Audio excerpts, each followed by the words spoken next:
All right. I'm going to try something a little different. It's not really different, it's exactly the same, but you'll see what I mean. Yeah, I've decided to record this one first because it's my first run through. I may do them live. I don't know yet. We'll see what happens. I'm going to just head on and do it.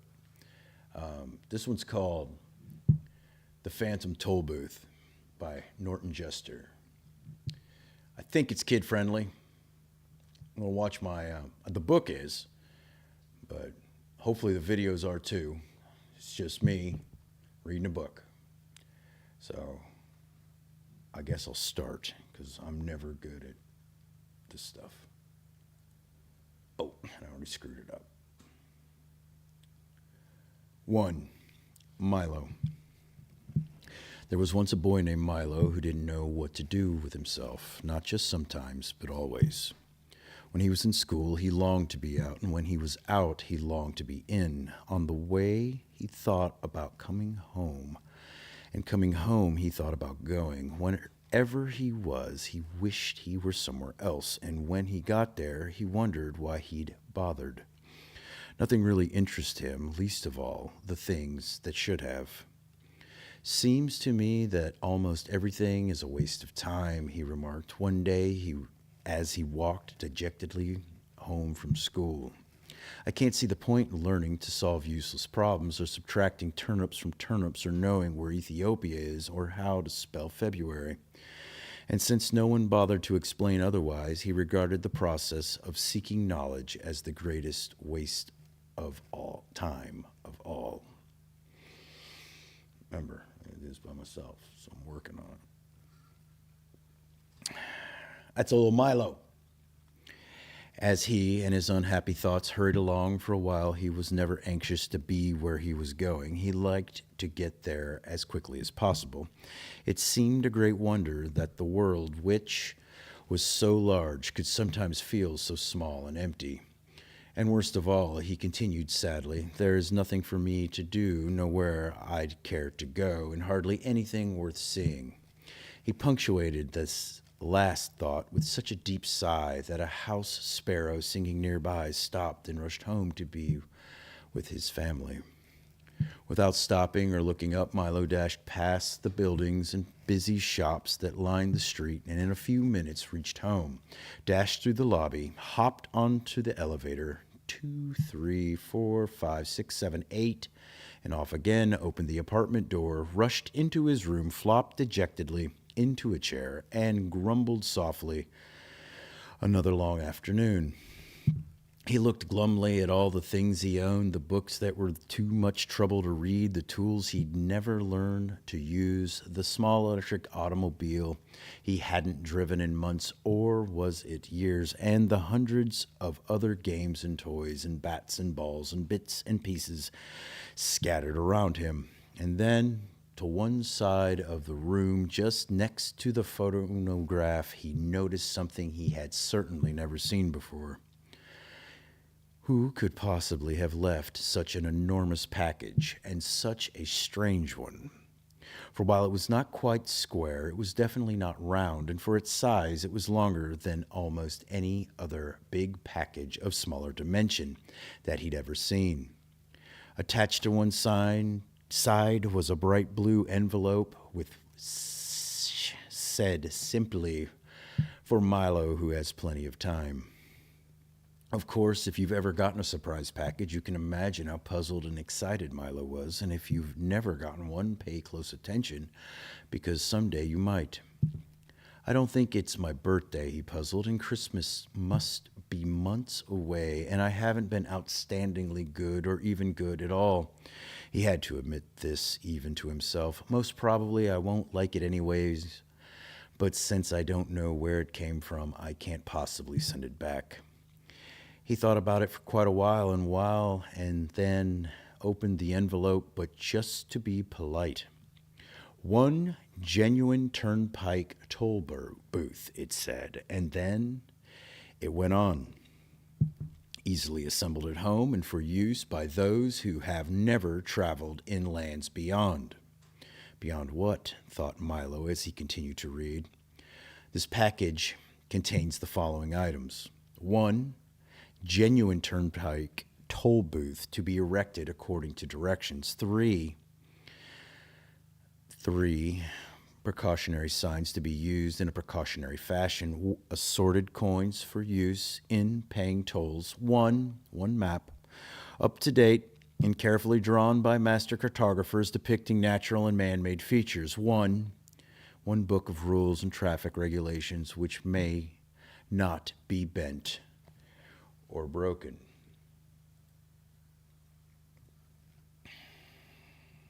And in smaller letters at the bottom, it concluded, results are not guaranteed, but if not perfectly satisfied, your wasted time will be refunded.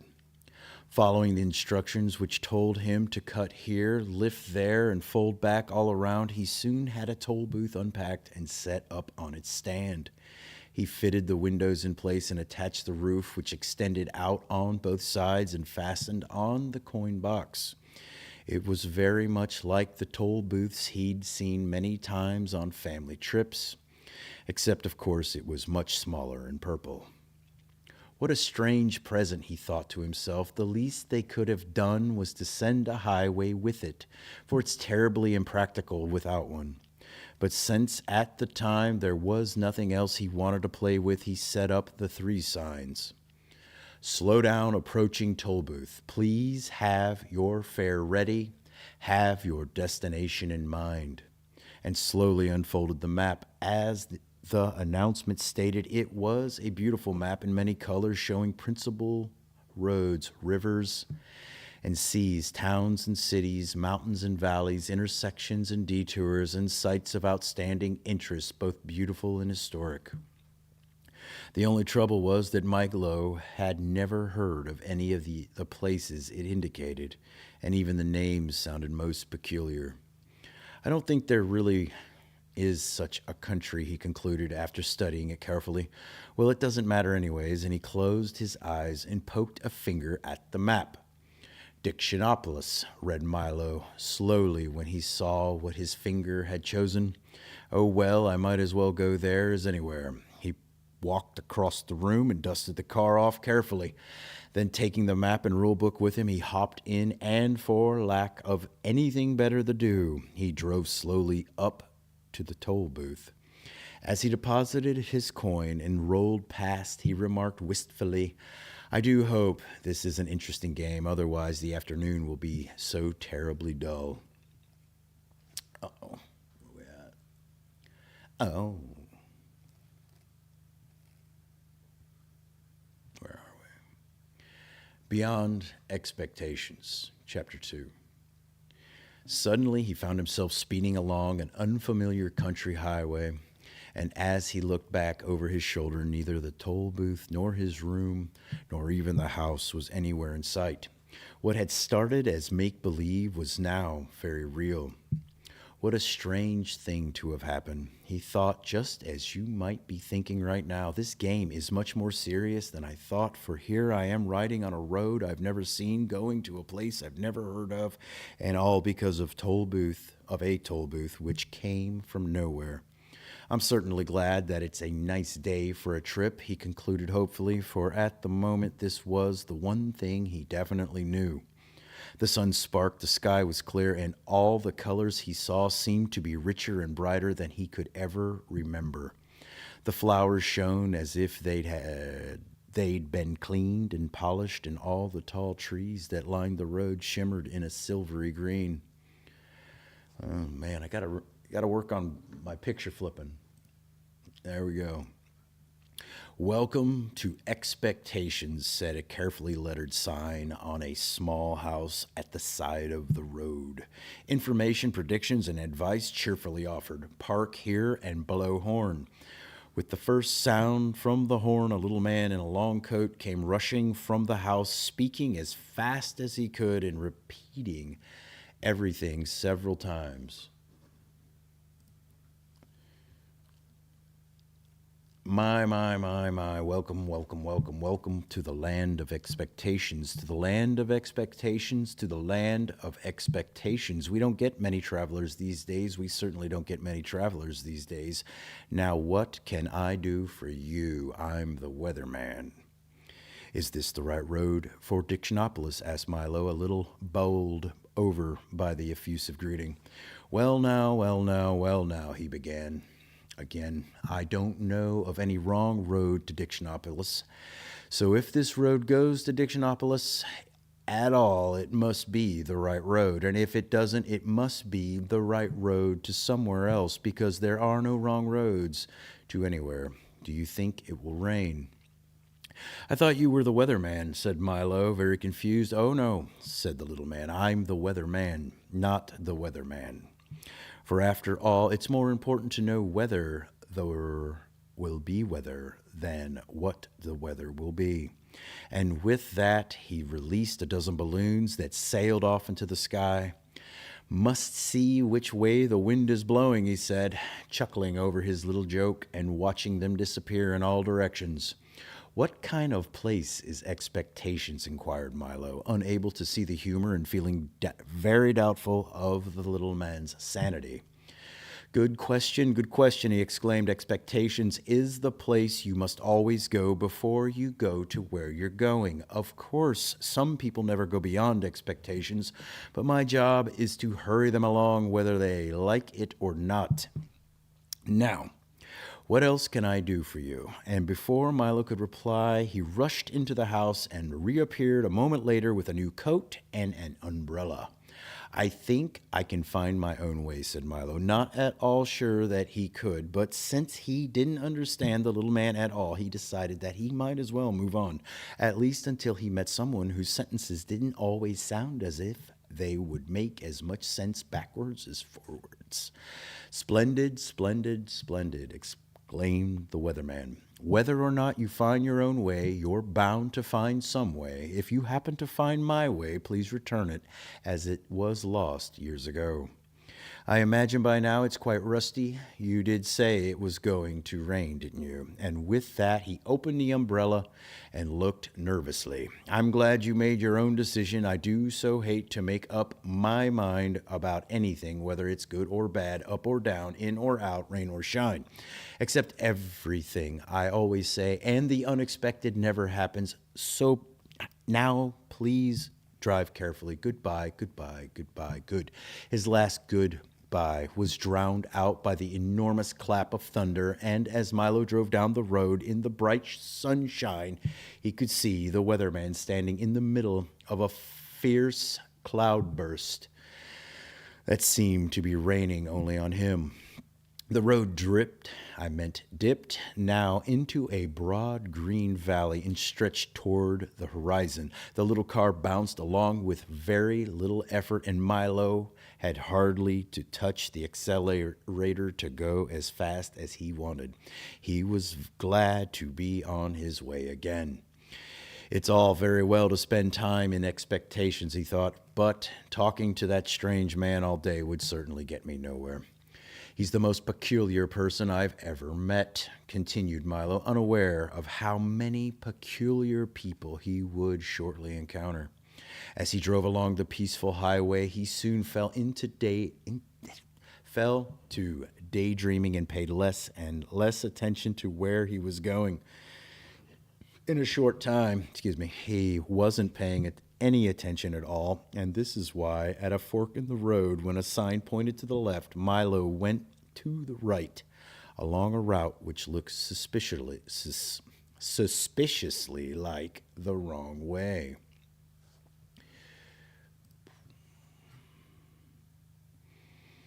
Things began to change as soon as he left the main highway. The sky became quite gray, and along with it, the whole countryside seemed to lose its color and assume the same monotonous tone. Everything was quiet, and even the air hung heavily. The birds sang only gray songs, and the road wound back and forth in an endless series of climbing curves. Mile after mile after mile after mile he drove, and now gradually the car went slower and slower until it was hardly moving at all. It looks as though I'm getting nowhere, yawned Milo, becoming very drowsy and dull. I hope I haven't taken a wrong turn mile after mile after mile after mile. And everything became grayer and more monotonous. Finally, the car just stopped altogether, and hard as he tried, it wouldn't budge another inch. I wonder where I am, said Milo in a very worried tone. You're in the doldrums, wailed a voice that sounded far away. He looked around quickly to see who had spoken. No one was there, and it was as quiet and still as one could imagine. Yes, the doldrums, yawned another voice, but still he saw no one. What are the doldrums? He cried loudly, and tried very hard to see who would answer this time. The doldrums, my young friend, are where nothing ever happens and nothing ever changes. This time the voice came from so close that Milo jumped with surprise, for sitting on his right shoulder so lightly that he hardly noticed was a small creature exactly the color of his shirt. Allow me to introduce all of us, the creature went on. We are the Lethargarians. Lethargarians at your service. Milo looked around and for the first time noticed dozens of them sitting on the chairs, standing in the road, and lying all over the trees and bushes. They were very difficult to see because whatever they happened to be sitting on or near was exactly the color they happened to be. Each one looked very much like the other, except for the color, of course, and some looked even more like each other than they did like themselves. I'm very pleased to meet you, said Milo, not sure whether or not he was pleased at all. I think I'm lost. Can you help me, please? Don't say think, said one sitting on his shoe, for the one on his shoulder had fallen asleep. It's against the law. And he yawned and fell off to sleep. Too. No one's allowed to think in the doldrums, continued a third, beginning to doze off, and as each one spoke, he fell off to sleep. And another picked up the conversation with hardly an interruption. Don't you have a rule book? It's Local Ordinance 175389-J. Milo quickly pulled the rule book from his pocket, opened to the page, and read Ordinance 175389-J. It shall be unlawful, illegal, and unethical to think of thinking, surmise, presume, reason, meditate, or speculate while in the doldrums. Anyone breaking this law shall be severely punished. That's a ridiculous law, said Milo quite indignantly. Everybody thinks. We don't, shouted the Lethargians all at once. We most of the time you don't. And most of the time you don't, said a yellow one sitting in a daffodil. That's why you're here. You weren't thinking, and you weren't paying attention either. People who don't pay attention often get stuck in the doldrums. And with that, he toppled out of the flower and fell snoring into the grass. Milo couldn't help laughing at the little creature's strange behavior, even though he knew it might be rude. Stop that at once, ordered the plaid one, clinging to his stocking. Laughing is against the law. Don't you have a rule book? It's Local Ordinance 574381-W. Opening the book again, Milo found Ordinance 574381-W. In the doldrums, laughter is frowned upon and smiling is permitted only on alternative Thursdays. Violators shall be dealt with most harshly. Well, if you can't laugh or think, what can you do? Asked Milo. Anything as long as it's nothing, and everything as long as it's anything, explained another. There's lots to do. We have a very busy schedule. At 8 o'clock, we get up, and then we spend from 8 to 9 daydreaming. From 9 to 9:30, we take our early mid-morning nap. From 9:30 to 10:30, we dawdle and delay. From 10:30 to 11:30, we take our late early morning nap, and from 11:30 to 12, we abide our time and then eat lunch. From 1 to 2, we linger and loiter. From 2 to 2:30, we take our early afternoon nap. From 2:30 to 3:30, we put off for tomorrow what we could have done today. From 3:30 to 4, we take our early late afternoon nap. From 4 to 5, we loaf and lounge until dinner. From 6 to 7, we dilly-dally. From 7 to 8, we take our early evening nap. And then from an hour before we go to bed at 9, we waste time. As you can see, that leaves almost no time for brooding, lagging, plotting, or procrastinating. And if we stop to think or laugh, we'd never get anything done. Nothing done.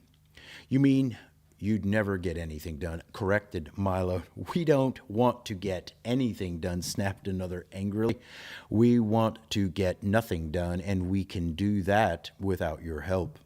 You see, continued another in a more conciliatory tone, it's really quite strenuous doing nothing all day, so once a week we take a holiday and go nowhere.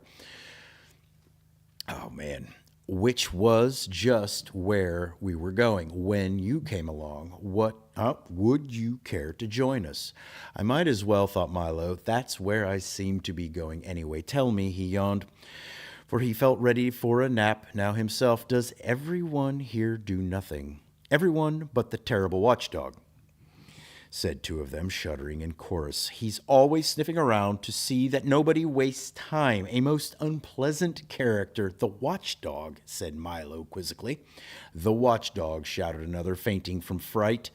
For racing down the road, barking furiously and kicking up a great cloud of dust, was the very dog of whom they had been speaking.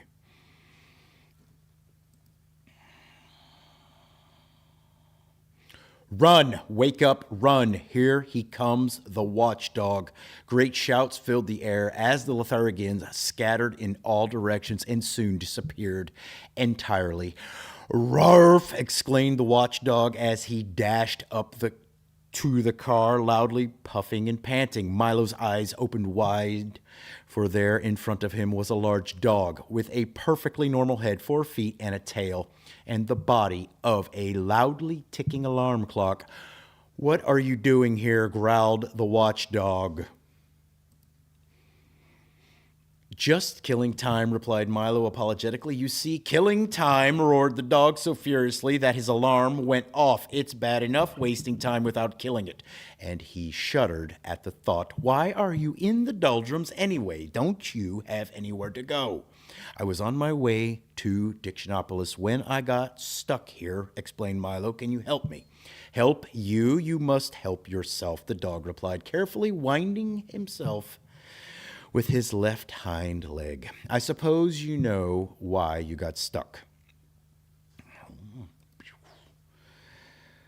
I guess I just wasn't thinking, said Milo. Precisely, shouted the dog as his alarm went off again. Now you know what you must do. I'm afraid I don't, admitted Milo, feeling quite stupid. Well, continued the watchdog impatiently, since you got here by not thinking, it seems reasonable to expect that in order to get out, you must start thinking. And with that, he hopped into the car. Do you mind if I get in? I love automobile rides. Milo began to think as hard as he could, which was very difficult since he wasn't used to it. He thought of birds that swim and fish that fly. He thought of yesterday's lunch and tomorrow's dinner. He thought of words that began with J and numbers that end in 3, and as he thought, the wheels began to turn. We're moving, he shouted happily. Keep thinking, scolded the watchdog. The little car started to go faster and faster as Milo's brain whirled with activity, and down the road they went. In a few moments, they were out of the doldrums and back on the main highway.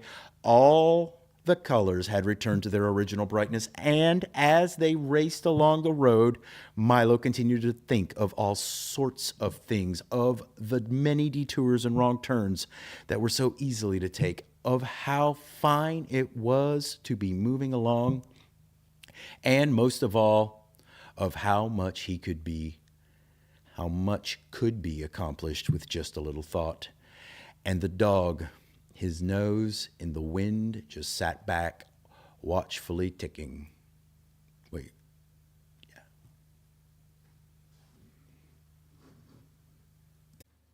All right. So where did we leave off? I think it was chapter 3. Chapter 3. Welcome to Dictionopolis. Let's see what we got. All right. Welcome to Dictionopolis. You must excuse my gruff conduct, the watchdog said after they'd been driving for some time, but you see, it's traditional for watchdogs to be ferocious. Milo was so relieved at having escaped the doldrums that he assured the dog that he bore him no ill will and, in fact, was very grateful for his assistance. Splendid, shouted the dog. I'm very pleased. I'm sure we'll be great friends for the rest of the trip. You may call me Tock. That is a strange name for a dog who goes tick, tick, tick, tick, tick all day, said Milo. Why didn't they call you? Don't say it, gasped the dog, and Milo could see a tear well up in his eye. I didn't mean to hurt your feelings, said Milo, not meaning to hurt his feelings. That's all right, said the dog, getting hold of himself. It's an old story and a sad one, but I can tell it to you now. When my brother was born, the first pup in the family, my parents were overjoyed and immediately named him Tick in expectation of the sound they were sure he'd make. On first winding him, they discovered to their horror that instead of going tick, tick, tick, tick, tick, tick, tick, tick, tick, he went tock, tock, tock, tock, tock, tock, tock, tock, tock, tock, tock. They rushed to the Hall of Records to change the name, but too late. It had already been officially inscribed, and nothing could be done. When I arrived, they were determined not to make the same mistake twice, and since it seemed logical that all the children would make the same sound, they named me Tock. Of course, you know the rest. My brother is called Tick because he goes tock, tock, tock, tock, tock, tock, tock, tock, tock, and I am called Tock because I go tick, tick, tick, tick, tick, tick, tick, tick, tick, tick, tick.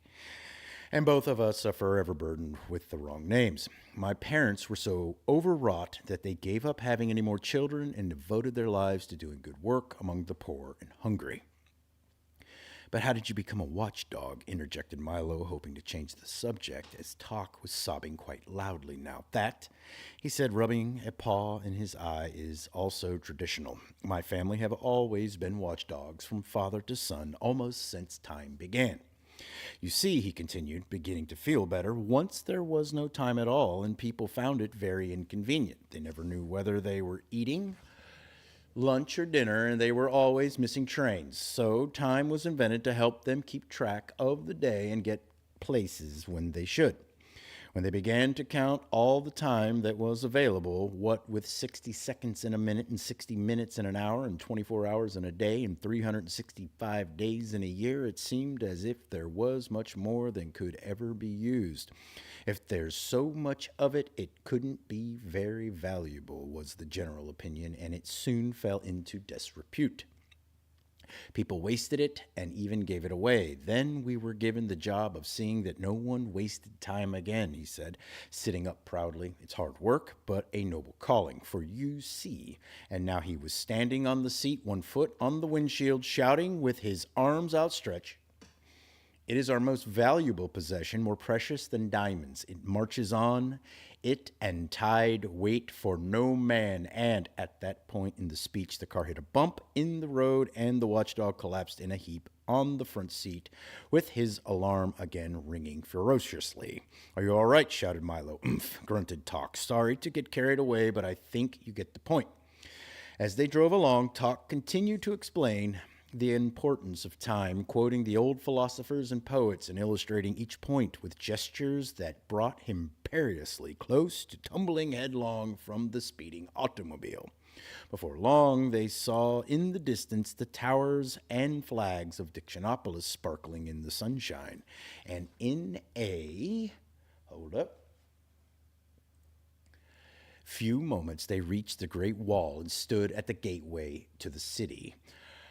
Roared the gate man, clearing his throat and snapping smartly to attention. This is Dictionopolis, a happy kingdom, advantageously located in the foothills of confusion and caressed by gentle breezes from the sea of knowledge. Today, by royal proclamation, is market day. Have you come to buy or sell? I beg your pardon, said Milo. Buy or sell, repeated the gate man impatiently. Which is it? You must have come here for some reason. Well, Milo began, come now.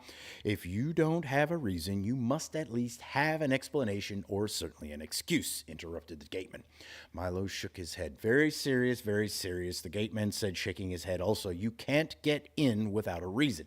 He thought for a moment and then continued, wait a minute, maybe I have an old one you can use. He took a battered suitcase from the gatehouse and began to rummage busily through it, mumbling to himself, no, no, no, this won't do, no. This is fine, he cried triumphantly, holding up a small medallion on a chain. He dusted it off, and engraved on one side were the words, why not?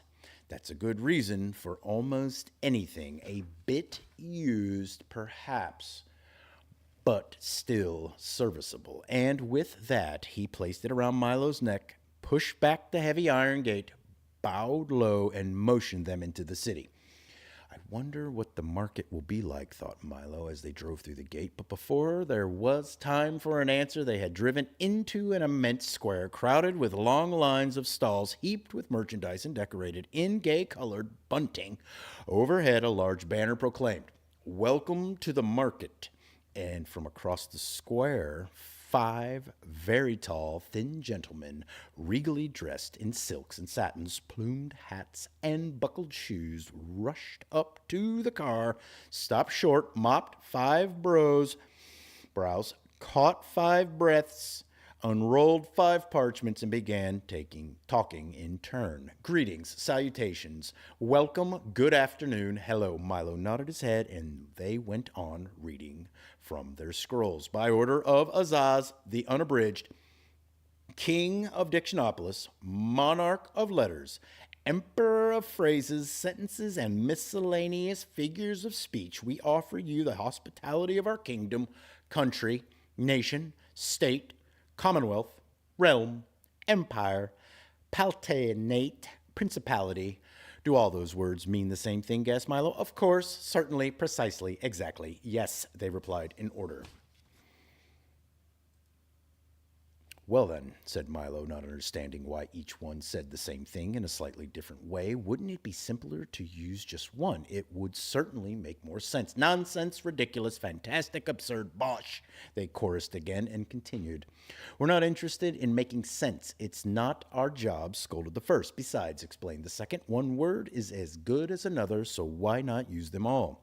Then you don't have to choose which one is right, advised the third. Besides, sighed the fourth, if one is right, then 10 are 10 times as right. Obviously, you don't know who we are, sneered the fifth. And they presented themselves one by one as the Duke of Definition, the Minister of Meaning, the Earl of Essence, the Count of Connotation, the Undersecretary of Understanding. Milo acknowledged the introduction, and as Talk growled softly, the minister explained, we are the king's advisors, or, in more formal terms, his cabinet. Cabinet, recited the Duke. 1, a small private room or closet, case with drawers, etc., for keeping valuables or displaying curiosities. 2, council room for chief ministers of state. 3, a body of official advisors to the chief executive of a nation. You see, continued the minister, bowing thankfully to the Duke, Dictionopolis is the place where all the words in the world come from. They're grown right here in our orchards. I didn't know that words grew on trees, said Milo timidly. Where did you think they grew? Shouted the Earl irritably. A small crowd began to gather to see the little boy who didn't know that letters grew on trees. I didn't know they grew at all, admitted Milo even more timidly. Several people shook their heads sadly. Well, money doesn't grow on trees, does it? Demanded the Count. I've heard not, said Milo. Then something must. Why not words? Exclaimed the Undersecretary triumphantly. The crowd cheered his display of logic and continued about its business. To continue, continued the minister impatiently, once a week, by royal proclamation, the word market is held here in the great square, and people come from everywhere to buy the words they need or trade in the words they haven't used. Our job, said the Count, is to see that all the words sold are proper ones, for it wouldn't do to sell someone a word that had no meaning or didn't exist at all. For instance, If you bought a word like glbrisk, where would you use it? It would be difficult, thought Milo, but there were so many words that were difficult, and he knew hardly any of them. But we never choose which ones to use, explained the Earl as they walked towards the market stalls. For as long as they mean what they mean to mean, we don't care if they make sense or nonsense. Innocence or magnificence, added the Count. Reticence or common sense, said the Undersecretary. That seems simple enough, said Milo, trying to be polite. Easy as falling off a log, cried the Earl, falling off a log with a loud thump. You be so clumsy, shouted the Duke. All I said was, began the Earl, rubbing his head. We heard you, said the minister angrily, and you'll have to find an expression that's less dangerous. The Earl dusted himself off as the others snickered audibly. You see, cautioned the Count, you must pick your words very carefully and be sure to say just what you intend to say. And now we must leave to make preparation for the royal banquet. You'll be there, of course, said the minister, but before Milo had a chance to say anything, they were rushing off across the square as fast as they had come. Enjoy yourself in the market, shouted back the Undersecretary. Market, recited the Duke, an open space or covered building in which, and that was the last Milo heard as they disappeared into the crowd. I never knew words could be so confusing, Milo said to Tock as he bent down to scratch the dog's ear. Only when you use a lot to say a little, answered Tock. Milo thought this was quite the wisest thing he'd heard all day. Come, he shouted, let's see the market. It looks very exciting. 4. Confusion. Uh-oh, hold on. Hold on now. All right. Confusion in the marketplace. Remember, I'm flipping all this by myself. I'm just doing the best I can, kids. Indeed it was, for as they approached, Milo could see crowds of people pushing and shouting their way among the stalls, buying and selling, trading and bargaining. Huge wooden-wheeled carts streamed into the market square from the orchards, and long caravans bound for the 4 corners of the kingdom made ready to leave. Sacks and boxes were piled high, waiting to be delivered to the ships that sailed the sea of knowledge, and off to one side a group of minstrels sang songs to the delight of those either too young or too old to engage in the trade. But above all the noise and tumult of the crowd could be heard the merchants' voices loudly advertising their products. Get your fresh picked ifs, ands, and buts. Hiya, hiya, hiya, nice ripe wares and whens. Juicy, tempting words for sale. So many words and so many people. They were from every place imaginable, and some places even beyond that. And they were all busy sorting, choosing, and stuffing things into cases. As soon as one was filled, another was begun. There seemed to be no end to the bustle and activity. Milo and Tock wandered up and down the aisles, looking at the wonderful assortment of words for sale. There were short ones and easy ones for everyday use, and long and very important ones for special occasions, and even some marvelously fancy ones packed in individual gift boxes for use in royal decrees and pronouncements. Step right up, fancy, best quality words right here, announced one man in a booming voice. Step right up. What can I do for you, little boy? How about a nice bag full of pronouns? Or maybe you'd like our special assortment of names. Milo had never thought much about words before, but these looked so good that he longed to have some. Look, Tock, he cried, aren't they wonderful? They're fine if you have something to say, replied Tock in a tired voice, for he was much more interested in finding a bone than in shopping for new words. Maybe if I buy some, I can learn how to use them, said Milo eagerly as he began to pick through the words in the stall. Finally, he chose 3 which looked particularly good to him: quagmire, flabbergast, and upholstery. He had no idea what they meant, but they looked very grand and elegant. How much are these? He inquired, and when the man whispered the answer, he quickly put them Wait, man whispered the answer. He quickly put them back on the shelf and started to walk on. Why not take a few pounds of happies, advised the salesman. They're much more practical and very useful for happy birthday, happy new year, happy days, and happy go lucky. I'd like that. I'd like to very much, began Milo, but, or perhaps you'd be interested in a package of goods, always handy for good morning, good afternoon, good evening, and goodbye, he suggested. Milo did want to buy something, but the only money he had was the coin he needed to get back through the toll booth, and Talk, of course, had nothing but the time. No, thank you, replied Milo. We're just looking. And they continued on through the market. As they turned down the last aisle of stalls, Milo noticed a wagon that seemed different from the rest. On its side was a small, neatly lettered sign that said, "Do it yourself." And inside were 26 bins filled with all the letters of the alphabet from A to Z. These are for people who like to make their own words, the man in charge informed him. You can pick any assortment you like or buy a special box complete with all letters, punctuation marks, and a book of instructions. Here, taste an A, they're very good. Milo nibbled carefully at the letter and discovered that it was quite sweet and delicious, just the way you'd expect an A to taste. I knew you'd like it, laughed the letterman, popping 2 G's and an R into his mouth and letting the juice. Hold up. The juice dripped down his chin. A's are one of our most popular letters. All of them aren't that good, he confided in a low voice. Take the Z, for instance. Very dry and sawdusty. And the X, why, it tastes like a trunk full of stale air. That's why people hardly ever use them. But most of the others are quite tasty. Try some more. So he gave Milo an I, which is icy and refreshing, and Talk a crisp, crunchy C. Most people are just too lazy to make their own words, he continued, but it's much more fun. Is it difficult? I'm not much good at making words, admitted Milo, spitting the pits from the P.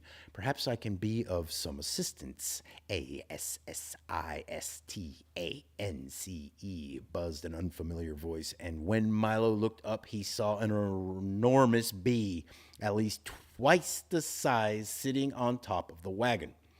I am the spelling bee, announced the spelling bee. Don't be alarmed, Alarmed. Talk ducked under the wagon, and Milo, who was not overly fond of normal-sized bees, began to back away slowly. I could spell anything. Anything, he boasted, testing his wings. Try me. Try me. Can you spell goodbye? Suggested Milo as he continued to back away. The bee gently lifted himself into the air and circled lazily over Milo's head. Perhaps, Perhaps, you are under the misapprehension, Misapprenhension, that I am dangerous, he said, turning a smart loop to the left. Let me assure let me assure you that my intentions are peaceful, Peaceful, and with that he settled back on top of the wagon and fanned himself with one wing. Now, he panted, think of the most difficult word you can, and I'll spell it. Hurry up! Hurry up. He jumped up and down impatiently. He looks friendly enough, thought Milo, not sure just how friendly a friendly bumblebee should be, and tried to think of a very difficult word. Spell vegetable, he suggested, for it was one that always troubled him at school. That is a difficult one, said the bee, winking at the letterman. Let me see now. He frowned and wiped his brow and paced slowly back and forth on top of the wagon. How much time do I have? Just 10 seconds, cried Milo excitedly. Count them off, Talk. Oh dear, oh dear, oh dear, oh dear, the bee repeated, continuing to pace nervously. Then, just as the time ran out, he spelled as fast as he could. Vegetable. Correct, shouted the letterman, and everyone cheered. Can you spell everything? Asked Milo admiringly. Just about, replied the bee with a hint of pride in his voice. You see, years ago, I was just an ordinary bee minding my own business, smelling flowers all day and occasionally picking up part-time work in people's bonnets. Then one day I realized that I'd never amount to anything without an education and being naturally adept at spelling. I decided that balderdash, shouted a booming voice, and from around the wagon stepped a large beetle-like insect dressed in a lavish coat, striped pants, checked vest, spats, and a derby hat. Let me repeat, balderdash, he shouted again, swinging his cane and clicking his heels in midair. Come now, don't be ill-mannered. Isn't someone going to introduce me to the little boy? This, said the bee with complete disdain, is the humbug, a very dislikable fellow. Nonsense. Everyone loves a humbug, shouted the humbug, as I was saying to the king just the other day. You've never met the king, accused the bee angrily. Then, turning to Milo, he said, Don't believe a thing this old fraud says. Bosh, replied the humbug. We're an old and noble family, honorable to the core. Insectius humbiliungum, if I may use the Latin. Why, we fought in the Crusades with Richard the Lionheart, crossed the Atlantic with Columbus, blazed trails with the pioneers, and today many members of the family hold prominent government positions throughout the world. History is full of humbugs. A very pretty speech, S-P-E-E-C-H, sneered the bee. Now, why don't you go away? I was just advising the lad of the importance of proper spelling. Bah, said the bug, putting an arm around Milo. As soon as you learn to spell one word, they ask you to spell another. You can never catch up, so why bother? Take my advice, my boy, and forget about it. As my great-great-great-grandfather George Washington Humbug used to say. You, sir, shouted the bee very excitedly, are an impostor, I-M-P-O-S-T-O-R, who can't even spell his own name. A slavish concern for the composition of words is the sign of a bankrupt intellect, roared the humbug, waving his cane furiously. Milo didn't have any idea what this meant, but it seemed to infuriate the spelling bee, who flew down and knocked off the humbug's hat with his wing. Be careful, shouted Milo as the bug swung his cane again, catching the bee on the foot and knocking over the box of W's. My foot, shouted the bee. My hat, shouted the bug. And the fight was on. The spelling bee buzzed dangerously in and out of range of the humbug's wildly swinging cane as they menaced and threatened each other, and the crowd stepped back out of danger. There must be some other way to, began Milo, and then he yelled, Watch out! But it was too late. There was a tremendous crash as the humbug, in his great fury, tripped into one of the stalls, knocking it into another, then another, then another, then another, until every stall in the marketplace had been upset, and the words lay scrambled in great confusion all over the square. The bee, who had tangled himself in some bunting, toppled to the ground, knocking Milo over on top of him, and lay there shouting, Help! Help! There's a little boy on me. The bug sprawled untidily on the mound of squashed letters and talk. His alarm ringing persistently, was buried under a pile. Hold on. Of words. All right. Where was I? Let me look. Ah, yes. Chapter 5. Short shrift. Done what you've looked, angrily shouted one of the salesmen. He meant to say, look what you've done, but the words had gotten so hopelessly mixed up that no one could make any sense at all. Do going to we what are, complained another, as everyone set about straightening things up as well as they could. For several minutes no one spoke, an understandable silent sentence which added greatly to the confusion. As soon as possible, however, the stalls were righted and the words swept into one large pile of sorting. The spelling bee, who was quite upset by the whole affair, had flown off in a huff, and just as Milo got his feet the entire police force of Dictionopolis appeared, loudly blowing his whistle. Now we'll get to the bottom of this, he heard someone say. Here comes Officer Shrift. Striding across the square was the shortest policeman Milo had ever seen. He was scarcely 2 feet tall and almost twice as wide, and he wore a blue uniform with white belt and gloves, a peaked cap, and a very fierce expression. He continued blowing the whistle until his face was beet red, stopping only long enough to shout, you're guilty, at everyone he passed. I've never seen anyone so guilty, he said as he reached Milo. Then turning towards Tock, who was still ringing loudly, he said, turn off that dog. It's disrespectful to sound your alarm in the presence of a policeman. He made a careful note of that in his black book and strode up and down, his hands clasped behind his back, surveying the wreckage in the marketplace.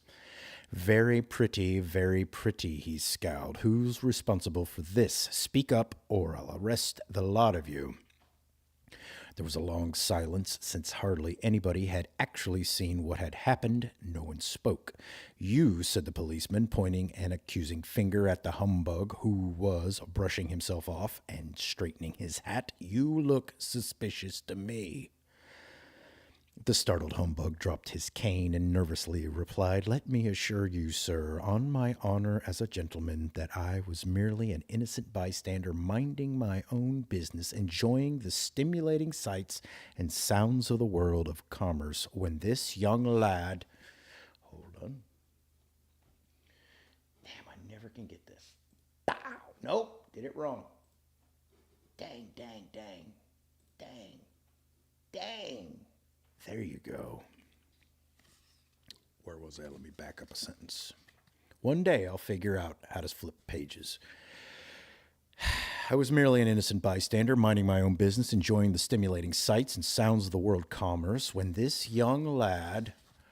Aha! Interrupted Officer Shrift, making another note in his little book. Just as I thought, boys are the cause of everything. Pardon me, insisted the humbug, but I in no way meant to imply... Silence, thundered the policeman, pulling himself up to full height and glaring menacingly at the terrified bug. And now, he continued, speaking to Milo, where were you on the night of July 27th. What does that have to do with it? Milo asked. It's my birthday, that's what.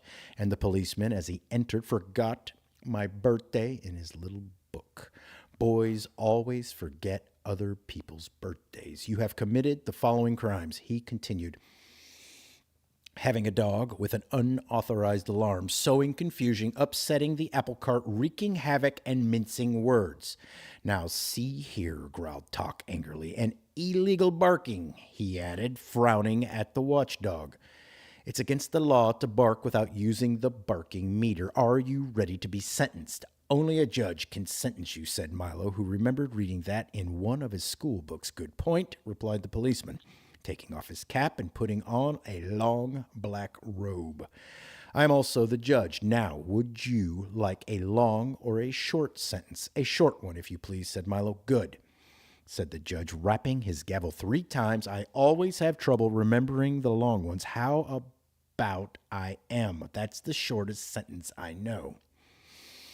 Everyone agreed that it was a very fair sentence, and the judge continued, there will also be a small additional penalty of 6 million years in prison. Case closed. He pronounced, rapping his gavel again, come with me, I'll take you to the dungeon. Only a jailer can put you in prison, offered Milo, quoting the same book. Good point, said the judge, removing his robe and taking out a large bunch of keys. I am also the jailer, and with that he led them away. Keep your chin up, shouted the humbug. Maybe they'll take 1 million years off for good behavior. The heavy prison door swung back slowly, and Milo and Tock followed Officer Shrift down a long, dark corridor lit by only an occasional flickering candle. Watch the steps, advised the policeman as they started down a steep circular staircase. The air was dank and musty like the smell of wet blankets, and the massive stone walls were slimy to the touch. Down and down they went until they arrived at another door, even heavier and stronger looking than the first. A cobweb brushed across Milo's face, and he shuddered. "You'll find it quite pleasant here," chuckled the policeman as he slid the bolt back and pushed the door open with a screech and a squeak. "Not much company, but you can always chat with the witch." "The witch?" trembled Milo. "Yes, she's been here for a long time," he said, starting along another corridor. In a few more minutes, they had gone through 3 other doors, across a narrow footbridge, down 2 more corridors and another stairway, and stood finally in front of a small cellar door. "This is it," said the policeman. "All the comforts of home." The door opened and then shut, and Milo and Talk found themselves in a high-vaulted cell with 2 tiny windows halfway up on the wall.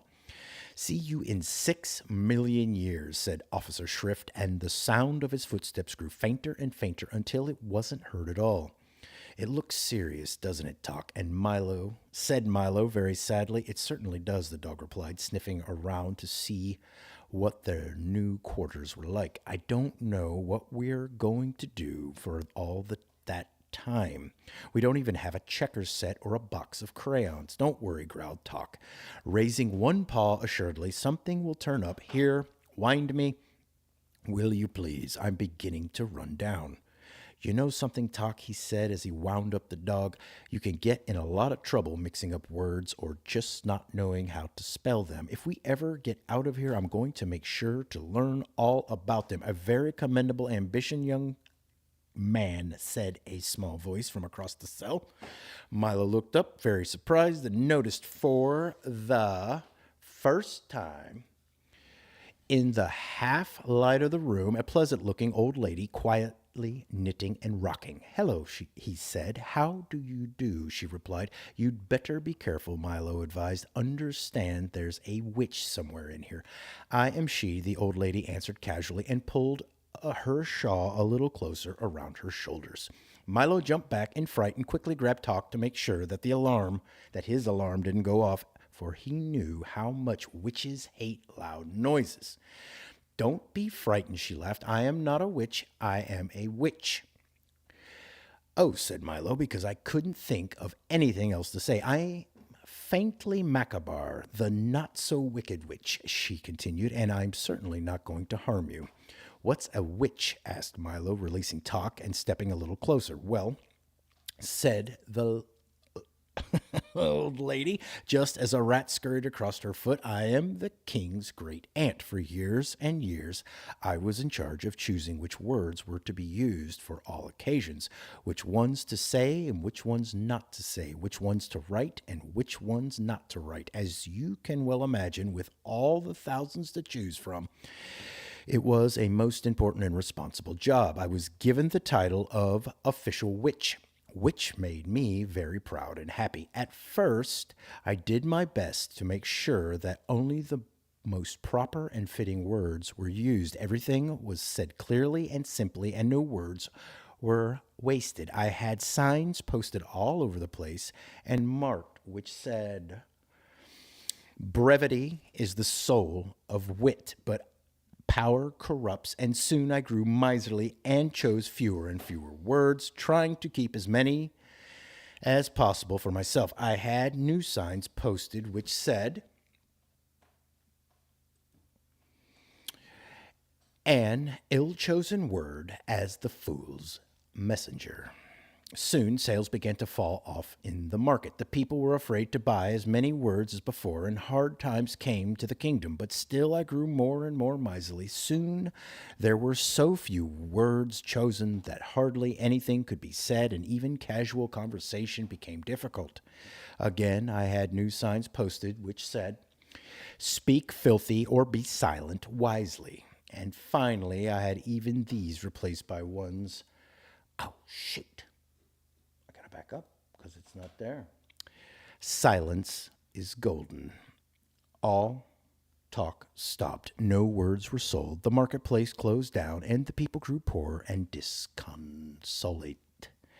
When the king saw what had happened, he became furious and had me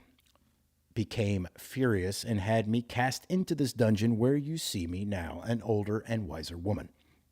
That was all many years ago, she continued, but they never appointed a new witch, and that explains why today people use as many words as they can and think themselves very wise for doing so. For always remember that while it is wrong to use few words, it is often far worse to use too many. When she had finished, she sighed deeply, patted Milo gently on the shoulder, and began knitting once again. Have you been down here ever since then? Asked Milo sympathetically. Yes, she said sadly.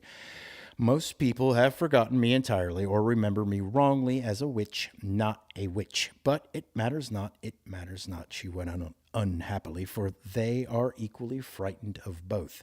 I don't think you're frightening, said Milo, and Tok wagged his tail in agreement.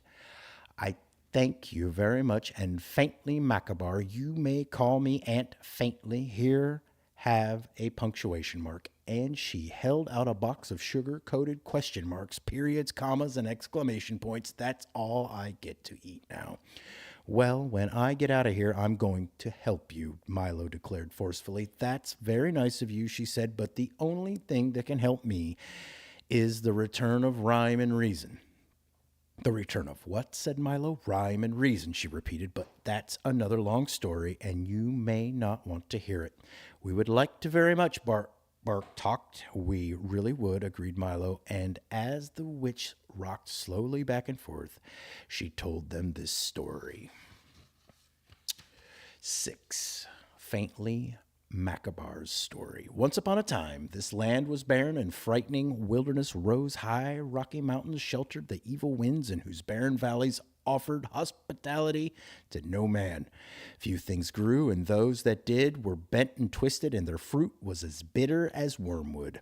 What wasn't a waste was desert, and what wasn't desert was rock, and the demons of darkness made their home in the hills. Evil creatures roamed at will through the countryside and down to the sea. It was known as the Land of Null. Then one day, a small ship appeared on the sea of knowledge. It carried a young prince seeking the future. In the times of goodness and truth, he laid claim to all the country and set out to explore his new domain. The demons, monsters, and giants were furious at his presumption and banded together to drive him out. The earth shook with their battle, and when they had finished, all remained. To the prince was a small piece of land at the edge of the sea. I'll build my city here, he declared, and that is what he did. Before long, more ships came bearing settlers for the new land, and the city grew and pushed its boundaries farther and farther out. Each day it was attacked anew, but nothing could destroy the prince's new city. And grow it did. Soon it was no longer just a city, it was a kingdom, and it was called the Kingdom of Wisdom. But outside the walls, all was not safe, and the new king vowed to conquer the land that was rightfully his. So each spring he set forth with his army, and each autumn he returned, and year by year the kingdom grew larger and more prosperous. He took to himself a wife, and before long had 2 fine young sons to whom he taught everything he knew, so that one day they might rule wisely.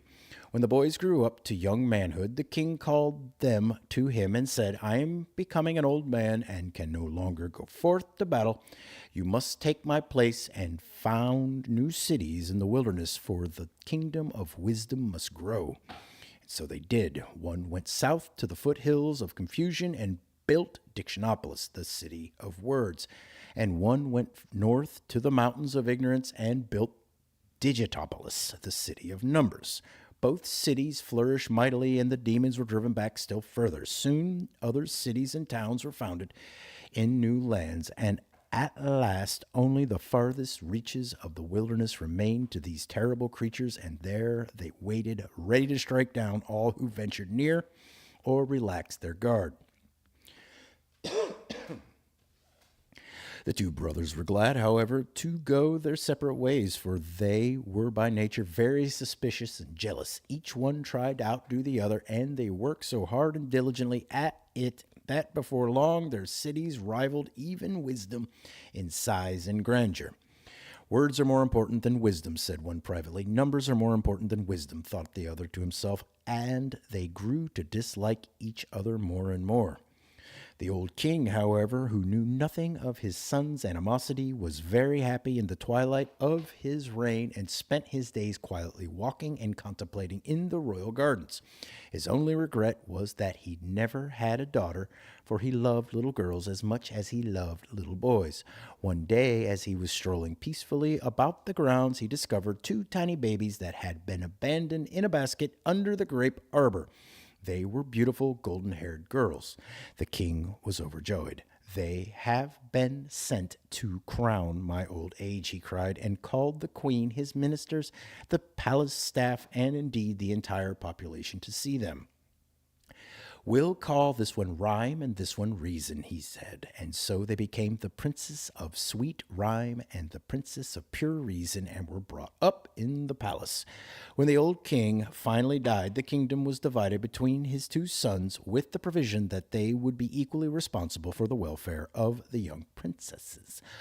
One son went south and became Azaz, the unabridged king of Dickenopolis, and the other went north and became the mathematician ruler of Digitopolis. And, true to their words, they both provided well for the little girls who continued to live in wisdom.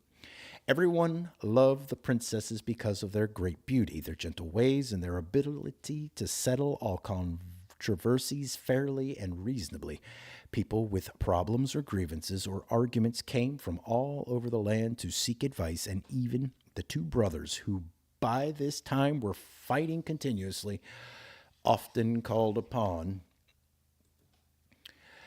them to help decide matters of state. It was said by everyone that rhyme and reason answer all problems. As the years passed, the two brothers grew farther and farther apart, and their separate kingdoms became richer and grander.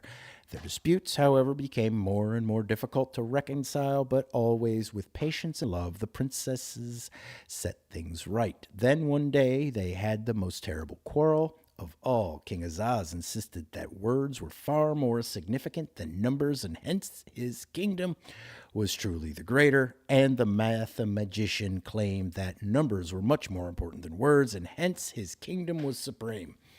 They discussed and debated and raved and ranted until they were on the verge of blows, when it was decided to submit the question to arbitration by the princesses. After days of careful consideration, in which all the evidence was weighed and all the witnesses heard, they made their decisions. Words and numbers are of equal value, for in the cloak of knowledge one is warp and the other is woof. It is no more important to count the sands than it is to name the stars. Therefore, let both kingdoms live in peace. Everyone was pleased with the verdict, everyone, that is, but the brothers, who were besides themselves with anger.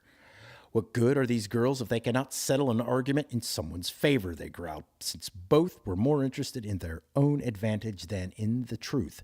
We'll banish them from the kingdom forever. And so they were taken from the palace and sent far away to the castle in the air, and they have not been seen since. That is why today in all this land there is neither rhyme nor reason.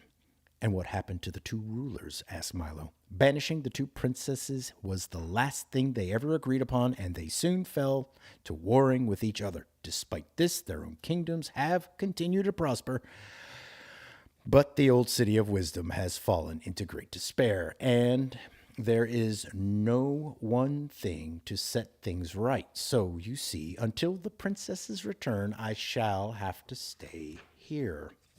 Maybe we can rescue them, said Milo, as he saw how sad the witch looked.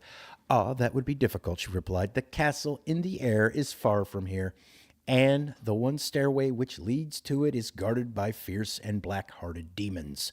Talk growled ominously, for he hated even the thought of demons. I'm afraid there's not much a little boy and a dog can do, she said. But never you mind, it's not that bad. I've grown quite used to it here, but you must be going, or else you'll waste the whole day. Oh, we're here for 6 million years, sighed Milo, and I don't see any way to escape. Nonsense, scolded the witch. You mustn't take Officer Shrift too seriously. He loves to put people in prison, but he doesn't care about keeping them there.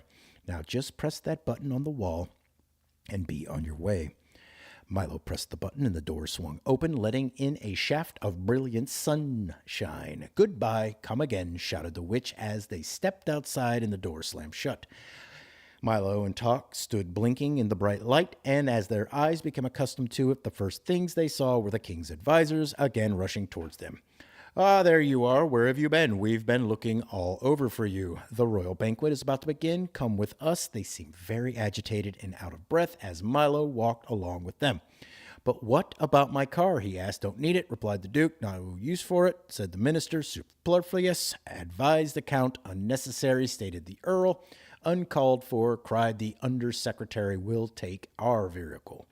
Conveyance, rig, chablanc, chariot, buggy, coach, brougham, Shanderidan, they repeated quickly in order, and pointed to a small wooden wagon. Oh dear, all these words again, thought Milo as he climbed into the wagon with Talk and the cabinet members. How are you going to make it move? It doesn't have to be very quiet, advised the Duke, for it goes without saying.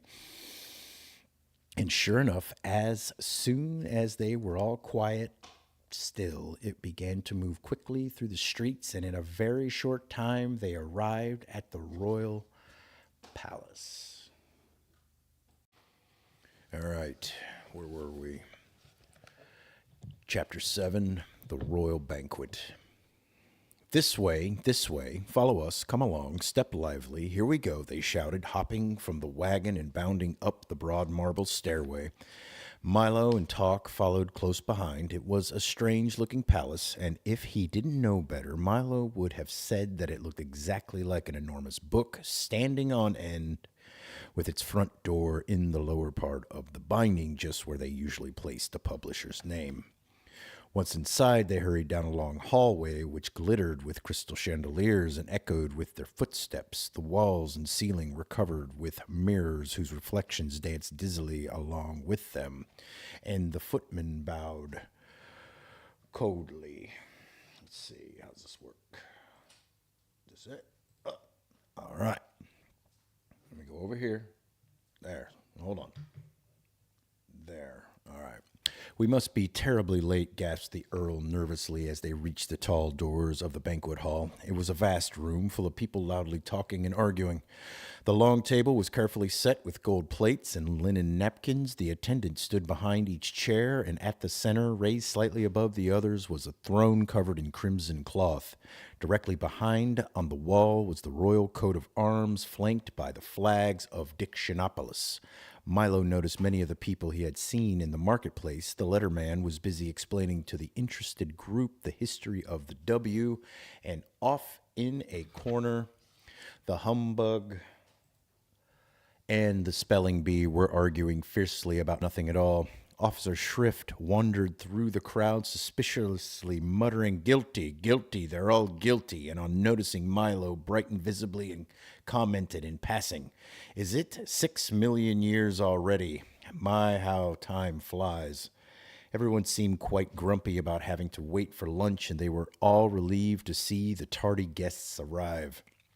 "Certainly glad you finally made it, old man," said the humbug, cordially pumping Milo's hand. "As guest of honor, you must choose the menu, of course."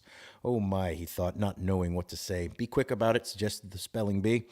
"I'm famished, Famished. As Milo tried to think, there was an ear-shattering blast of trumpets entirely off-key, and a page announced to the startled guests, "King Azaz the Unabridged." The king strode through the door and over to the table and settled his great bulk onto the throne, calling irritably, "Places, everyone, take your places." He was the largest man Milo had ever seen, with a great stomach, large piercing eyes, a gray beard that reached to his waist, and a silver signet ring on the little finger of his left hand.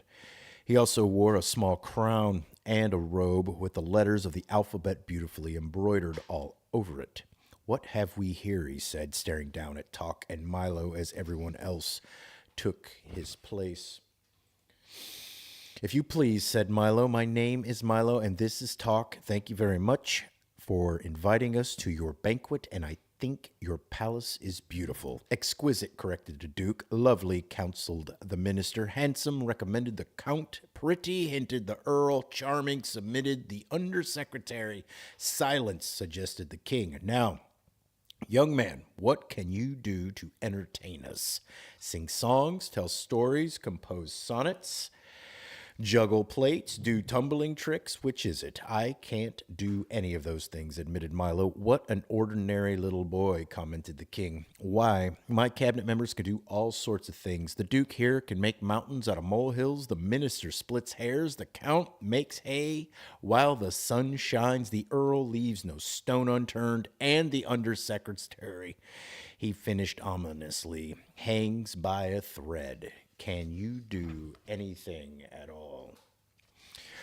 "I can count to 1,000, offered Milo. "Ugh, numbers. Even mention numbers here. Only use them when we absolutely have to," growled Azaz disgustedly. Now, why don't you and Talk come up here and sit next to me, and we'll have some dinner." "Are you ready for the menu?" reminded Humbug. "Well," said Milo, remembering that his mother had always told him to eat lightly when he was a guest, "why don't we have a light meal?" "A light meal it shall be," roared the Bug, waving his arms. The waiters rushed in carrying large serving platters and set them on the table in front of the King. When he lifted the covers, shafts of brilliant colored light leaped from the plates and bounced around the ceiling, the walls, across the floor, and out the windows. "Not a very substantial meal," said the Humbug, rubbing his eyes, "but quite an attractive one. Perhaps you can suggest something a little more filling." The King clapped his hands, and the platters were removed, and without thinking, Milo quickly suggested, "Well, in that case, I think we ought to have a square meal of—" "A square meal it is," shouted the Humbug again. The King clapped his hands, and once more the waiters reappeared carrying plates heaped high with steaming squares of all sizes and colors. "Ugh," said the spelling bee, tasting one. "These are awful." No one else seemed to like them very much either, and the Humbug got one caught in his throat and almost choked. "Time for speeches," announced the King as the plates were again removed and everyone looked glum. "You first," he commanded, pointing to Milo. "Your Majesty, ladies and gentlemen," started Milo timidly, "I would like to take this opportunity to say that in all that's quite enough," snapped the King. "Mustn't talk all day." "But I just begun," objected Milo. "There it is." "Next," bellowed the King. "Roast turkey, mashed potatoes, vanilla ice cream," recited the Humbug, bouncing up and down quickly. What a strange speech, Milo thought, for he'd learned many in the past and knew that they were supposed to be long and dull. "Hamburgers, corn on the cob, chocolate pudding." "Pudding," said the spelling bee in his turn. "Frankfurters, sour pickles, strawberry jam," shouted Officer Shrift from his chair. Since he was taller sitting than standing, he didn't bother to get up. And so down the line it went, with each guest rising briefly, making a short speech, and then resuming his place. When everyone had finished, the King rose. "Pâté de foie gras, soupe à l'oléogion, façon sus cloth, salade, endive, fromages et des fruits et demitasse," he said carefully, and clapped his hands again. The waiters reappeared immediately, carrying heavy, hot trays which they set on the table. Each one contained the exact words spoken by the various guests, and they all began eating immediately with great gusto. "Dig in," said the King, poking Milo with his elbow and looking disapprovingly at his plate.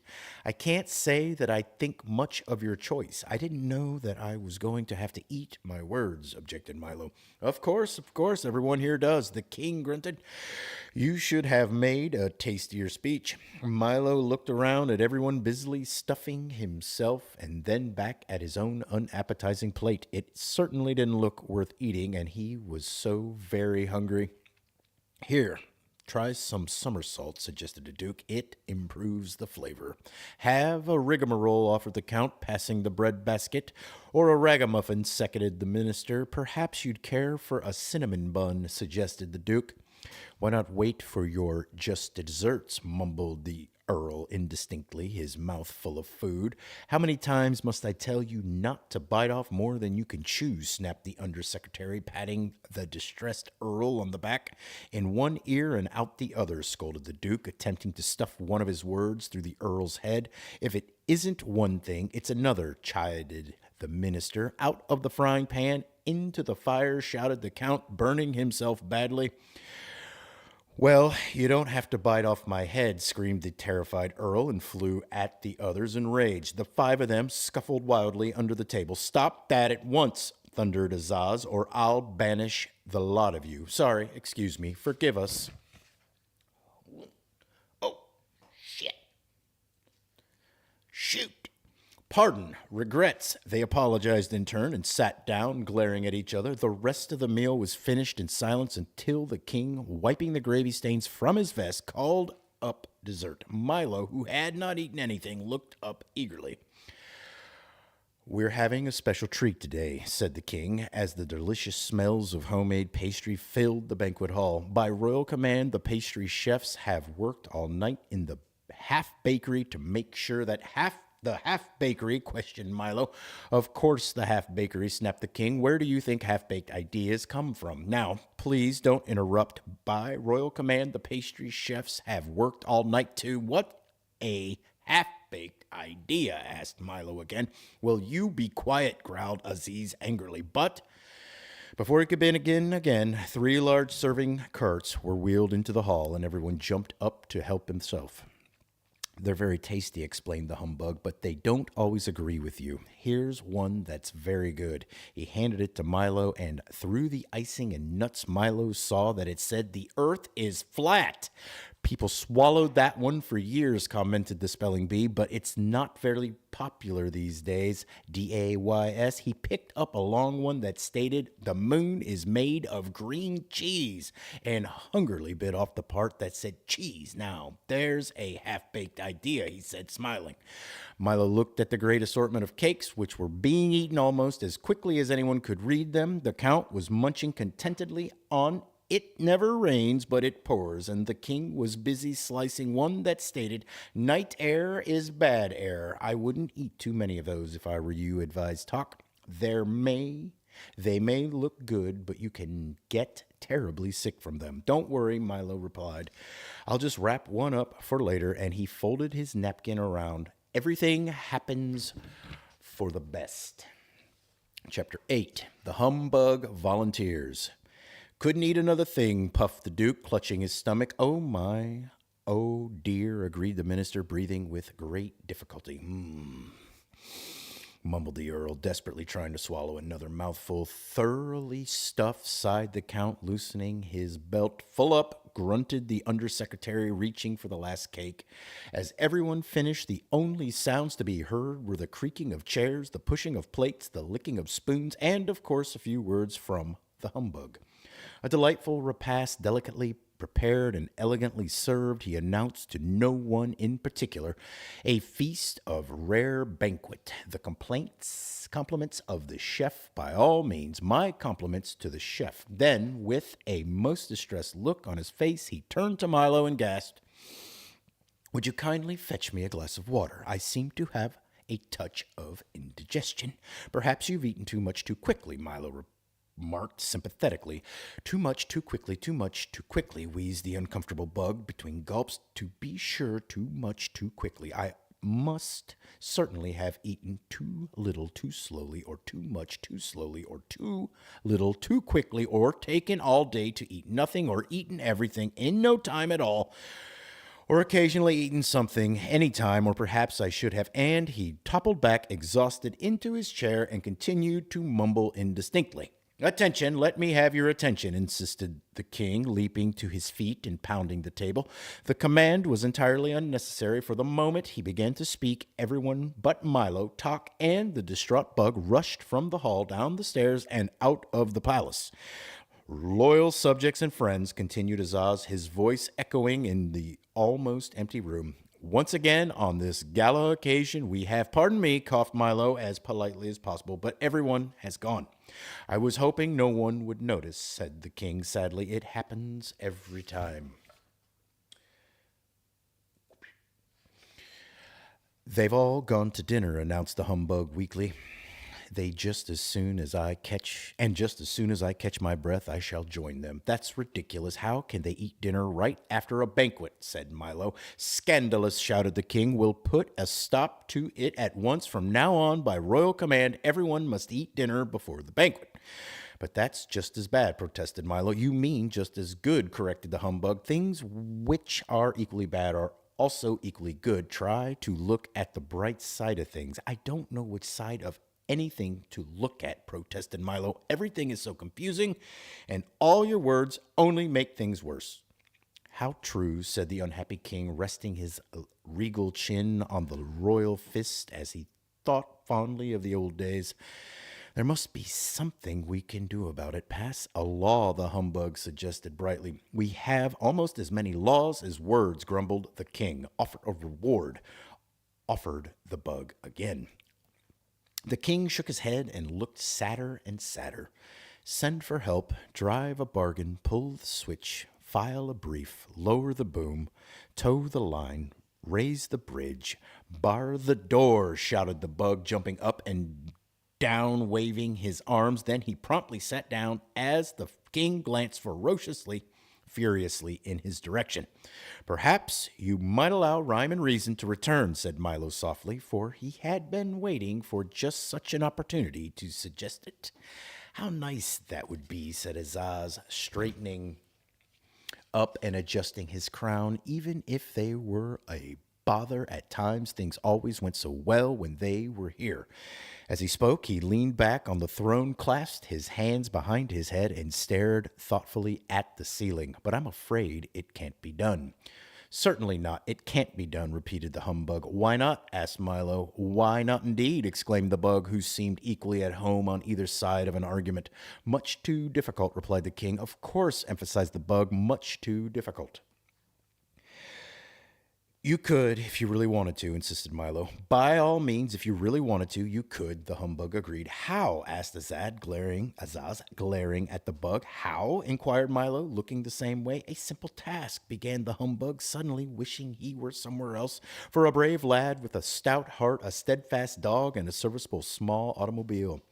Go on, commanded the king. Yes, please, seconded Milo. All that he would have to do, continued the worried bug, is travel through miles of harrowing and hazardous countryside into unknown valleys and uncharted forests, past yawning chasms and trackless wastes until he reached Digitopolis. If, of course, he ever reached there, then he would have to persuade the mathematician to agree to release the little princess, and, of course, he'd never agree to anything that you agreed with. And, anyway, if he did, you certainly wouldn't agree to it. From there, it's a simple matter of entering the ominous From there, it's a simple matter of entering the mountains of ignorance, full of perilous pitfalls and ominous overtones, a land to which many venture but few return, and whose evil demons slither slowly from peak to peak in search of prey.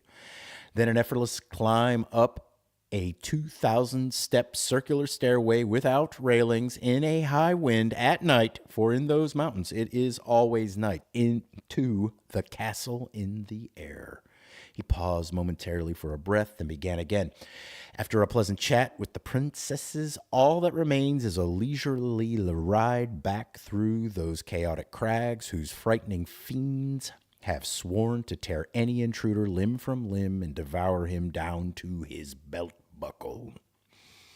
And finally, after the long ride back, a triumphal parade, if, of course, there is anything left to parade, followed by hot chocolate and cookies for everyone.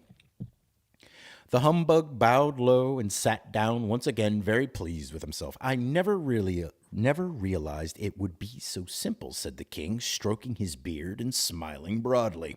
Quite simple indeed, concurred the bug. It sounds dangerous to me, said Milo. Most dangerous, mumbled the humbug, still trying to be in agreement with everybody. Who will make the journey? Asked Talk, who had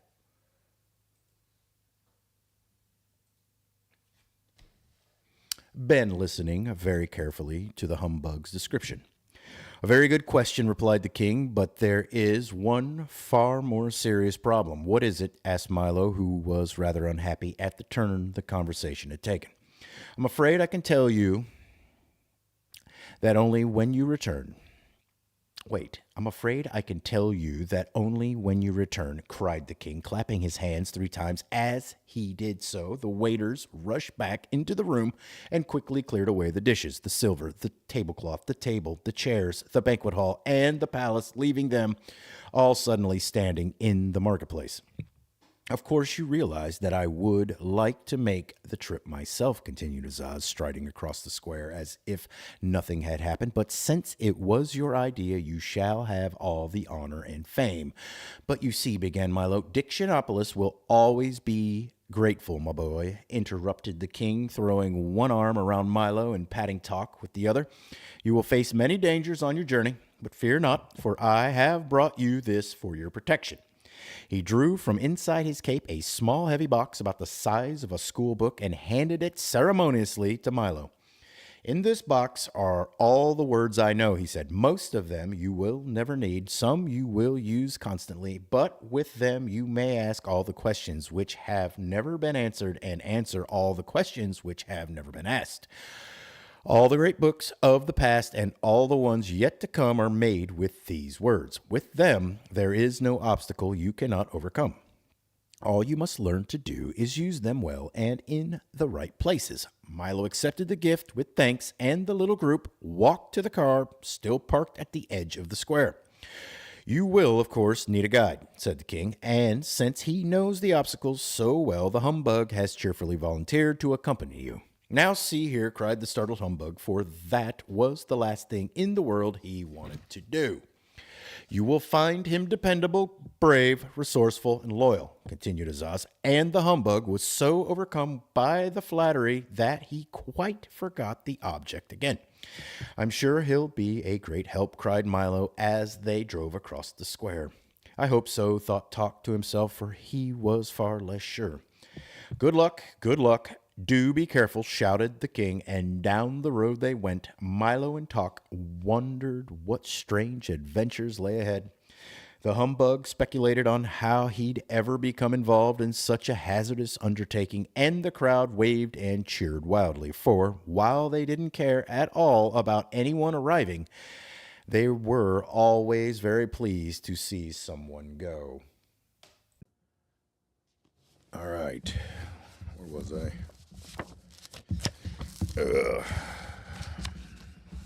Chapter 9. It's all in how you look at things. Soon all traces of Dictionopolis had vanished in the distance, and all those strange and unknown lands that lay between the kingdoms of worlds and the kingdom of numbers stretched before them. It was late afternoon, and the dark orange sun floated heavily over the distant mountains. A friendly, cool breeze slapped playfully at the car, and the long shadows stretched out hazily from the trees and bushes. Ah, the open road, exclaimed the humbug, breathing deeply, for he now seemed happily resigned to the trip. The spirit of adventure, the lure of the unknown, the thrill of a gallant quest. How very grand indeed. Then, pleased with himself, he folded his arms, sat back, and left it at that. In a few more minutes, they had left the open countryside and driven into a dense forest.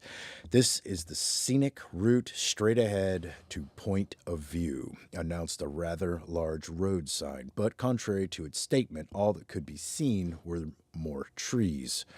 As the car rushed along, the trees grew thicker and taller and leafier until just as they hidden the sky completely, the forest abruptly ended and the road bent itself around a broad promontory. Stretching below, to the left, the right, and straight ahead, as far as anyone could see, lay the rich green landscape through which they had been traveling. "Remarkable view," announced the humbug, bouncing from the car as if he were responsible for the whole thing. "Isn't it beautiful?" gasped Milo. "Oh, I don't know," answered a strange voice. "It's all in the way you look at things." "I beg your pardon," said Milo, for he didn't see who had spoken. "I said it's all in how you look at things," repeated the voice. Milo turned around and found himself staring at two very neatly polished brown shoes for standing directly in front of him, if you can use the word standing, for anyone suspended in mid-air was another boy just about his age, whose feet were easily 3 foot off the ground. "For instance," continued the boy, "if you happened to like desserts, you might not think this was beautiful at all." "That's true," said Humbug, but wait, who didn't like to contradict anyone whose feet were that far off the ground? "For instance," said the boy again, "if Christmas trees were people and people were Christmas trees, we'd all be chopped down, put in the living room, and discovered with tinsel, while the trees opened our presents." "What does that have to do with it?" asked Milo. "Nothing at all," he answered, but it's an interesting possibility, don't you think?" "How do you manage to stand up there?" asked Milo, for this was the subject which most interested him. "I was about to ask you a similar question," answered the boy, "for you must be much older than you look to be standing on the ground." "What do you mean?" Milo asked. "Well," said the boy, "in my family everyone is born in the air, with his head at exactly the height it's going to be when he's an adult, and then we all grow towards the ground. When we're fully grown up, or as you can see grown down, our feet finally touch. Of course, there are a few of us whose feet never reach the ground, so no matter how old we get, no, touch the ground no matter how old we get, but I suppose it's the same in every family." He hopped a few steps in the air, skipped back to where he started, and then began again. "You certainly must be very old to have reached the ground already." "Oh, no," said Milo seriously. "In my family, we all start on the ground and grow up, and we never know how far until we actually get there." "What a silly system," the boy laughed. "Then your head keeps changing its height, and you always see things from a different way. Why, when you were 15, things won't look at all the way they did when you were 10, and at 20, everything will change again." "I suppose so," replied Milo, for he had never really thought about the matter. "We always see things from the same angle," the boy continued. "It's much less trouble that way. Besides, it makes more sense to grow down and not up. When you're very young, you can never hurt yourself falling down if you're in midair, and you certainly can't get in trouble for scuffing up your shoes or marking the floor if there's nothing to scuff them on and the floor is 3 feet away." "That's very true," thought Talk, who wondered how the dogs in the family liked the arrangement. "But there are many other ways to look at things," remarked the boy. "For instance, you had orange juice, boiled eggs, toast, and jam, and milk for breakfast," he said, turning to Milo. "And you are always worried about people wasting time," he said to Talk. "And you are almost never right about anything," he said, pointing at the humbug. "And when you are, it's usually an accident." "A gross exaggeration," protested the furious bug, who didn't realize that so much was visible to the naked eye. "Amazing," gasped Talk. "How do you know all that?" asked Milo. "Simple," he said proudly. "I am Alec Bings. I see through things. I can see whatever is inside, behind, around, covered by, or subsequent to anything else. In fact, the only thing I can't see is whatever happens to be right in front of my nose." "Isn't that a little inconvenient?" asked Milo, whose neck was becoming quite stiff from looking up. "It is a little," replied Alec, "but it is quite important to know what lies behind things, and the family helps me take care of the rest. My father sees to things, my mother looks after things, my brother sees beyond things, my uncle sees the other side of every question, and my little sister Alice sees under things." How can she see under things if she's all the way up there? Growled the humbug. Well, added Alec, turning a neat cartwheel, whatever she can't see under, she overlooks. Would it be possible for me to see something from up there? Asked Milo politely. You could, said Alec, but only if you try very hard to look at things as an adult does. Milo tried as hard as he could, and as he did, his feet floated slowly off the ground until he was standing in the air next to Alec Bings. He looked around very quickly and an instant later crashed back down to earth again. Interesting, wasn't it? Asked Alec. Yes, it was, agreed Milo, rubbing his head and dusting himself off. But I think I'll continue to see things as a child. It's not so far to fall. A wise decision, at least for the time being, said Alec. Everyone should have his own point of view. Isn't this everyone's point of view? Asked Tock, looking around curiously. Of course not, replied Alec, sitting himself down on nothing. It's only mine, and you certainly can't always look at things from someone else's point of view. For instance, from here, that looks like a bucket of water, he said, pointing to a bucket of water. But from an ant's point of view, it's a vast ocean. From an elephant's, just a cool drink. And to a fish, of course, it's home. So you see, the way you see things depends a great deal on where you look at them from. Now come along and I'll show you the rest of the forest. He ran quickly through the air, stopping occasionally to beckon Milo, Tock, and the humbug along, and they followed as well as anyone who had to stay on the ground could. Does anyone here grow the way you do? Puffed Milo when he had caught up. Almost everyone, replied Alec, and then he stopped a moment and thought, now and then, though, someone does begin to grow differently. Instead of down, his feet grow out towards the sky, but we do our best to discourage awkward things like that. What happens to them? Insisted Milo. Oddly enough, they often grow 10 times the size of everyone else, said Alec thoughtfully, and I've heard that they walk among the stars. And with that, he skipped off once again toward the waiting woods. Chapter 10. A Colorful Symphony. As they ran, tall trees closed in around them and arched gracefully towards the sky. The late afternoon sunlight leaped lightly from leaf to leaf, slid along branches and down trunks, and dropped finally to the ground in warm, luminous patches. A soft glow filled the air with the kind of light that made everything look sharp and clear and close enough to reach out and touch. Alec raced ahead, laughing and shouting, but soon encountered serious difficulties, for while he could always see the tree behind the next one, he could never see the next one itself, and was continually crashing into it. After several minutes of wildly dashing about, they all stopped for a breath of air. I think we're lost, panted the humbug, collapsing into a large berry bush. Nonsense, shouted Alec from the high branch on which he sat. Do you know where we are? Asked Milo. Certainly, he replied. We're right here on this very spot. Besides, being lost is never a matter of not knowing where you are. It's a matter of not knowing where you aren't. And I don't care at all about where I'm not. This was much too complicated for the bug to figure out, and Milo had just begun repeating it to himself when Alec said, If you don't believe me, ask the giant and he will point. And he pointed to a small house tucked neatly between two of the largest trees.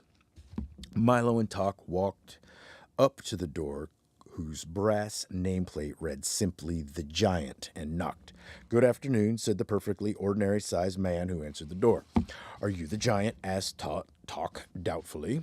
To be sure, he replied proudly. I'm the smallest giant in the world. What can I do for you? We are lost, said Milo. That's a difficult question, said the giant. Why don't you go around back and ask the midget? And he closed the door. They walked to the rear of the house, which looked exactly like the front, and knocked at the door, whose nameplate read The Midget.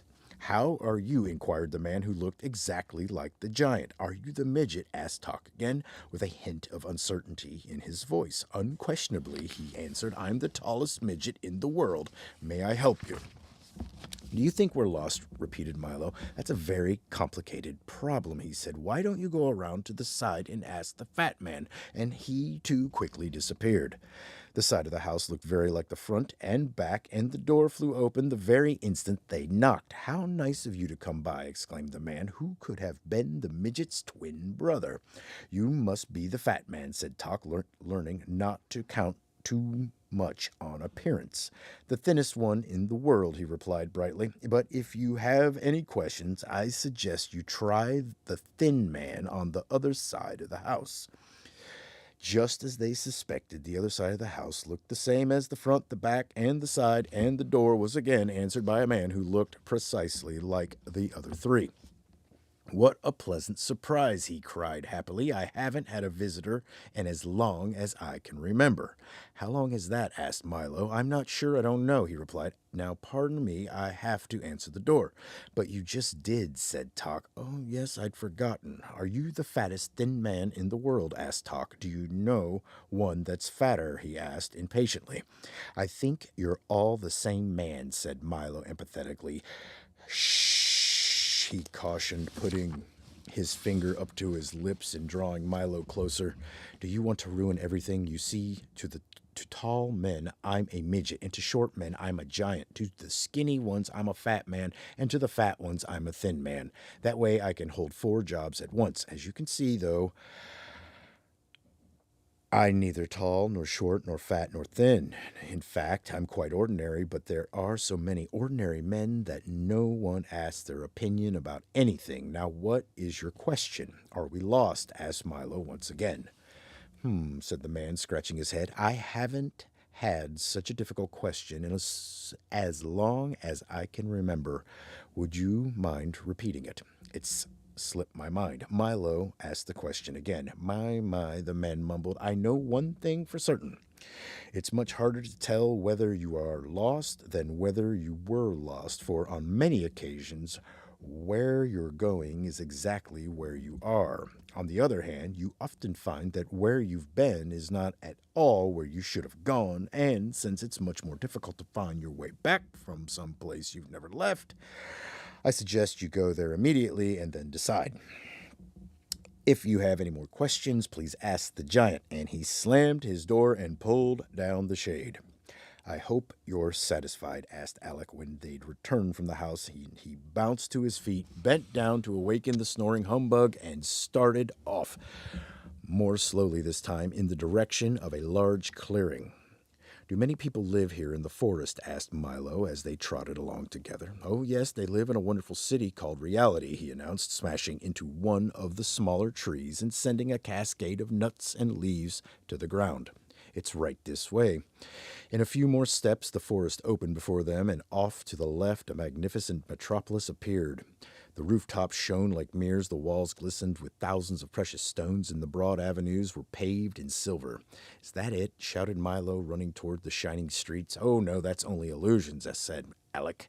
"The real city is over there." "What are illusions?" Milo asked, for it was the loveliest city he'd ever seen. "Illusions," explained Alec, "are like mirages," and realizing that this didn't help much, he continued, "and mirages are things that aren't really there that you can see very clearly." "How can you see something that isn't there?" yawned the humbug, who wasn't fully awake yet. "Sometimes it's much simpler than seeing things that are," he said. "For instance, if something is there, you can only see it with your eyes open, but if it isn't there, you can see it just as well with your eyes closed. That's why imaginary things are often easier to see than real ones." "Then where is reality?" barked Tock. "Right here," cried Alec, waving his arms. "You're standing in the middle of Main Street." They looked around very carefully. Tock sniffed suspiciously at the wind, and the humbug gingerly stabbed his cane in the air, but there was nothing at all to see. "It's really a very pleasant city," said Alec as he strolled down the street, pointing out several of the sights which didn't seem to be there, and tipping his cap to the passers-by. There were great crowds of people rushing along with their heads down, and they all appeared to know exactly where they were going as they darted down and around the non-existent streets and in and out of the missing buildings. "I don't see any city," said Milo very softly. "Neither do I," Alec remarked sadly, "but it hardly matters, for they don't miss it at all." It must be very difficult to live in a city you can't see, Milo insisted, jumping aside as a line of cars and trucks went by. Not at all, once you get used to it, said Alec, but let me tell you how it happened. And as they strolled along the bustling and busy avenue, he began.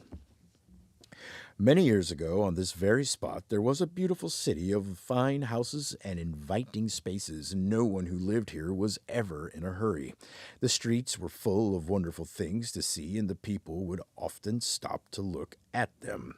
Didn't they have any place to go? Asked Milo. To be sure, continued Alec, but as you know, the most important reason for going from one place to another is to see what's in between, and they took great pleasure in doing just that. Then one day, someone discovered that if you walked as fast as possible and looked at nothing but your shoes, you would arrive at your destination much more quickly. Soon, everyone was doing it. They all rushed down the avenues and hurried along the boulevards, seeing nothing of wonders and beauties of their city as they went. Milo remembered the many times he'd done the very same thing, and as hard as he tried, there were even things on his own street that he couldn't remember. No one paid any attention to how things looked, and as they moved faster and faster, everything grew uglier and dirtier, and as everything grew uglier and dirtier, they moved faster and faster, and at last a very strange thing began to happen. Because nobody cared, the city slowly began to disappear. Day by day, the buildings grew fainter and fainter, and the streets faded away until at last it was entirely invisible. There was nothing to see at all. What did they do? The humbug inquired suddenly, taking an interest in things. Nothing at all, continued Alec. They went right on living here just as they'd always done, in the houses they could no longer see and on the streets which had vanished because nobody had noticed a thing. And that's the way they have lived to this very day. Hasn't anyone told them? Asked Milo. It doesn't do any good, Alec replied, for they can never see what they're in too much of a hurry to look for. Why don't they live in illusion? Suggested Humbug. It's much prettier. Many of them do, he answered, walking in the direction of the forest once again. But it's just as bad to live in a place where what you see isn't there as it is to live in one where what you don't see is. Perhaps someday you can have one city as easy to see as illusions and as hard to forget as reality, Milo remarked.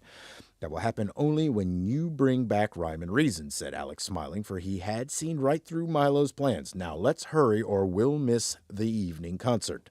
They followed him quickly up a flight of steps which couldn't be seen and through a door which didn't exist. In a moment they had left reality, which is sometimes a hard thing to tell, and stood in a completely different part of the forest. The sun was dropping slowly from sight, and stripes of purple and orange and crimson and gold piled themselves on top of the distant hills. The last shafts of light waited patiently for a flight of wrens to find their way home, and a group of anxious stars had already taken their places. Here we are, cried Alec, and with a sweep of his arm he pointed towards an enormous symphony orchestra. Isn't it a grand sight?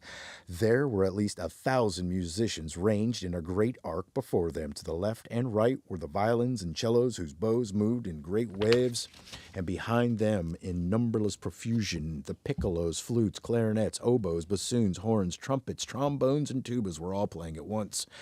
At the very rear, so far away they could hardly be seen, were the percussion instruments, and lastly, in a long line up one side of a steep slope, were the solemn bass fiddles.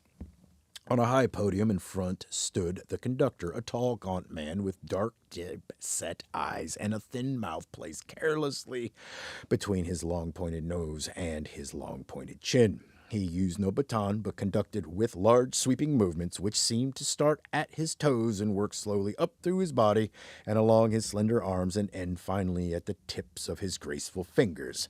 I don't hear any music, said Milo. That's right, said Alec. You don't listen to this concert, you watch it. Now pay attention. As the conductor waved his arms, he molded the air like handfuls of soft clay, and the musicians carefully followed his every direction. What are they playing? asked Hawk, looked up inquisitively at Alec. The sunset, of course. They play it every evening about this time. They do? said Milo quizzically. Naturally, answered Alec, and they also play morning, noon, and night, when, of course, it's morning, noon, or night. Why, there wouldn't be any color in the world unless they played it. Each instrument plays a different one, he explained, and depending, of course, on what season it is and how the weather's to be, the conductor chooses his score and directs the day. But watch, the sun has almost set, and in a moment you can ask Chroma himself. The last colors slowly faded from the western sky, and as they did, one by one the instruments stopped until only the bass fiddles in their somber, slow movement were left to play the night, and a single set of silver bells brightened the constellations. The conductor let his arms fall limply at his sides and stood quite still as darkness claimed the forest. It was a very beautiful sunset, said Milo, walking to the podium. It should be, was the reply. We've been practicing since the world began. And reaching down, the speaker picked Milo off the ground and set him on the music stand. I am Chroma the Great, he continued, gesturing broadly with his hands, conductor of color, maestro of pigment, and director of the entire spectrum. Do you play all day long? Asked Milo when he had introduced himself. Ah, yes, all day, every day, he sang out, then pirouetted gracefully around the platform. I rest only at night, and even then they play on. What would happen if you stopped? Asked Milo, who didn't quite believe the color happened that way. See for yourself, roared Chroma, and he raised both hands high over his head. Immediately the instruments that were playing stopped, and at once all the color vanished. The world looked like an enormous coloring book that had never been used. Everything appeared in simple black outlines, and it looked as if someone with a set of paint the size of a house and a brush as wide could stay happily occupied for years.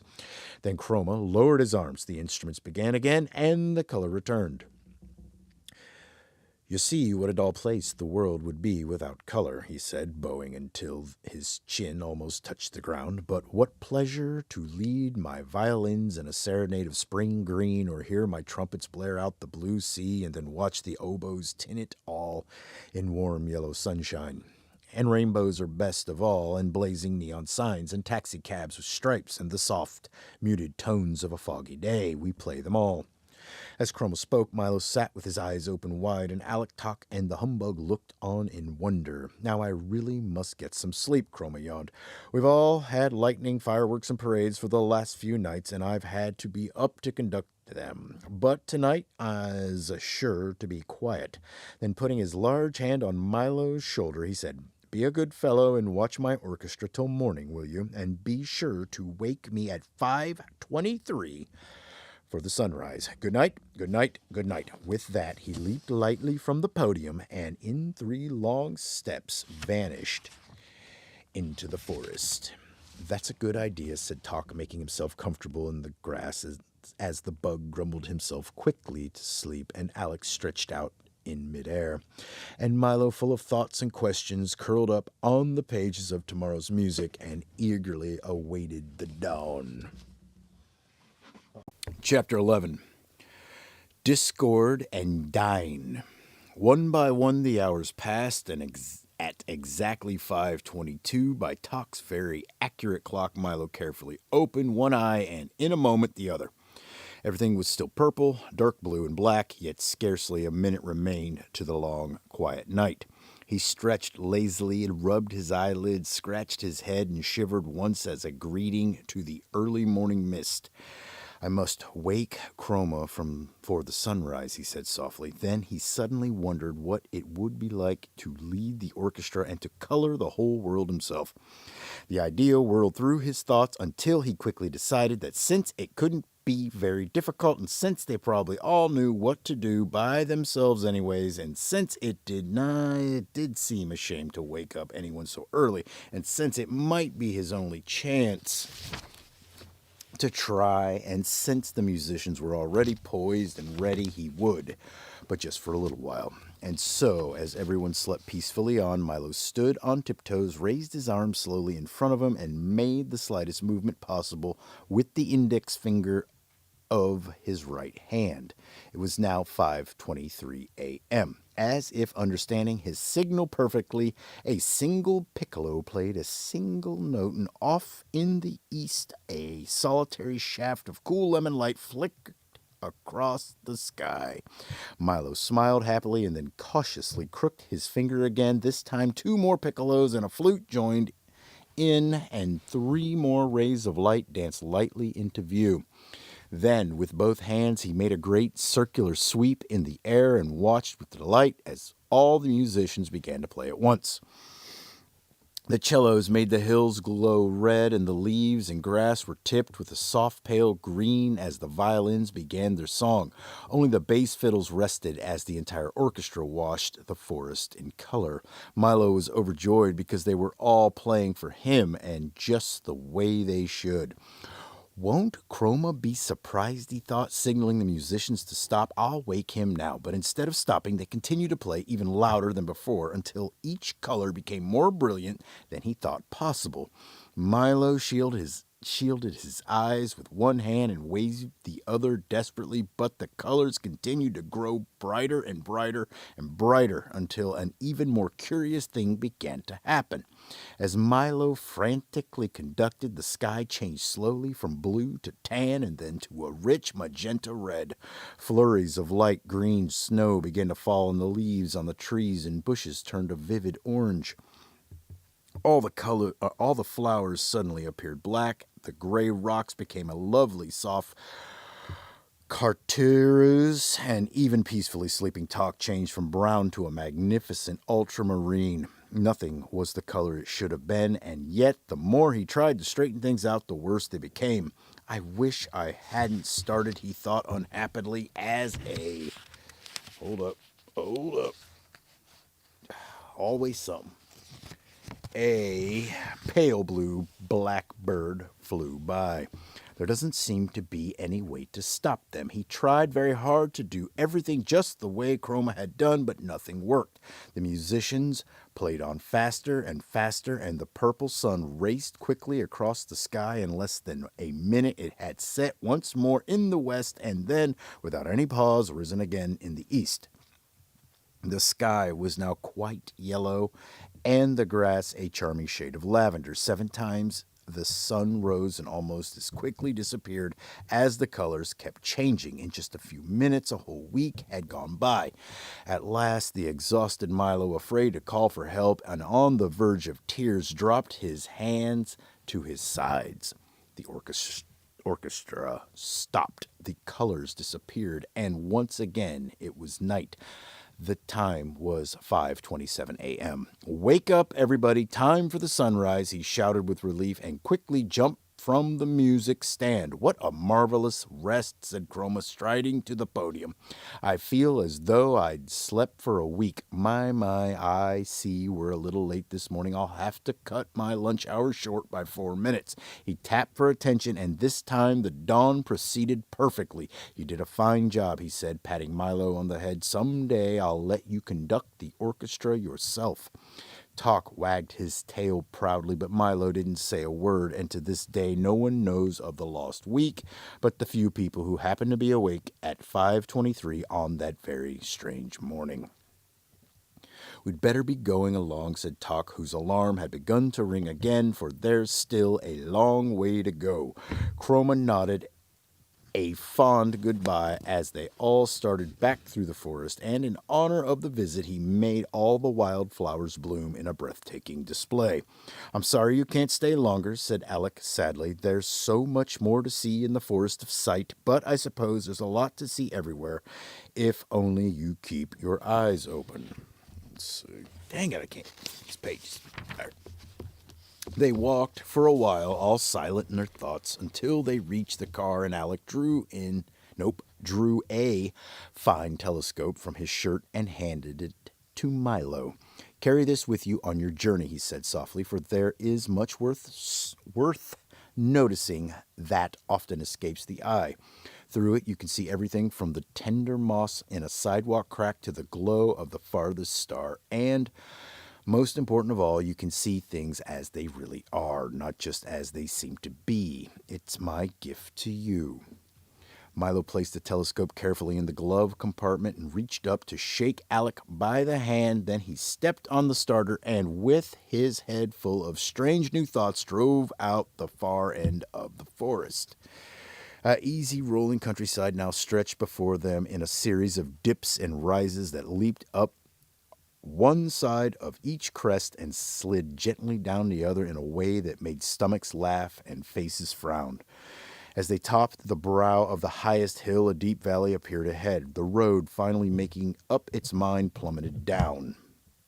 As if anxious to renew acquaintance with the sparkling blue beam that flowed below, when they reached the floor of the valley, the wind grew stronger as it funneled through the rocks, and directly ahead a bright-colored speck grew larger and larger. "It looks like a wagon," cried Milo excitedly. "It is a wagon, a carnival wagon," seconded Talk, and that's exactly what it was, parked at the side of the road, painted bright red and looking quite deserted. On its side, in enormous white letters bordered in black, was the inscription, Cacophongus, Cacophonus a Discord. And below, in slightly smaller black letters bordered in white, was Doctor of Dissidence. "Perhaps if someone's at home, he might tell us how far we have to go," said Milo, parking next to the wagon. He tiptoed timidly up the 3 wooden steps to the door, tapped lightly, and leaped back in fright. For the moment he knocked, there was a terrible crash from inside the wagon that sounded as if a whole set of dishes had been dropped from the ceiling onto a hard stone floor. At the same time, the door flew open, and from the dark interior, a hoarse voice inquired, "Have you ever heard a whole set of dishes dropped from the ceiling onto a hard stone floor?" Milo, who had tumbled back off the steps, sat up quickly, while Talk and the humbug rushed from the car to see what had happened. "Well, have you?" insisted the voice, which was so raspy that it made you want to clear your own throat. "Not until just now," replied Milo, getting to his feet. "Ha, I thought so," said the voice happily. "Have you ever heard an ant wearing fur slippers walk across a thick wool carpet?" And before they could answer, he went on in his strange, croaking way. "Well, don't just stand there in the cold. Come in, come in. It's lucky you happened by. None of you looks well." The faint glow of a ceiling lamp dimly illuminated the wagon as they cautiously stepped inside. Talk first, eager to defend against all dangers. Milo next, frightened but curious, and the humbug last, ready at any moment to run for his life. "That's right, now let's have a look at you," he said. Very bad, a serious case." The dusty wagon was lined with shelves full of curious boxes and jars of a kind found in old apothecary shops. It looked as though it hadn't been swept out in years. Bits and pieces of equipment lay strewn all over the floor, and at the rear was a heavy wooden table covered with books, bottles, and bric-a-brac. "Have you ever heard a blindfolded octopus unwrap a cellophane-covered bathtub?" he inquired again, as the air was filled with a loud, crinkling, snapping sound. Sitting at the table, busily mixing and measuring, was the man who had invited them in. He was wearing a long white coat with a stethoscope around his neck and a small round mirror attached to his forehead, and the only really noticeable things about him were his tiny mustache and his enormous ears, each of which was fully as large as his head. "Are you a doctor?" asked Milo, trying to feel as well as possible. "I am Cacophonus a Discord, Doctor of Dissidence," roared the man, and as he spoke, several small explosions and a grinding crash were heard. "What does the A stand for?" stammered the nervous bug, too frightened to move. "As loud as possible," bellowed the doctor, and 2 screeches and a bump accompanied his response. "Now step a little closer and stick out your tongues. Just as I suspected, he continued, opening a large dusty book and thumbing through the pages, you're suffering from a severe lack of noise. He began to jump around the wagon, snatching bottles from the shelves until he had a large assortment in various colors and sizes collected at one end of the table. All were neatly labeled. Loud cries, soft cries, bangs, bongs, smashes, crashes, swishes, swooshes, snaps, crackles, whistles, and gongs, squeaks, squawks, and miscellaneous uproar. After pouring a little of each into a large glass beaker, he stirred the mixtures thoroughly with a wooden spoon, watching intently as it smoked and steamed and boiled and bubbled. Be ready in just a moment, he explained, rubbing his hands. Milo had never seen such unpleasant-looking medicine and wasn't at all anxious to try any. Just what kind of a doctor are you? He asked suspiciously. Well, you might say I'm a specialist, said the doctor. I specialize in noise, all kinds, from the loudest to the softest, and from the slightly annoying to the terribly unpleasant. For instance, have you ever heard a square-wheeled steam roller ride over a street full of hard-boiled eggs? He asked, and as he did, all that could be heard were loud, crunching sounds. But who would want to all those terrible noises? Asked Milo, holding his ears. Everybody does, said the surprised doctor. They're very popular today. Why, I'm kept so busy I can hardly fill the orders for noise pills, racket lotion, clamor salve, and hubbub tonic. That's all people seem to want these days. He stirred the beaker of liquid a few more times, and then, as the steam cleared, continued. Business wasn't always so good. Years ago, everyone wanted pleasant sounds, and except for a few orders during wars and earthquakes, things were very bad. But then the big cities were built, and there was a great need for honking horns, screeching trains, clanking bells, deafening shouts, piercing shrieks, gurgling drains, and all the rest of those wonderfully unpleasant sounds we use so much of today. Without them, people would be very unhappy, so I make sure that they get as much as they want. Why, if you take a little of my medicine every day, you'll never have to hear a beautiful sound again. Here, try some.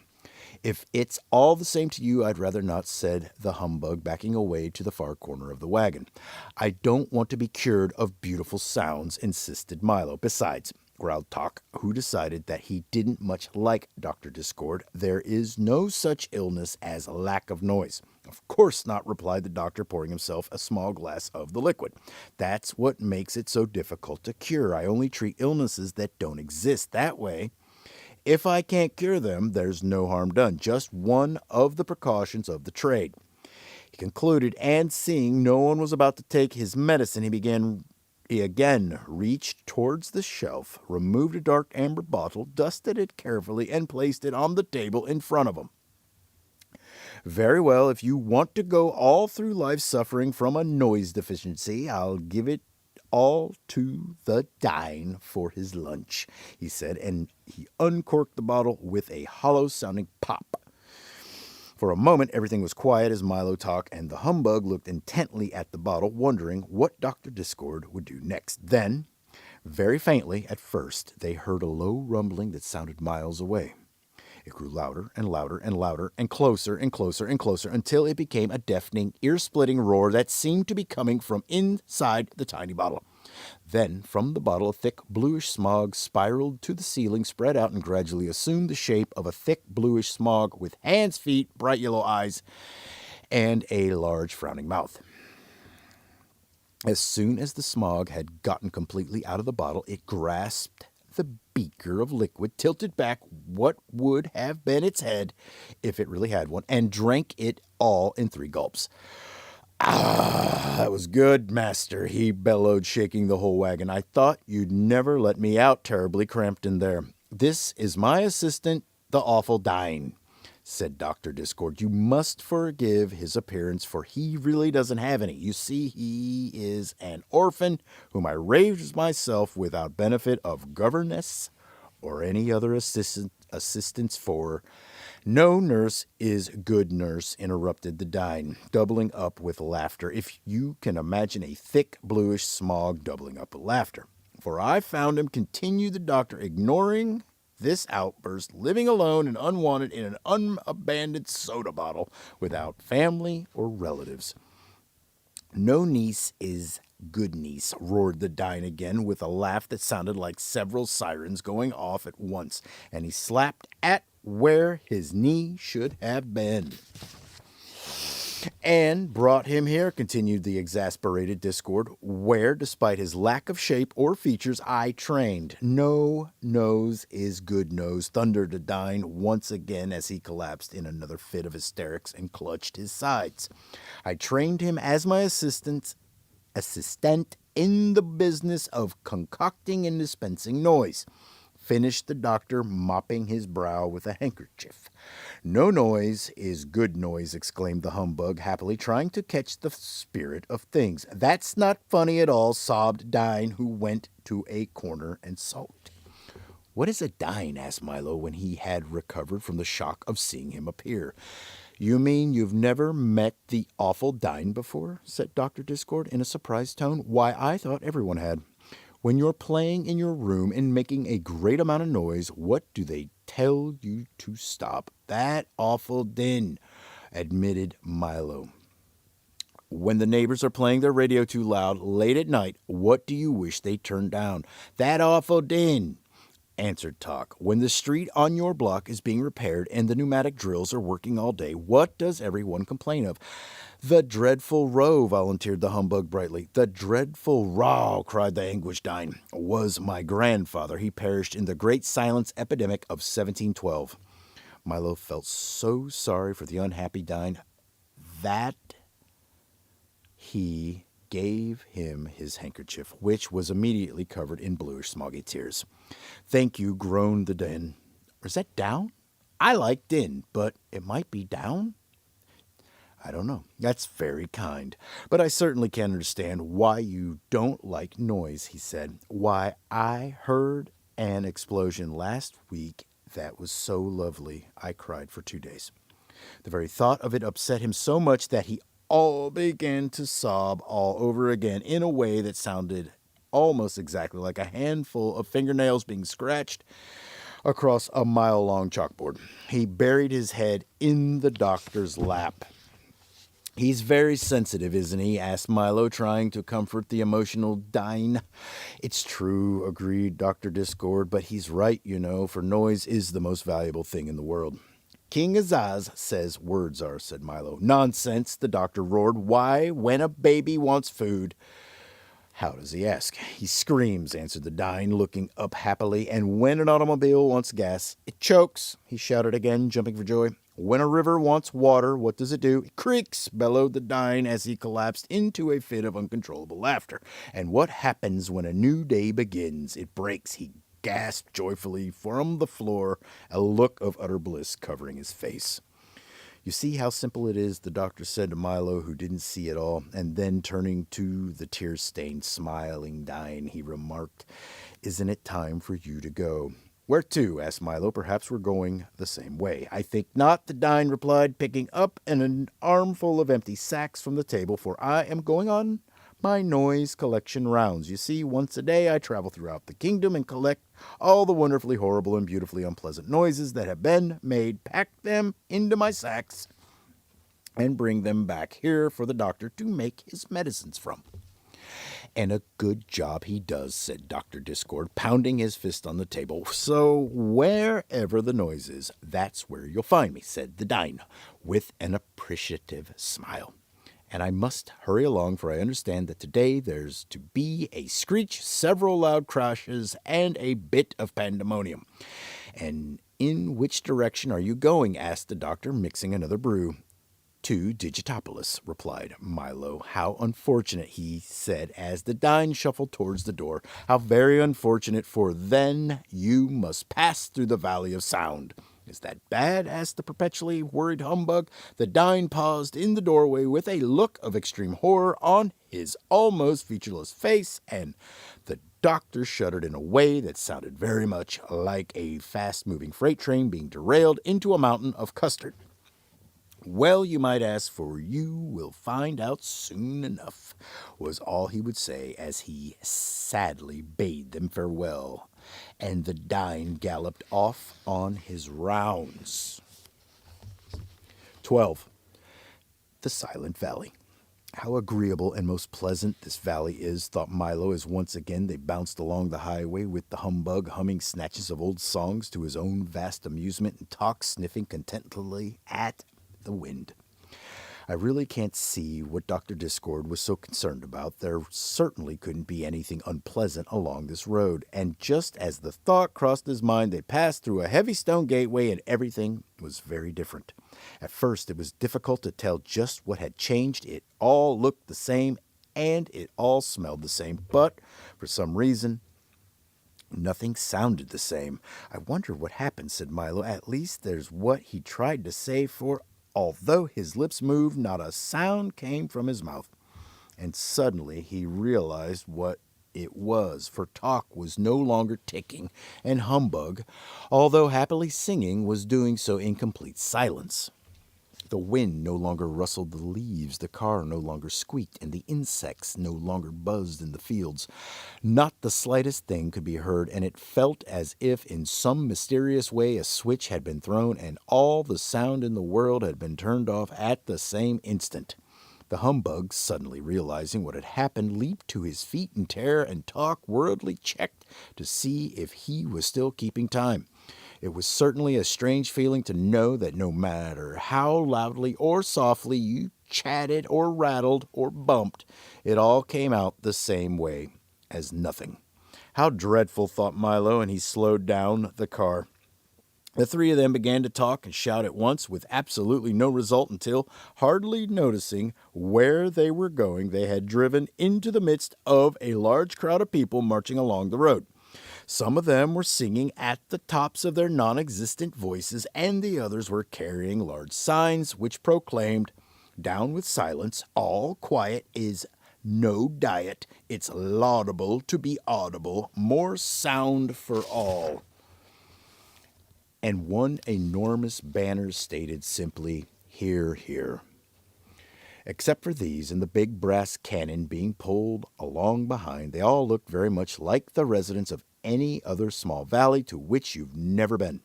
When the car had stopped, one of them held up a placard which said, "Welcome to the Valley of Sound," and the others cheered as loudly as possible, which was not very loud at all. "Have you come to help us?" asked another, stepping forward with his question. "Please," added a third. Milo tried desperately to say who he was and where he was going, but to no avail. As he did, 4 more placards announced, "Listen," scratched out, "look carefully, and we will tell you of our terrible misfortune." And while 2 of them held up a large blackboard, a third, writing as fast as he could, explained why there was nothing but quiet in the Valley of Sound. "At a place in the valley not far from here," he began, "where the echoes used to gather and the winds came to rest, there is a great stone fortress, and in it lives the Sound Keeper who rules this land. When the old king of wisdom drove the demons into the distant mountains, he appointed her guardian of all sounds and noises, past, present, and future. For years she ruled as a wise and beloved monarch, each morning at sunrise, releasing the day's new sounds to be borne by the winds throughout the kingdom, and each night at moonset gathering in the old sounds to be catalogued and filled in the vast storage vaults below." The writer paused for a moment to mop his brow, and then, since the blackboard was full, erased it completely and continued anew from the top. "She was generous to a fault and provided us with all the sound we could possibly use, for singing as we worked, for bubbling pots and stew, for the chop of an axe and the crash of a tree, for the creak of a hinge and the hoot of an owl, for the squish of a shoe in the mud and the friendly tapping of rain on the roof, and for the sweet music of pipes and the sharp snap of winter ice cracking on the ground." He paused again as a tear of longing rolled from cheek to lip with the sweet, salty taste of an old memory. And all these sounds, when once used, would be carefully placed in alphabetical order and neatly kept for future reference. Everyone lived in peace, and the valley flourished as the happy home of sound. But then things began to change. Slowly at first, and then in a rush, more people came to settle here and brought with them new ways and new sounds, some very beautiful and some less so. But everyone was so busy with the things that had to be done that they scarcely had time to listen at all. And, as you know, a sound which is not heard disappears forever and is not to be found again. People laughed less and grumbled more, sang less and shouted more, and the sounds they made grew louder and uglier. It became difficult to hear even the birds or the breeze, and soon everyone stopped listening for them.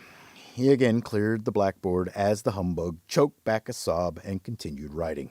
The soundkeeper grew worried and disconsolate. Each day there were fewer sounds to be collected, and most of those were hardly worth keeping.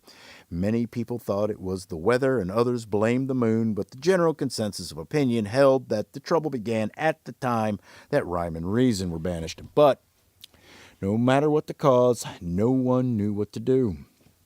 Then one day Dr. Discord appeared in the valley with his wagon of medicines and the bluish smoggy dine. He made a thorough examination and promised to cure everyone of everything, and the soundkeeper let him try. He gave several bad-tasting spoonfuls of medicine to every adult and child, and it worked, but not really as expected, for he cured everybody of everything but noise. The soundkeeper became furious. She chased him from the valley forever and then issued the following decree. From this day forward, the Valley of Sound shall be silent. Since sound is no longer appreciated, I hereby abolish it. Please return all unused amounts to the fortress immediately. And that's the way it has been ever since, he concluded sadly. There is nothing we can do to change it, and each day new hardships are reported.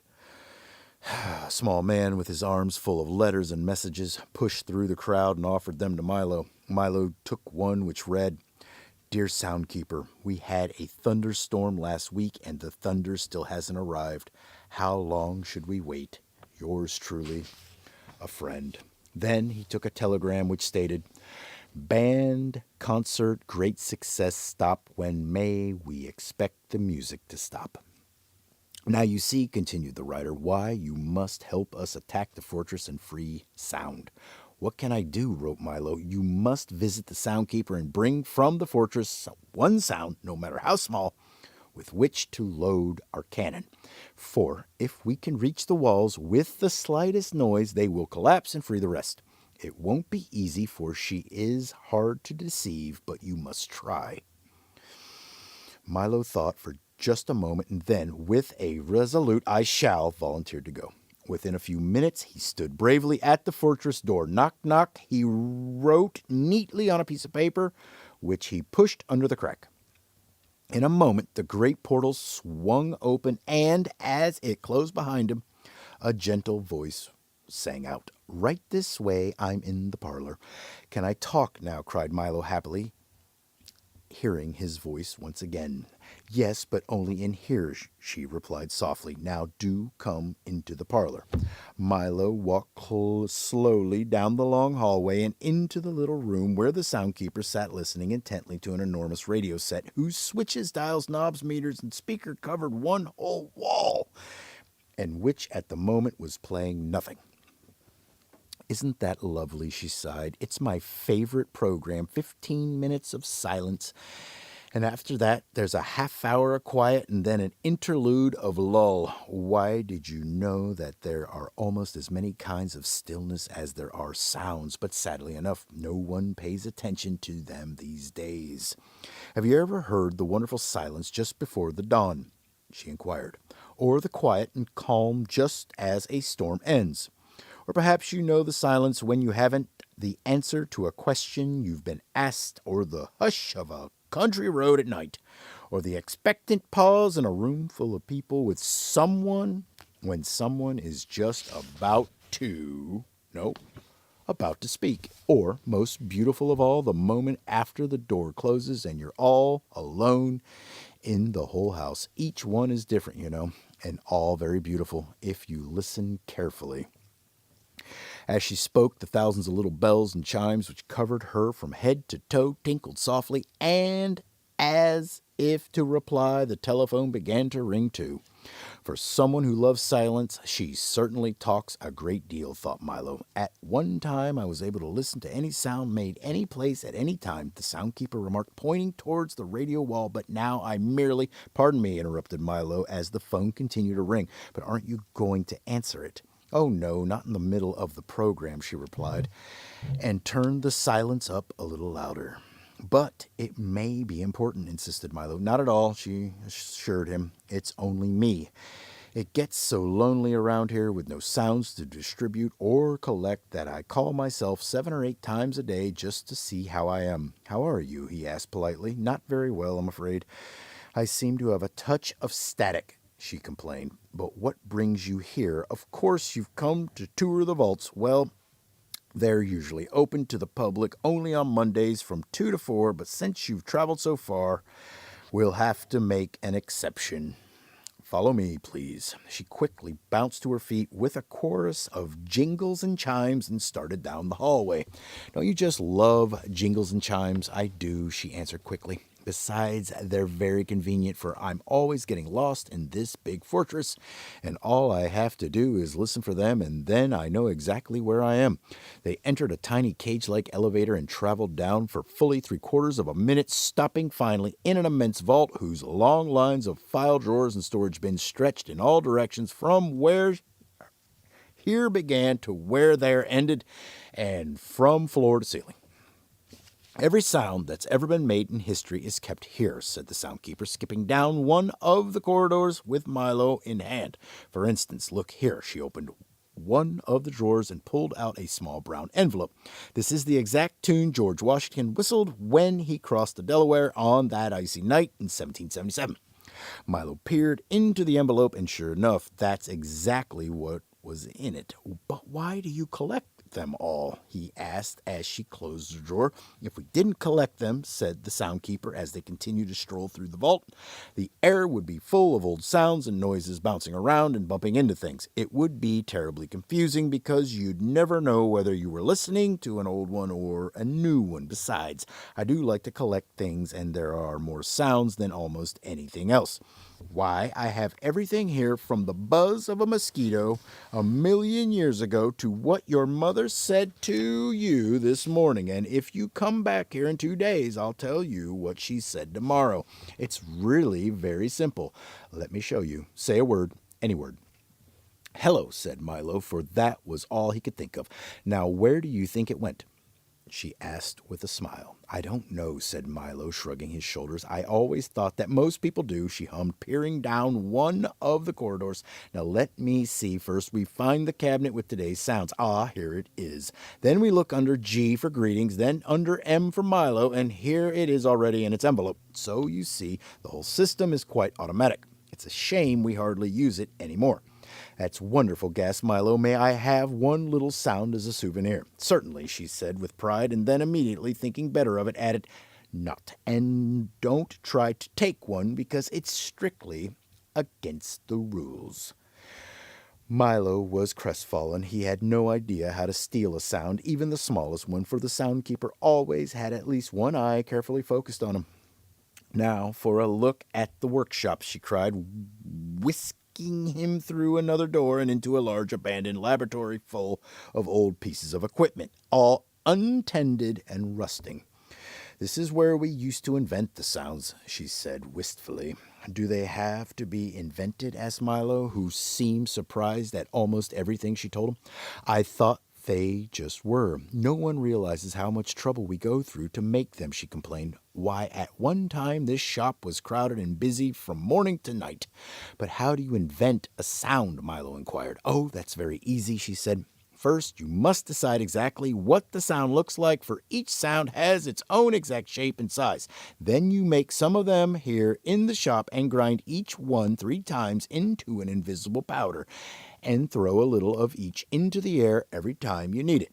But I've never seen a sound, Milo insisted. You never see them out there, she said, waving her arm in the general direction of everywhere, except every once in a while on a very cold morning when they freeze. But in here we see them all the time. Here, let me show you. She picked up a padded stick and struck a nearby bass drum 6 times. 6 large, woolly, fluffy cotton balls, each about 2 feet across, rolled silently out onto the floor. You see, she said, putting some of them into a large grinder. Now listen.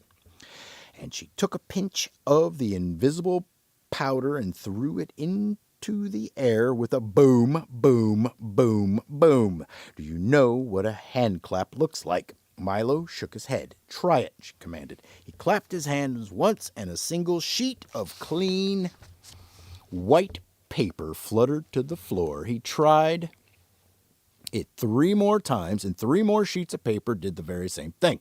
And then he applauded as fast as he could, and great cascade of paper filled the air. Isn't that simple? And it's the same for all sounds. If you think about it, you'll soon know what each one looks like. Take laughter, for instance, she said, laughing brightly, and 1,000 tiny brightly colored bubbles flew into the air and popped noiselessly.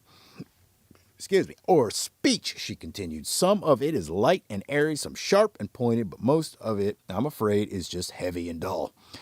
How about music? Asked Milo excitedly. Right over here, we weave it on our looms. Symphonies are the large, beautiful carpets with all the rhythms and melodies woven in. Concertos are these tapestries, and all the other bolts of cloth are serenades, waltzes, overtures, and rhapsodies. And we also have some of the songs that you often sing, she cried, holding up a handful of brightly colored handkerchiefs. She stopped for a moment and said sadly, we even had one section over there that did nothing but put the sound of the ocean into seashells. This was once such a happy place. Then why don't you make sound for everyone now? He shouted so eagerly that the soundkeeper leaped back in surprise. Don't shout so, young man. If there's one thing we need more of around here, it's less noise. Now come with me and I'll tell you all about it. And put that down immediately. Her last remark was directed toward Milo's efforts to stuff one of the large drum beats into his back pocket. They returned quickly to the parlor, and when the soundkeeper had settled herself in a chair and carefully tuned the radio to a special hour of hush, Milo asked his question once again in a somewhat lower voice. It doesn't make me happy to hold back the sounds, she began softly, for if we listen to them carefully, they can sometimes tell us things far better than words. But if that is so, asked Milo, and he had no doubt that it was, shouldn't you release them? Never, she cried, they just use them to make horrible noises which are ugly to see and worse to hear. I leave all that to Dr. Discord and that awful, awful dying.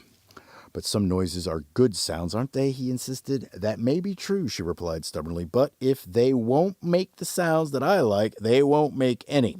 But he started to say, and it got no further than that. For while he was about to say that he didn't think that was quite fair, a thought to which the obstinate soundkeeper might have taken kindly, he suddenly discovered the way he would carry his little sound from the fortress. In that instant, between saying the word and before it sailed off into the air, he had clamped his lips shut, and the butt was trapped in his mouth, all made but not spoken. Well, I mustn't keep you all day, she said impatiently. Now turn your pockets out so I can see that you didn't steal anything and you can be on your way.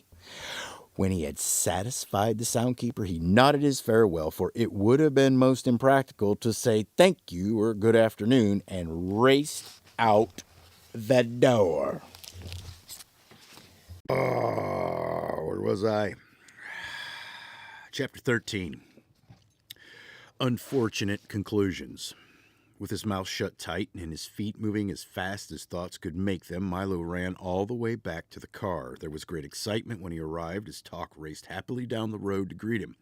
The humbug personally accepted all congratulations from the crowd. "Where is the sound?" someone hastily scribbled on the blackboard, and they all waited anxiously for the reply. Milo caught his breath, picked up the chalk, and explained simply, "It's on the tip of my tongue." Several people excitedly threw their hats into the air. Some shouted what would have been a loud hurrah, and the rest pushed the heavy cannon into place. They aimed it directly at the thickest part of the fortress wall and packed it full of gunpowder. Milo stood on tiptoe, leaned over into the cannon's mouth, and parted his lips. The small sound dropped silently to the bottom, and everything was ready. In another moment, the fuse was lit and sputtering. "I hope no one gets hurt," thought Milo, and before he had time to think again, an immense cloud of gray and white smoke leaped from the gun, and along with it, so softly that it was hardly heard, came the sound of butt. I flew toward the wall for several seconds in a high, lazy arc, and then struck ever so lightly just to the right of the big door. For an instant there was an ominous stillness, quieter and more silent than ever before, as if even the air was holding its breath. And then, almost immediately, there was a blasting, roaring, thundering smash, followed by a crushing, shattering, bursting crash, as every stone in the fortress came toppling to the ground, and the vaults burst open, spilling the sounds of history into the wind. Every sound that had ever been uttered or made, from way back to when there were none, to way up when there were too many, came hurtling out of the debris in a way that sounded as though everyone in the world was laughing, whistling, shouting, crying, singing, whispering, humming, screaming, coughing, and sneezing all at the same time. There were bits of old speeches floating about, as well as recited lessons, gunshots from old wars, babies' cries, auto horns, waterfalls, electric fans, galloping horses, and a great deal of everything else.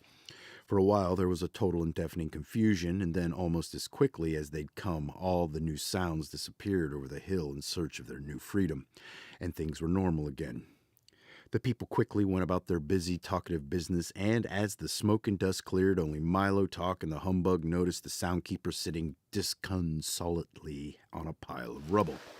"I'm terribly sorry," said Milo sympathetically as the three of them went to console her, "but we had to do it," added Talk, sniffing around the ruins. "What a terrible mess," observed the humbug with his knack for saying exactly the wrong thing. The soundkeeper looked around with an expression of unrelieved sadness on her happy face. "It will take years to collect all those sounds again," she sobbed, "and even longer to put them back in proper order. But it's all my fault, for you can't improve sound by having only silence. The problem is to use each at the proper time." As she spoke, the familiar and unmistakable squinch-squanch of the dying, heavy-footed steps could be heard plodding over the hill, and when he finally appeared, he was dragging an incredibly large sack behind him. "Can anyone use these sounds?" he puffed, mopping his forehead. "They all came over the hill at once, and none of them are awful enough for me." The soundkeeper peered into the sack, and there were all the sounds which had burst from the vaults. "How nice of you to return them," she cried happily. "You and the doctor must come by for an evening of beautiful music when my fortress is repaired." The thought of it so horrified the Dine that he excused himself immediately and dashed off down the road in a great panic. "I hope I haven't offended him," she said with some concern. "He only likes unpleasant sounds," volunteered Talk. "Ah, yes," she sighed. "I keep forgetting that many people do. But I suppose they are necessary, for you never really know how pleasant one was unless you knew how unpleasant it wasn't." She paused for a moment, then continued. "If only Rhyme and Reason were here, I'm sure things would improve." "That's why we're going to rescue them," said Milo proudly. "What a long, hard journey that'll be. You'll need some nourishment," she cried, handing Milo a small brown package neatly wrapped and tied with string. "Now remember, They're not for eating, but for listening, because you'll often be hungry for sounds as well as food. Here are street noises at night, train whistles a long way off, dry leaves burning, busy department stores crunching toast, creaking bed springs, and, of course, all kinds of laughter. There are a little of each, and in far-off lonely places, I think you'll be glad to have them. I'm sure we will, replied Milo gratefully. Just take this road to the sea and turn left, she told them. You'll soon be in Digitopolis. And almost before she had finished, they had said goodbye and left the valley behind them. The shoreline was peaceful and flat, and the calm sea bumped it playfully along the sandy beach. In the distance, a beautiful island covered with palm trees and flowers beckoned invitingly from the sparkling water. Nothing can possibly go wrong now, cried the humbug happily. As soon as he'd said it, he leaped from the car as if struck by a pin and sailed all the way to the little island.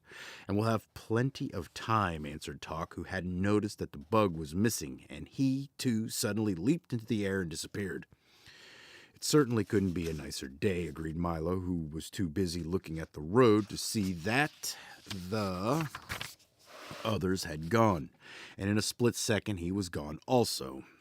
He landed next to Talk and the terrified humbug on the tiny island, which now looked completely different. Instead of palms and flowers, there were only rocks and the twisted stumps of long-dead trees. It certainly didn't seem like the same place that they had seen from the road. Pardon me, said Milo to the first man who happened by. Can you tell me where I am? Pardon me, replied the man. Can you tell me who I am? The man, who was dressed in a shaggy tweed jacket and knickers with long woodland stockings and a cap that had peak both front and back, and he seemed as confused as he could be. You must know who you are, said Milo impatiently. You must know where you are, he replied with equal annoyance. Oh dear, this is going to be difficult, Milo whispered to Talk. I wonder if we can help him. They conferred for a few minutes, and finally the bug looked up and said, Can you describe yourself? Yes, indeed, the man replied happily. I'm as tall as can be, and he grew straight up until all that could be seen of him were his shoes and stockings. And I'm as short as can be, and he shrank down to the size of a pebble. I'm as generous as can be, he said, handing each of them a large red apple, and I'm as selfish as can be, he snarled, grabbing them back again. I'm as strong as can be, he roared, lifting an enormous boulder over his head, and I'm as weak as can be, he grasped, staggering under the weight of his hat. I'm as smart as can be, he remarked in 12 different languages, and I'm as stupid as can be, he admitted, putting both feet in one shoe. I'm as grateful as can be, he hummed, balancing on one toe, and I'm as clumsy as can be, he cried, sticking his thumb in his eye. I'm as fast as can be, he announced, running around the island twice in no time at all, and I'm as slow as can be, he complained, waving goodbye to a snail. Is that any help to you? Once again, they conferred in busy whispers until all three agreed. It's really very simple, said the humbug, twirling his cane. If everything you say is true, added Talk, then, without a doubt, Milo concluded brightly, you must be Canby. Of course, yes, of course, the man shouted. Why didn't I think of that? I'm as happy as can be. Then he quickly sat down, put his head in his hands and sighed, but I'm also as sad as can be. Now, will you tell me where we are? Asked Talk as he looked around the desolate island. To be sure, said Canby, you're on the island of conclusions. Make yourself at home. You're apt to be here for some time, but how did we get here? Asked Milo, who was still a bit puzzled by being there at all. You jumped, of course, explained Canby. That's the way most everyone gets here. It's really quite simple. Every time you decide something without having a good reason, you jump to conclusions whether you like it or not. It's such an easy trip to make that I've been here hundreds of times. But this is such an unpleasant-looking place, Milo remarked. Yes, that's true, admitted Canby. It does look much better from a distance. As he spoke, at least 8 or 9 people sailed onto the island from every direction possible. Well, I'm going to jump right back, announced the humbug, who took 2 or 3 practice bends, leaped as far as he could, and had landed in a leap 2 feet away. That won't do at all, scolded Canby, helping him to his feet. You can never jump away from conclusions. Getting back is not so easy. That's why we're so terribly crowded here. That was certainly the truth, for all along the black shore and clustered on the rocks for as far as anyone could see were enormous crowds of people, all sadly looking out to sea. Isn't there even a boat? Asked Milo, anxious to get on with his trip. Oh, no, replied Canby, shaking his head. The only way back is to swim, and that's a very long and a very hard way. I don't like to get wet, moaned the unhappy bug, and he shuddered at the thought. Neither do they, said Canby sadly. That's what keeps them here, but I wouldn't worry too much about it, for you can swim all day in the sea of knowledge and still come out completely dry.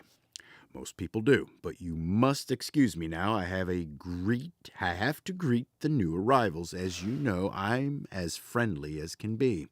Over the humbug's strenuous objections, Milo and Talk decided to swim, and protesting loudly, the bug was dragged along with them towards the sea. Canby hurried off to answer more questions, and the last thing he was heard to say was, "Pardon me, can you tell me who I am?" They swam and swam and swam for what seemed like hours, and only Talk's firm encouragement kept Milo struggling through the icy water. At last they reached the shore, thoroughly exhausted, except for the bug, completely soaked. That wasn't bad at all, the humbug said, straightening his tie and brushing himself off. I must visit there again. I'm sure you will, gasped Milo, but from now on I'm going to have a very good reason before I make up my mind about anything. You can lose too much time jumping to conclusions. The car was just where they left it, and in a moment they were on their way again as the road turned away from the sea and began its long climb into the mountains.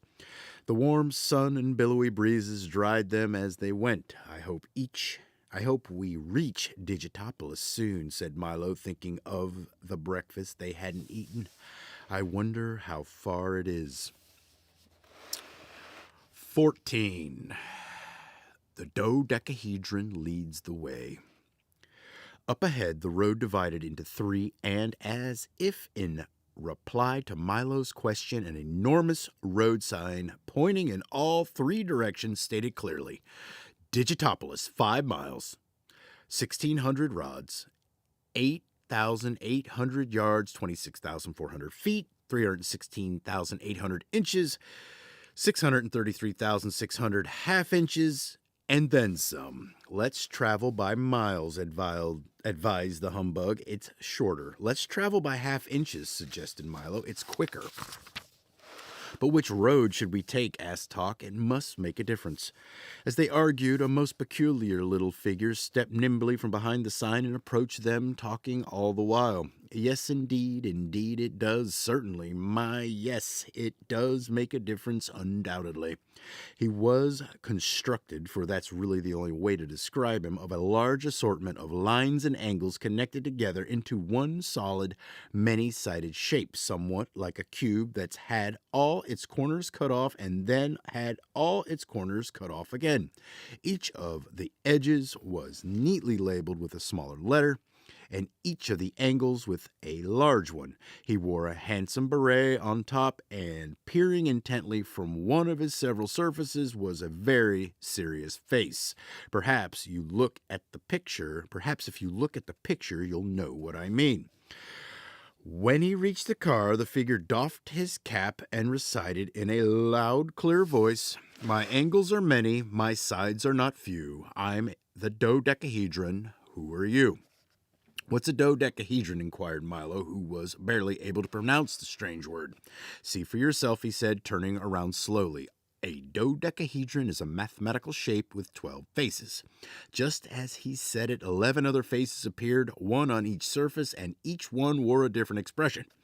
I usually use one at a time, he confided, as all but the smiling one disappeared again. It saves wear and tear. What are you called, Milo? Said Milo.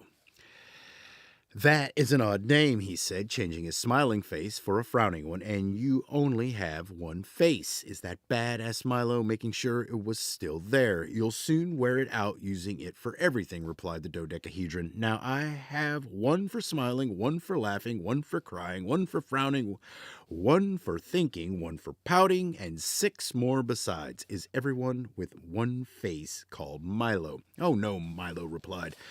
Some are called Henry or George or Robert or John or lots of other things. How terribly confusing, he cried. Everything here is called exactly what it is. The triangles are called triangles, the circles are called circles, and even the same numbers have the same name. Why, can you imagine what would happen if we named all the 2s Henry or George or Robert or John or lots of other things?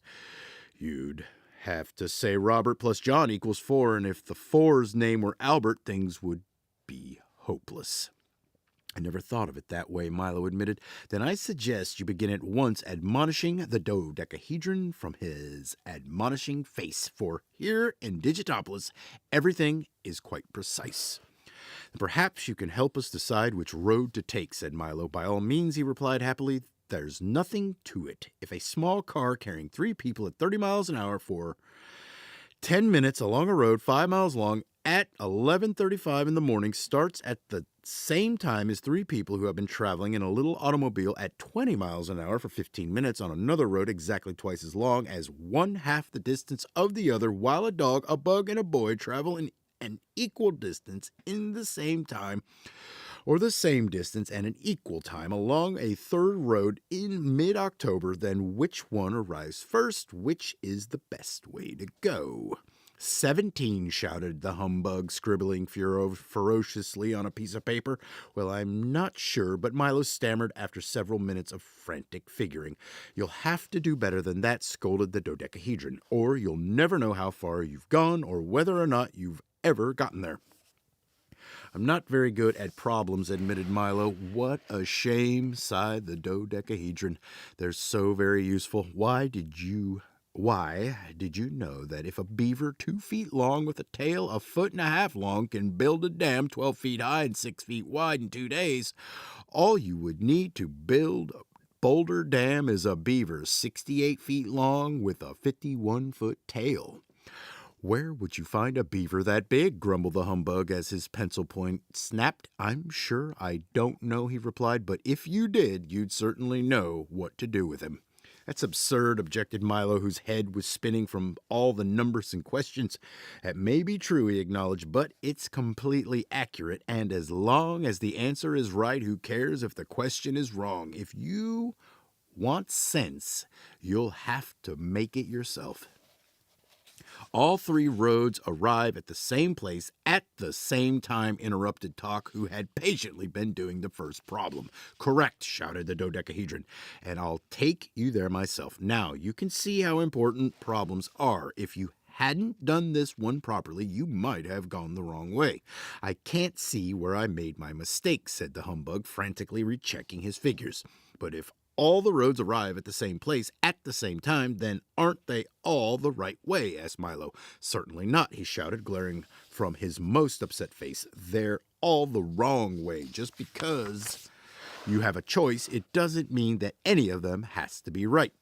He walked to the sign and quickly spun it around 3 times. As he did, the 3 roads vanished and a new one suddenly appeared, heading in the direction that the sign now pointed.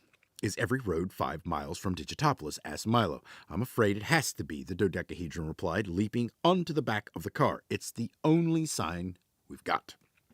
The new road was quite bumpy and full of stones, and each time they hit one, the dodecahedron bounced into the air and landed on one of his faces with a sulk or a smile or a laugh or a frown, depending upon which one it was. Well, we'll soon be there, he announced happily after one of his short flights. Welcome to the land of numbers. It doesn't look very inviting, the bug remarked, for as they climbed higher and higher, not a tree or a blade of grass could be seen anywhere. Only the rocks remained. Is this the place where numbers are made? Asked Milo as the car lurched again, and this time the dodecahedron sailed off down the mountainside, head over heels and grunt over grimace until he landed sad side up at what looked like the entrance to a cave. "They're not made," he replied, as if nothing had happened. "You have to dig for them. Don't you know anything at all about numbers?" "Well, I don't think they're very important," snapped Milo, too embarrassed to admit the truth. "Not important," roared the dodecahedron, turning red with fury. "Could you have tea for two without the two, or three blind mice without the three? Where would there be four corners of the earth if there weren't a four? And how would you sail the seven seas without a seven?" "All I meant was," began Milo, but the dodecahedron, overcome with emotion and shouting furiously, carried right on.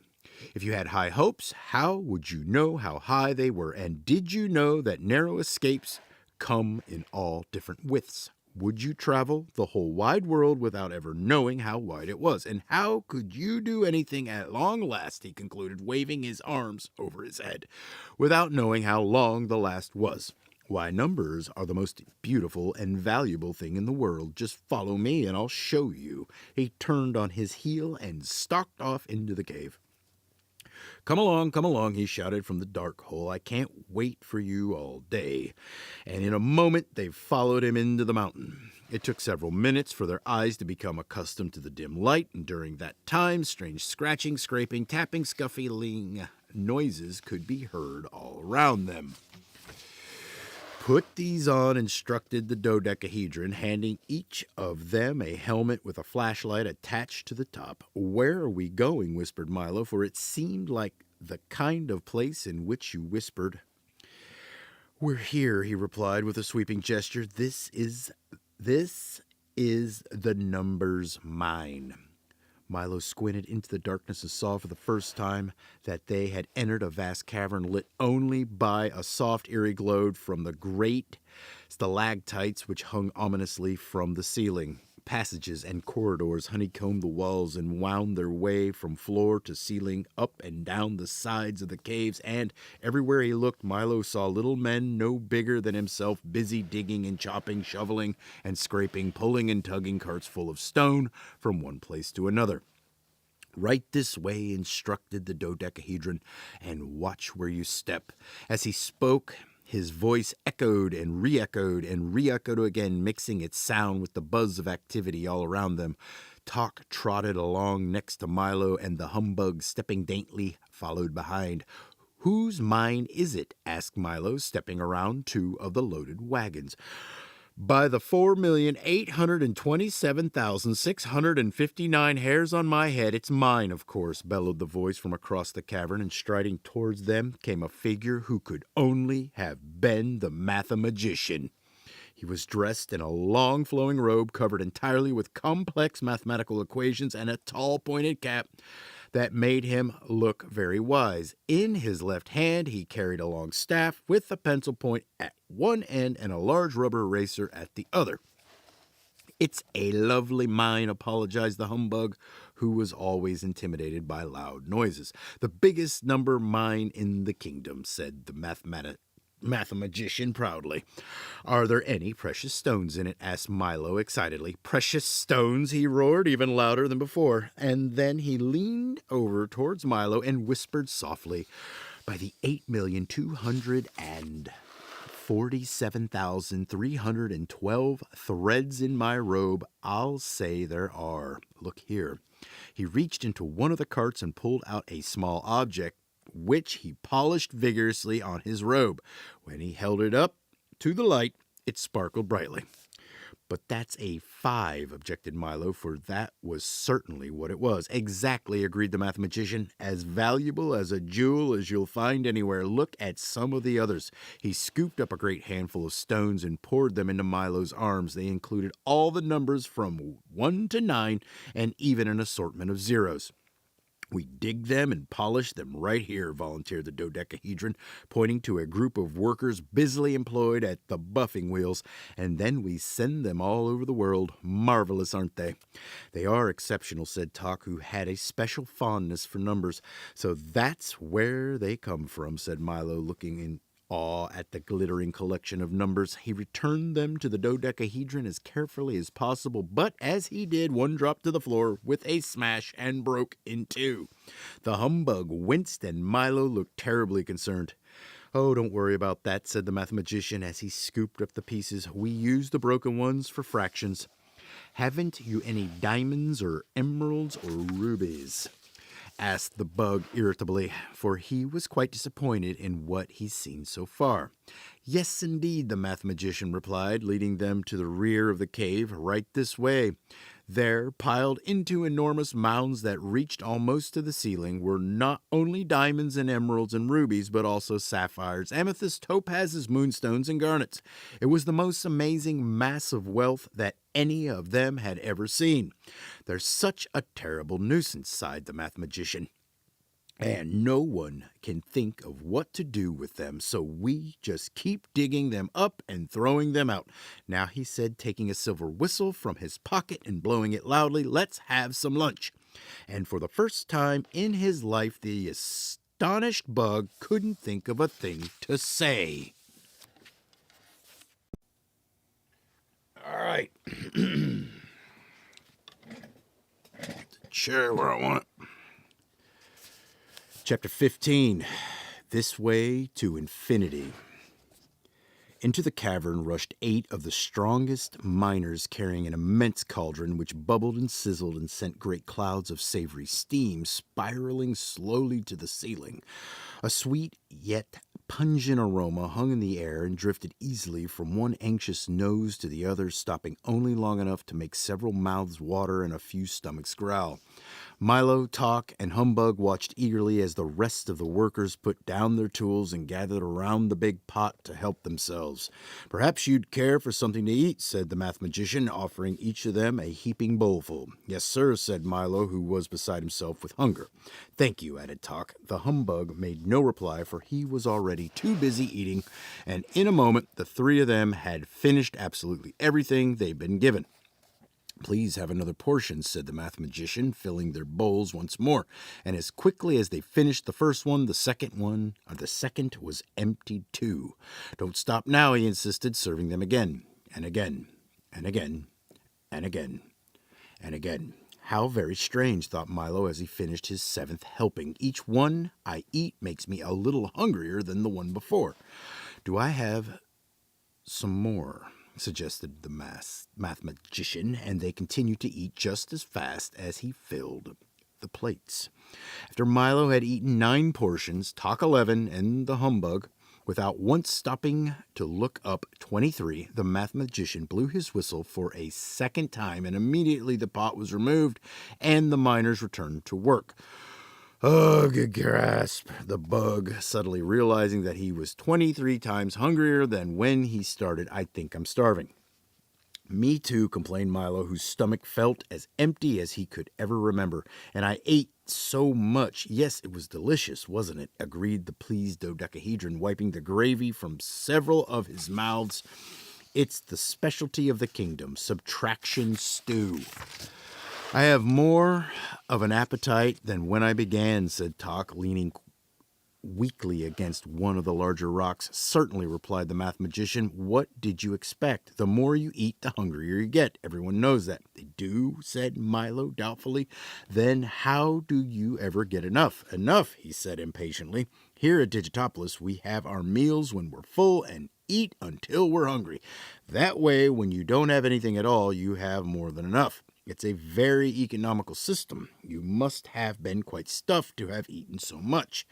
"It's completely logical," explained the dodecahedron. "The more you want, the less you get, and the less you get, the more you have. Simple arithmetic, that's all. Suppose you had something and added something to it. What would that make?" "More," said Milo quickly. "Correct. Quite correct," he nodded.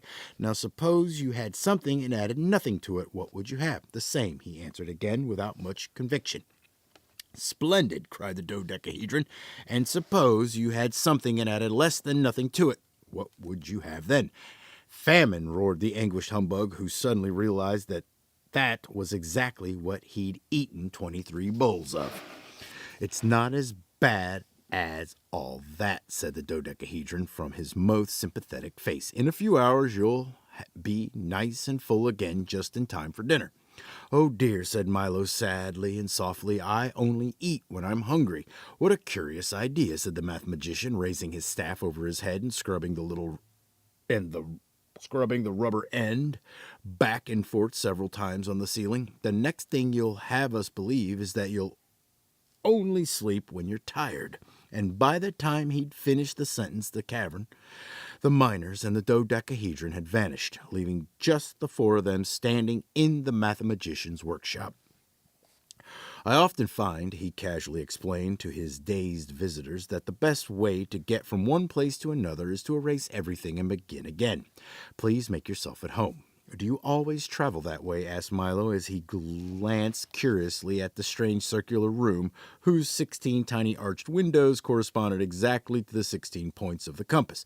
Around the entire circumference were numbers from 0 to 360 marking the degrees of the circle, and on the floor, walls, tables, chairs, desks, cabinets, and ceiling were labels showing their heights, widths, depths, and distances to and from each other. To one side was a gigantic notepad set on an artist's easel, and from hooks and strings hung a collection of scales, rulers, measures, weights, tapes, and all sorts of other devices for measuring any number of things in every possible way. No, indeed, replied the mathematician, and this time he raised the sharpened end of his staff, drew a thin straight line in the air, and then walked gracefully across it from one side of the room to the other. Most of the time I take the shortest distance between any 2 points, and of course when I should be in several places at once, he remarked, writing 7 times 1 equals 7 carefully on the notepad, I simply multiply. Suddenly there were 7 mathematicians standing side by side, and each one looked exactly like the other. How did you do that? Gasped Milo. There's nothing to it, they all said in chorus. If you have a magic staff. Then 6 of them canceled themselves out and simply disappeared. But it's only a big pencil, the humbug objected, tapping at it with his cane. True enough, agreed the mathematician, but once you learn to use it, there's no end to what you can do.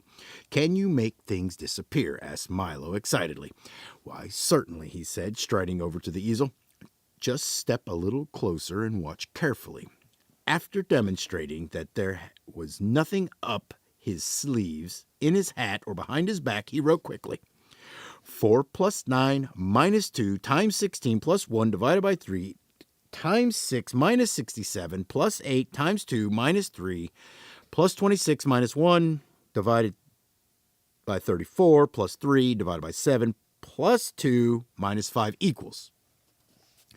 Then he looked up expectantly. 17, shouted the bug, who always managed to be first with the wrong answer. It all comes to 0, corrected Milo. Precisely, said the mathematician, making a very theatrical bow, and the entire line of numbers vanished before their eyes. Now, is there anything else you'd like to see? Yes, please, said Milo. Can you show me the biggest number there is? I'd be delighted, he replied, opening one of the closet doors. We keep it right here. It took 4 miners just to dig it out. Inside was the biggest 3 Milo had ever seen. It was fully twice as high as the mathematician. No, that's not what I mean, objected Milo. Can you show me the longest number there is? Surely, said the mathematician, opening another door. Here it is. It took 3 carts to carry it out. Inside the closet was the longest 8 imaginable. It was just about as wide as the 3 was high. No, that's not what I mean either, said Milo, looking helplessly at Talk. I think what you would like to see, said the dog, scratching himself just under 4:30, is the number of greatest possible magnitude. Well, why didn't you say so, said the mathematician, who was busily measuring the edge of a raindrop. What's the greatest number you can think of? 9,999,999,999,999, recited Milo breathlessly. Very good, said the mathematician. Now add 1 to it. Now add 1 again, he repeated when Milo had added the previous one. Now add 1 again. Now add 1 again. Now add 1 again. Now add 1 again. Now add 1 again. Now add 1 again. Now add. But where can I stop? Or when can I stop? Pleaded Milo. Never, said the math magician with a little smile, for the number you want is always at least 1 more than the number you've got, and that's so large that if you started saying it yesterday, you wouldn't finish tomorrow. Where could you ever find a number so big? Scoffed the humbug. In the same place they have the smallest number there is, he answered helpfully. And you know what that is. Certainly, said the bug, suddenly remembering something to do at the other end of the room. 1/1,000,000th, asked Milo, trying to think of the smallest fraction possible. Almost, said the math magician. Now divide it in half. Now divide it in half again. Now divide it in half again. Now divide it in half again. Now divide it in half again. Now divide it in half again. Now divide. Oh dear, shouted Milo, holding his hands to his ears. Doesn't that ever stop either? How can it, said the math magician, when you can always take half of whatever you have left until it's so small that if you started to say it right now, you'd finish even before you began. Where could you keep anything so tiny? Milo asked, trying very hard to imagine such a thing. The mathematician stopped what he was doing and explained simply. Why, in a box that's so small you can't see it, and that's kept in a drawer that's so small you can't see it, in a dresser that's so small you can't see it, in a house that's so small you can't see it, on a street that's so small you can't see it, in a city that's so small you can't see it, which is part of a country that's so small you can't see it, in a word that's so small you can't see it. And he sat down, fanned himself with a handkerchief, and continued. Then, of course, we keep the whole thing in another box that's so small you can't see it, and if you follow me, I'll show you where to find it.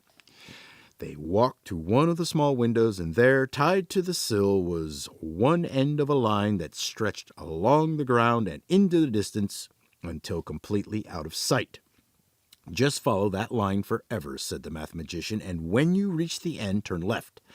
There you'll find the land of infinity, where the tallest, the shortest, the biggest, the smallest, and the most and the least of everything is kept.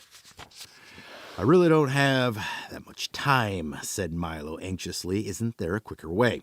Well, you might try this flight of stairs, he suggested, opening another door and pointing up. It goes there, too. Milo bounded across the room and started up the stairs 2 at a time. Wait for me, please, he shouted to talk, and the humbug, I'll be gone just a few minutes. Chapter 16, A Very Dirty Bird. Up he went very quickly at first, then more slowly, then in a little while even more slowly than that, and finally, after many minutes of climbing up the endless stairway, one weary foot was barely able to follow the other. Milo suddenly realized that with all his effort he was no closer to the top than when he began, and not a great deal further from the bottom. But he struggled on for a while longer until, at last, completely exhausted, he collapsed onto one of the steps. I should have known it, mumbled, resting his tired legs and filling his lungs with air. This is just like the line that goes on forever. I'll never get there. You wouldn't like it much anyways, someone replied gently. Infinity is a dreadfully poor place. They can never manage to make ends meet. Milo looked up with his head still resting heavily in his hand. He was becoming quite accustomed to being addressed at the oddest times in the oddest places by the oddest people, and this time he was not at all disappointed. Standing next to him on the step was exactly 1/2 of a small child who had been divided neatly from top to bottom.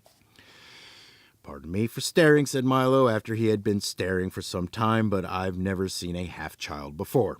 It's 0.58. To be precise, replied the child from the left side of his mouth, which happened to be the only side of his mouth. I beg your pardon, said Milo. It's 0.58, he repeated. It's a little bit more than a half. Have you always been that way? Asked Milo impatiently, for he felt that was a needlessly fine distinction. My goodness, no, the child assured him. A few years ago, I was just 0.42, and believe me, that was terribly inconvenient. "What is the rest of your family like?" said Milo, this time a bit more sympathetically. "Oh, we're just the average family," he said thoughtfully. "Mother, father, and 2.58 children, and, as I explained, I'm the .58. "It must be rather odd being only part of a person," Milo remarked. "Not at all," said the child. "Every average family has 2.58 children, so I always have someone to play with. Besides, each family also has an average of 1.3 automobiles, and since I'm the only one who can drive 3/10 of a car, I get to use it all the time." "But averages aren't real," objected Milo. "They're just imaginary." "That may be so," he agreed, "but they're also very useful at times. For instance, if you didn't have any money at all, but you happened to be with 4 other people who had $10 apiece, then you'd each have an average of $8. Isn't that right?" "I guess so," said Milo weakly. "Well, think how much better off you'd be just because of averages," he explained convincingly. "And think of the poor farmer when it doesn't rain all year. If there wasn't an average yearly rainfall of 37 inches in this part of the country, all his crops would wither and die." It all sounded terribly confusing to Milo, for he had always had trouble in school with just this subject. "There are still other advantages," continued the child. "For instance, if one rat were cornered by 9 cats, then on the average each cat would be 10% rat, and the rat would be 90% cat. If you happened to be a rat, you could see how much nicer it would make things." "But that can never be," said Milo, jumping to his feet. "Don't be so too sure," said the child patiently, "for one of the nicest things about mathematics, or anything else you might care to learn, is that many of the things which can never be often are. You see," he went on, "it's very much like you're trying to reach infinity. You know that it's there, but you just don't know where. But just because you can never reach it doesn't mean that it's not worth looking for." "I hadn't thought of it that way," said Milo, starting down the stairs. "I think I'll go back now." "A wise decision," the child agreed, "but try again someday. Perhaps you'll get much closer." And as Milo waved goodbye, he smiled warmly, which he usually did on the average of 47 times a day. "Everyone here knows so much more than I do," thought Milo as he leaped from step to step. "I'll have to do a lot better if I'm going to rescue the princess." In a few moments, he reached the bottom again and burst into the workshop where Talk and the Humbug were eagerly watching the mathematician perform. "Ah, back already," he cried, greeting him with a friendly wave. "I hope you found what you were looking for." "I'm afraid not," admitted Milo, and then he added in a very discouraged tone, "Everything in Digitopolis is much too difficult for me." The mathematician nodded knowingly and stroked his chin several times. "You'll find," he remarked gently, "that the only thing you can do easily is be wrong, and that's hardly worth the effort." Milo tried very hard to understand all the things he'd been told and all the things he'd seen, and as he spoke, one curious thing still bothered him. "Why is it," he said quietly, that quite often even the things which are correct just don't seem to be right?" A look of deep melancholy crossed the mathematician's face, and his eyes grew moist with sadness. Everything was silent, and it was several minutes before he was able to reply at all. "How very true," he sobbed, supporting himself on the staff. "It has been that way since rhyme and reason were banished." "Quite so," began the Humbug. "I personally feel that all because of that stubborn wretch Azaz," roared the mathematician, completely overwhelming the bug, for now his sadness had changed to fury, and he stalked about the room, adding up anger and multiplying wrath. "It's all his fault. Perhaps if you discussed it with him," Milo started to say, but never had time to finish. "He's much too unreasonable," interrupted the mathematician again. "Why, just last month I sent him a very friendly letter which he never had the courtesy to answer. See for yourself." He handed Milo a copy of the letter, which read, 4738 1919 667 394017 5841 62589 85371 14 39588 7190434 203-276-89-57131-481-206-58-64-98-053. But maybe he doesn't understand numbers, said Milo, who found it a little difficult to read himself. Nonsense, bellowed the mathematician. Everyone understands numbers. No matter what language you speak, they always mean the same thing. A 7 is a 7 anywhere in the world. My goodness, thought Milo, everybody is so terribly sensitive about the things they know best. With your permission, said Tock, changing the subject, we'd like to rescue Rhyme and Reason. Has Azad agreed to it? The mathematician inquired. Yes, sir, the dog assured him. Then don't. Then I don't. He thundered again. For since they've been banished, we've never agreed on anything. And we never will. He emphasized his last remark with a dark and ominous look. Never? Asked Milo with the slightest touch of disbelief in his voice. Never, he repeated. And if you can prove otherwise, you have my permission to go. Well, said Milo, who had thought about this problem very carefully ever since leaving Dictionopolis, then with whatever Azaz agrees, you disagree. Correct, said the mathematician with a tolerant smile. And with whatever Azaz disagrees, you agree. Also correct, yawned the mathematician, nonchalantly cleaning his fingernails with the point of his staff. Then each of you agrees that he will disagree with whatever each of you agrees with, said Milo triumphantly. And if you both disagree with the same thing, then aren't you really in agreement? I've been tricked, cried the mathematician helplessly, for no matter how he figured, it still came out just that way. Splendid effort, commented Humbug jovially. Exactly the way I would have done it myself. And now may we go, added Tock. The mathematician accepted his defeat with grace, nodded weakly, and then drew the three travelers to his side. It's a long and dangerous journey, he began softly, and a furrow of concern creased his forehead. Long before you find them, the demons will know you're there. Watch for them well, he emphasized, for when they appear, it might be too late. The humbug shuddered down to his shoes, and Milo felt the tips of his fingers suddenly grow cold. But there is one problem even more serious than that, he whispered ominously. What is that? Gasped Milo, who was not sure he really wanted to know. I'm afraid I can tell you only when you return. Come along, said the mathematician, and I'll show you the way. And simply by carrying the three, he transported them all to the very edge of Digitopolis. Behind them lay all the kingdoms of wisdom, and up ahead a narrow rutted path led toward the mountains of darkness.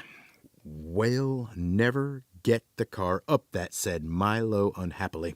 True enough, replied the mathematician, but you can be in ignorance quick enough without riding all the way, and if you're to be successful, it will have to be step by step.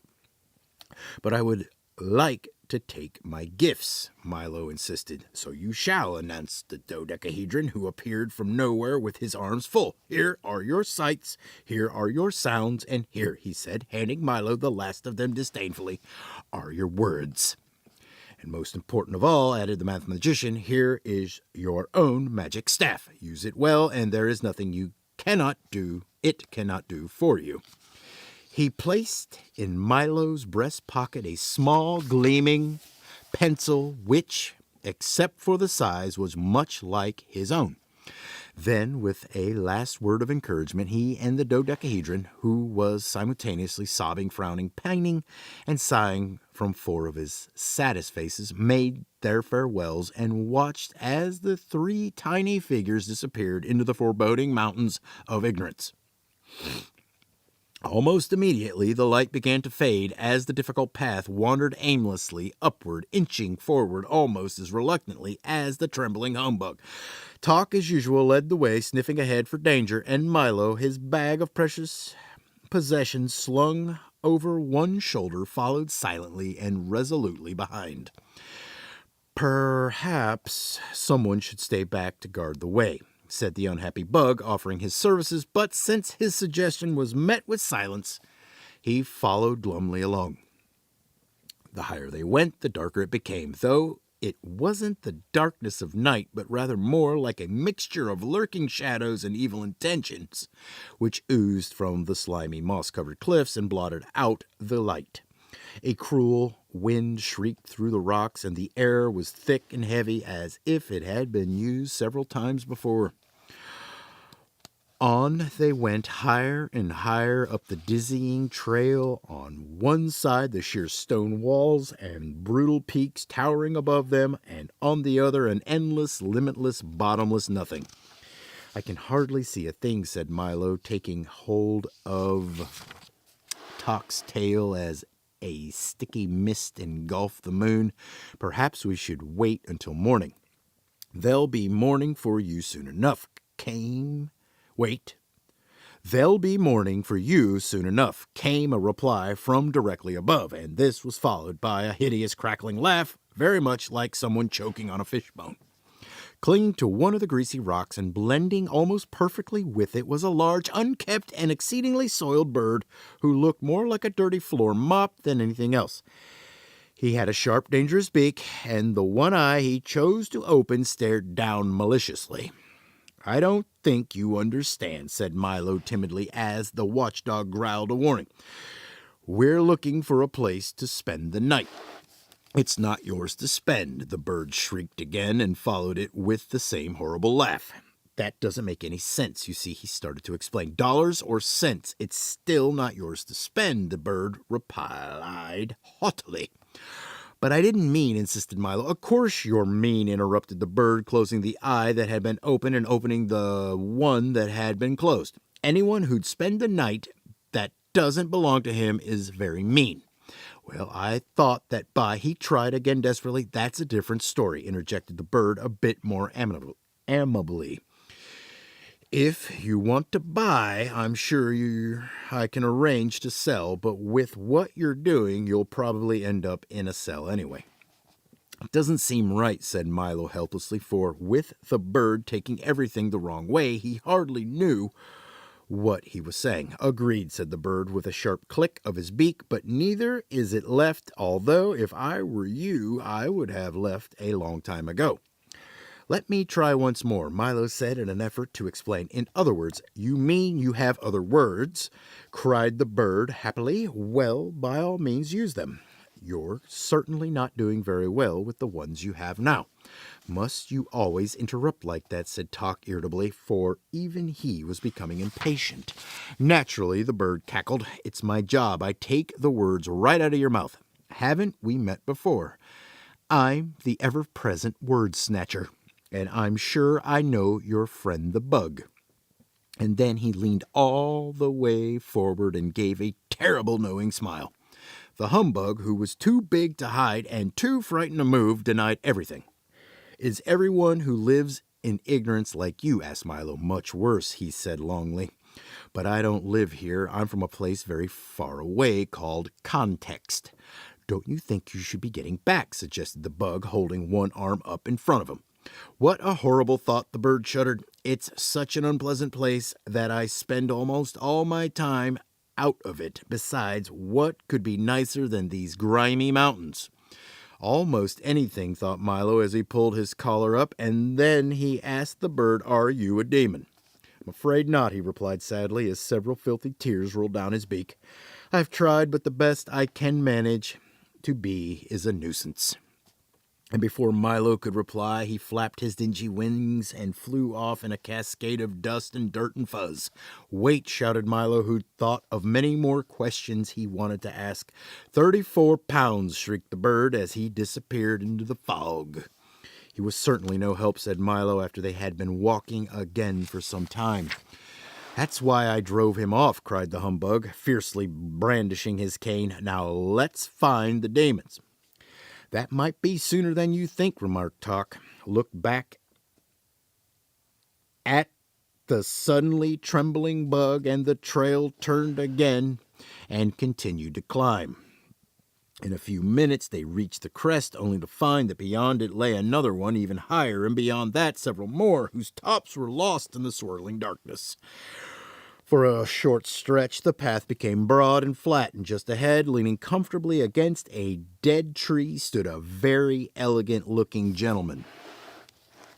He was beautifully dressed in a dark suit with a well-pressed shirt and tie. His shoes were polished, his nails were clean, his hat was well brushed, and a white handkerchief adorned his breast pocket. But his expression was somewhat blank. In fact, it was completely blank, for he had neither eyes, nose, nor mouth. "Hello, little boy," he said amiably, shaking Milo by the hand. "And how's the faithful dog?" he inquired, giving Talk 3 or 4 strong and friendly pats. "And who is this handsome creature?" he asked, tipping his hat at the very pleased humbug. "I'm so happy to see you all." What a pleasant surprise to meet someone so nice, they all thought, and especially here. "I wonder if you could spare me a little of your time," he inquired politely, and help with a few small jobs.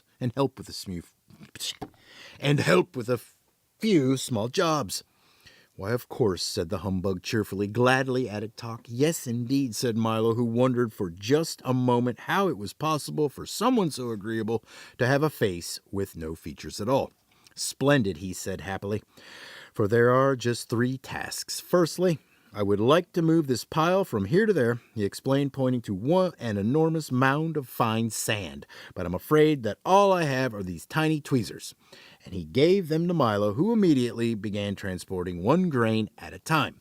"Secondly, I would like to empty this well and fill the other, but I have no bucket, so you'll have to use this eyedropper." And he handed it to Talk, who undertook at once to carry 1 drop at a time from well to well. "And lastly, I must have a hole through this cliff, and here is a needle to dig it." The eager humbug quickly set to work picking at the solid granite wall. When they had all been safely started, the very pleasant man returned to the tree and, leaning against it once more, continued to stare vacantly down the trail, while Milo, Talk, and the humbug worked hour after hour after hour after hour after hour after hour after hour after hour after hour after hour after hour after hour after hour after hour after hour after hour after hour. All right. Shoot. 17. See. Chapter 17. Unwelcoming Committee. The humbug whistled gaily at his work, for he was never as happy as when he had a job which required no thinking at all. After what seemed like days, he had dug a hole scarcely large enough for his thumb. Talk shuffled steadily back and forth with the dropper in his teeth, but the full well was still almost as full as when he began, and Milo's new pile of sand was hardly a pile at all. "How very strange," said Milo, without stopping for a moment. "I've been working steadily all this time, and I don't feel the slightest bit tired or hungry. I could go right on the same way forever." "Perhaps you will," the man agreed with a yawn. At least it sounded like a yawn. "Well, I wish I knew how long it was going to take," Milo whispered as the dog went by again. "Why not use your magic staff and find out?" replied Talk, as clearly as anyone could, with an eyedropper in his mouth. Milo took the shiny pencil from his pocket and quickly calculated that at the rate they were working, it would take each of them 837 years to finish. "Pardon me," he said, tugging at the man's sleeve and holding the sheet of figures up for him to see, "but it's going to take 837 years to do these jobs." "Is that so?" replied the man without even turning around. "Well, you'd better get on with it then." "But it hardly seems worthwhile," said Milo softly. "Worthwhile?" the man roared indignantly. "All I meant was that perhaps it isn't too important," Milo repeated, trying not to be impolite. "Of course it's not important," he snarled angrily. "I wouldn't have asked you to do it if I thought it was important. And now, as he turned to face them, he didn't seem quite so pleasant. Then why bother? Asked Talk, whose alarm suddenly began to ring. Because my young friends, he muttered sourly, what could be more important than doing unimportant things? If you stop to do enough of them, you'll never get to where you're going. He punctuated his last remark with a villainous laugh. Then you must, gasped Milo. Quite correct, he shrieked triumphantly. I am the terrible Triven, demon of petty tasks and worthless jobs, ogre of wasted effort, and monster of habit. The humbug dropped his needle and stared in disbelief while Milo and Talk began to back away slowly. Don't try to leave, he ordered with a menacing sweep of his arm, for there's so very much to do and you still have over 800 years to go on the first job. But why do only unimportant things? Asked Milo, who suddenly remembered how much time he spent each day doing them. Think of all the trouble it saves, the man explained, and his face looked as if he'd be grinning an evil a grin if he could grin at all. If you only do the easy and useless jobs, you'll never have to worry about the important ones, which are so difficult. You just won't have the time, for there's always something to do to keep you from what you really should be doing.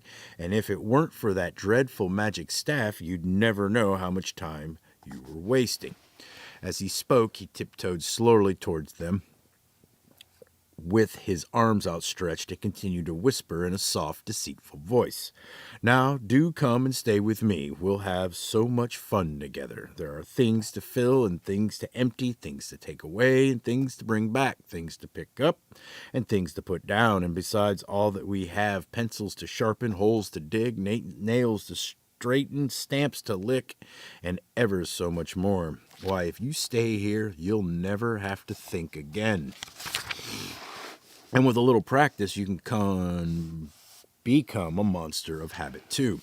They were all transfixed by the Trivium's soothing voice, but just as he was about to clutch them in his well-manicured fingers, a voice cried out, "Run! Run!" Milo, who thought it was Talk, turned suddenly and dashed up the trail. "Run! Run!" it shouted again, and this time Talk thought it was Milo and quickly followed him. "Run! Run!" it urged once more, and now the humbug, not caring who said it, ran desperately after his two friends, with the terrible Trivium close behind. This way, the voice called again. They turned in its direction and scrambled up the difficult slippery rock, sliding back at each step almost as far as they'd gone forward.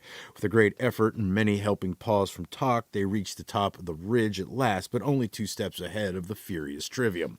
Over here, advised the voice, and without a moment's hesitation, they started through a puddle of sticky ooze, which quickly became ankle-deep, and then knee-deep, then hip-deep, until finally they were struggling along through what felt very much like a waist-deep pool of peanut butter. The Trivium, who had discovered a mound of pebbles which needed counting, followed no more, but stood at the edge, shaking his fist, shouting horrible threats, and promising to rouse every demon in the mountains. What a nasty fellow, gasped Milo, who was having great difficulty just getting his legs to move. I hope I never meet him again. I believe he stopped chasing us, said the bug, looking back over his shoulder. It's not what's behind that worries me, remarked Talk as they stepped from the sticky mess, but what's ahead. Keep going straight, counseled the voice as they continued to pick their way carefully along the new path. Now step up. It's recommended, and almost before they knew what had happened, they had all taken a step up and then plunged to the bottom of a deep, murky pit. But he said up, Milo complained bitterly from where he lay sprawling. Well, I hope you didn't expect to get anywhere by listening to me, said the voice gleefully. We'll never get out of here, the humbug moaned, looking at the steep, smooth sides of the pit. That is quite an accurate evaluation of the situation, said the voice coldly. Then why did you help us at all? Shouted Milo angrily. Oh, I'd do as much for anybody, he replied. Bad advice is my specialty. For as you can plainly see, I'm the long-nosed, green-eyed, curly-haired, wide-mouthed, thick-necked, broad-shouldered, round-bodied, short-armed, bow-legged, big-footed monster. And if I do say so myself, one of the most frightening fiends in this whole wild wilderness. With me here, you wouldn't dare try to escape, and with that he shuffled to the edge of the pit and leered down at his helpless prisoners. Tock and the humbug turned away in fright, but Milo, who had learned by now that people are not always what they say they are, reached for his telescope and took a long look for himself. And there at the rim of the hole, instead of what he'd expected, stood a small, furry creature with very worried eyes and a rather sheepish grin. Why, you're not so long-nosed, green-eyed, curly-haired, wide-mouthed, thick-necked, broad-shouldered, round-bodied, short-armed, bow-legged, or big-footed. And you're not at all frightening, said Milo indignantly. What kind of demon are you? The little creature, who seemed stunned at being found out, leaped back out of sight and began to whimper softly. I'm the demon of insecurity, he sobbed. I don't mean what I say, I don't mean what I do, and I don't mean what I am. Most people who believe what I tell them go the wrong way and stay there, but you and your awful telescope have spoiled everything. I'm going home, and crying hysterically, he stamped off in a huff. It certainly pays to have a good look at things, observed Milo as he wrapped up the telescope with great care. Now all we have to do is climb out, said Tock, placing his front paws as high on the walls as he could. Here, hop up on my back. Milo climbed onto the dog's shoulders, then the bug crawled up both of them, and by standing on Milo's head, just managed to hook his cane on the root of an old gnarled tree. With loud complaints, he hung on doggedly until the other two had climbed out over him and pulled him up, somewhat dazed and discouraged. I'll lead the way for a while, he said, brushing himself off. Follow me and we'll stay out of trouble. He guided them along one of 5 narrow ledges, all of which led to a grooved and rutted plateau. They stopped for a moment to rest and make plans, but before they had done either, the whole mountain trembled violently and, with a sudden lurch, rose high into the air, carrying them along with it. For quite accidentally, they had stepped into the calloused hand of the gelatinous giant. And what have we here? He roared, looking curiously at the tiny fingers huddled in his palm and licking his lips. He was an incredible size, even sitting down, with long, unkempt hair, bulging eyes, and a shape hardly worth speaking of. He looked, in fact, very much like a colossal bowl of jelly, without the bowl. How dare you disturb my nap? He bellowed furiously, and the force of his hot breath tumbled them over in his hand. We're terribly sorry, said Milo meekly when he'd untangled himself, but you looked just like part of the mountain. Naturally, the giant replied in a more normal voice, but even this was like an explosion. I have no shape of my own, so I try to be just like whatever I'm near. In the mountains, I'm a lofty peak. On the bench, a broad sand bar. At the beach. On the beach, a broad sand bar. In the forest, a towering oak. And sometimes in the city, I'm a very handsome 12-story apartment house. I just hate to be conspicuous. It's really not safe, you know. Then he looked at them again with hungry eyes and wondered how well they'd taste. You look much too big to be afraid of anything, said Milo quickly, for the giant had already begun to open his mouth wide. I'm not, he said, with a slight shiver that ran all over his gelatinous body. I'm afraid of everything. That's why I'm so ferocious. If the others found out, I'd just die. Now, do be quiet while I eat my breakfast. He raised his hand towards his gaping mouth, and the humbug shut his eyes tightly and clasped both hands over his head. Then aren't you really a fearful demon? Milo asked desperately, on the assumption that the giant had been brought up well enough not to talk with a mouthful. Well, approximately yes, he replied, lowering his arm to the vast relief of the bug. That is, comparatively, no. What I mean is, relatively, maybe, in other words, roughly, perhaps. What does everyone else think? There, you see, he said peevishly. I'm even afraid to make a positive statement, so please stop asking me questions before I lose my appetite altogether. Then he raised his arm again and prepared to swallow the 3 of them in one gulp. Why don't you help us rescue Rhyme and Reason? Then maybe things will get better, shouted Milo again, this time almost too late, for in another instant, they would have all been gone. "Oh, I wouldn't do that," said the giant thoughtfully, lowering his arm once more. "I mean, why not leave well enough alone? That is, it'll never work out. I wouldn't take the chance. In other words, let's keep things as they are. Changes are so frightening." As he spoke, he began to look a bit ill. "Maybe I'll just eat one of you," he said, remarked unhappily, "and save the rest for later." "I don't feel very well. I have a better idea," said Milo. "You do," interrupted the giant, losing any desire to eat at all.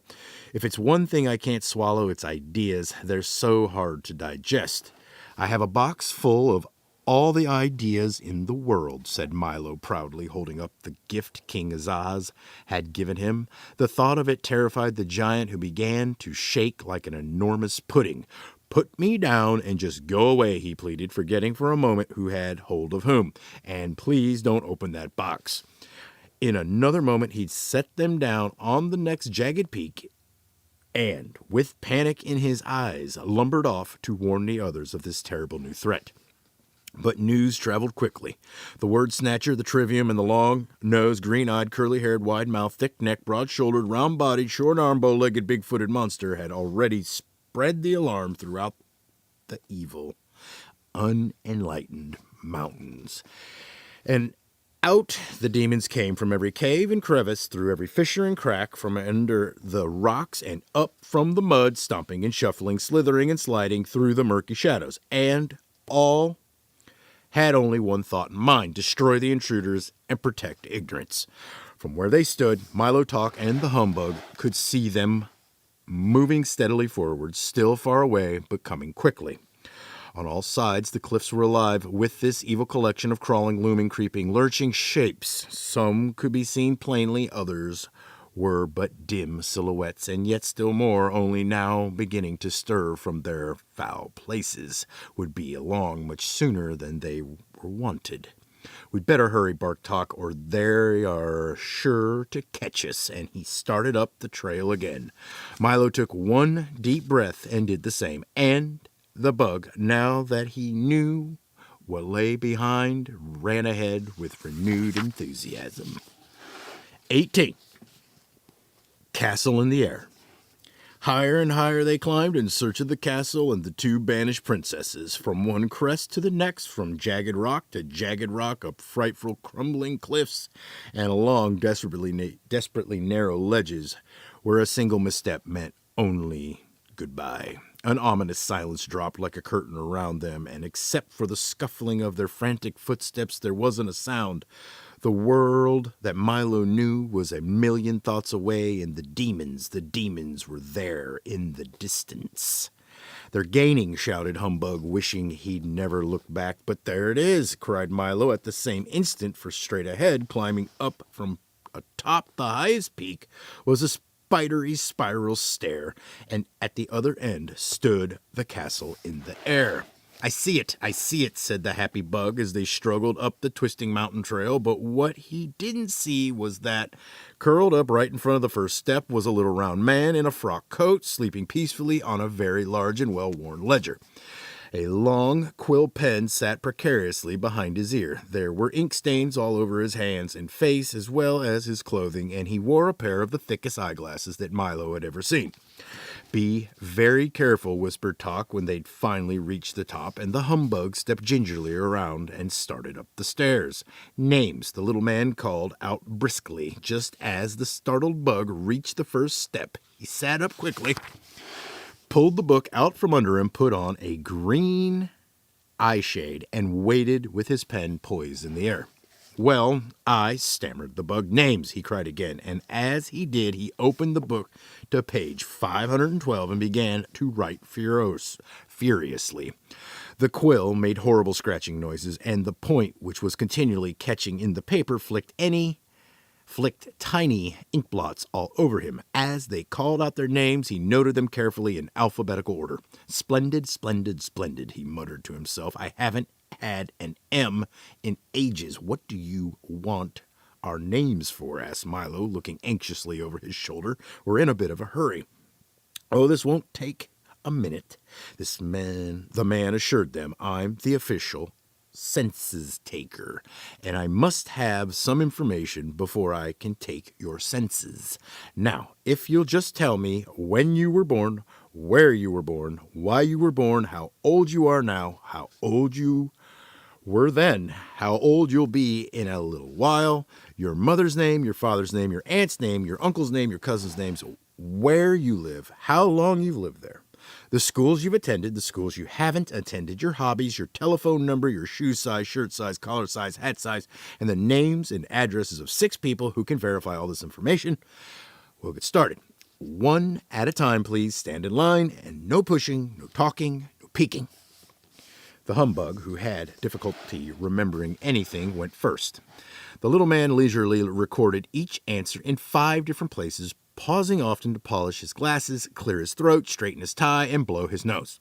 He managed also to cover the distressed bug from head to foot in ink. Next, he announced very officially.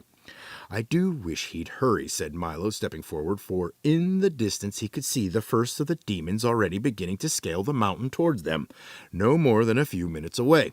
The little man wrote with painful deliberation, finally finished with both Milo and talk, and looked up happily. May we go now? Asked the dog, whose sensitive nose had picked up a loathsome evil smell that grew stronger every second. By all means, said the man agreeably, just as soon as you finish telling me your height, your weight, the number of books you've read each year, the number of books you don't read each year, the amount of time you spend eating, playing, working, and sleeping every day, where you go on vacations, how many ice cream cones you eat in a week, how far it is from your house to the barber shop, and which is your favorite color. Then after that, please fill out these forms and applications, 3 copies of each, and be careful, for if you make one mistake, you'll have to do them all over again. Oh dear, said Milo, looking at the pile of papers, we'll never finish these. And even as he spoke, the demons swarmed stealthily up the mountain. Come, come, said the census taker, chuckling gaily to himself. Don't take all day. I'm expecting several more visitors any minute now. They set to work feverishly on the difficult forms, and when they'd finished, Milo placed them all in the little man's lap. He thanked them politely, took off his eye shade, put the pen behind his ear, closed the book, and went back to sleep. The humbug took one horrified look back over his shoulder and quickly started up the stairs. Destination, shouted the census taker, sitting up again, putting on his eye shade, taking the pen from behind his ear, and opening his book. But I thought, protested the astounded bug. Destination, he repeated, making several notations in the ledger. The castle in the air, said Milo impatiently. Why bother, said the census taker, pointing into the distance. I'm sure you'd rather see what I have to show you. As he spoke, they all looked up, but only Milo could see the gay and exciting circus there on the horizon. There were tents and sideshows and rides and even wild animals, everything a little boy could spend hours watching. And wouldn't you enjoy a more pleasant aroma, he said, turning to talk. Almost immediately, the dog smelled a wonderful smell that no one but he could smell.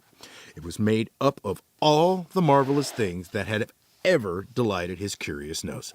And here's something I know you'll enjoy hearing, he assured the humbug. The bug listened with rapt attention to something he alone could hear, the shouts and applause of an enormous crowd all cheering for him. They each stood as if in a trance, looking, smelling, listening to the very special things that the census taker had provided for them, forgetting completely about where they were going and who, with evil intent, was coming up behind them. The census taker sat back with a satisfied smile on his puffy little face as the demons came closer and closer until less than a minute separated them from their helpless victims. But Milo was too engrossed in the circus to notice, and talk had closed his eyes the better to smell, and the bug, bowing and waving, stood with a look of sheer bliss on his face, interested only in the wild ovation. The little man had done his work well, and, except for some ominous crawling noises just below the crest of the mountain, everything was again silent. Milo, who stood blankly into the distance, let his bag of gifts slip from his shoulders to the ground, and as he did, the package of sounds broke open, filling the air with peals of happy laughter, which seemed so gay that first he, then talk, and finally the humbug joined in. And suddenly, the spell was broken. There is no circus, cried Milo, realizing he'd been tricked. There were no smells, barked Talk, his alarm now ringing furiously. The applause is gone, complained the disappointed humbug. I warned you, I was the census taker, sneered the census taker. I help people find what they're not looking for, hear what they're not listening for, run after what they're not chasing, and smell what isn't even there. And furthermore, he cackled, hopping around gleefully on his stubby legs. I'll steal your sense of purpose, take your sense of duty, destroy your sense of proportion, and but for one thing, you'd be helpless yet. What's that? Asked Milo fearfully. As long as you have the sound of laughter, he groaned unhappily. I cannot take your sense of humor, and with it you've nothing to fear from me. But what about them? Cried the terrified bug, for at the very instant the other demons had reached the top at last and were leaping forward to seize them. They ran for the stairs, bowling over the disconsolate census taker, ledger, ink bottle, eye shade, and all as they went. The humbug dashed up first, then Talked, and lastly Milo, almost too late, as a scally-armed brush his shoe. The dangerous stairs danced dizzily in the wind, and the clumsy demons refused to follow, but they howled with rage and fury, swore bloody vengeance, and watched with many pairs of burning eyes as the three small shapes vanished slowly into the clouds. Don't look down, advised Milo, as the bug tottered upward on unsteady legs. Like a giant corkscrew, the stairway twisted through the darkness, steep and narrow, and with no rail to guide them.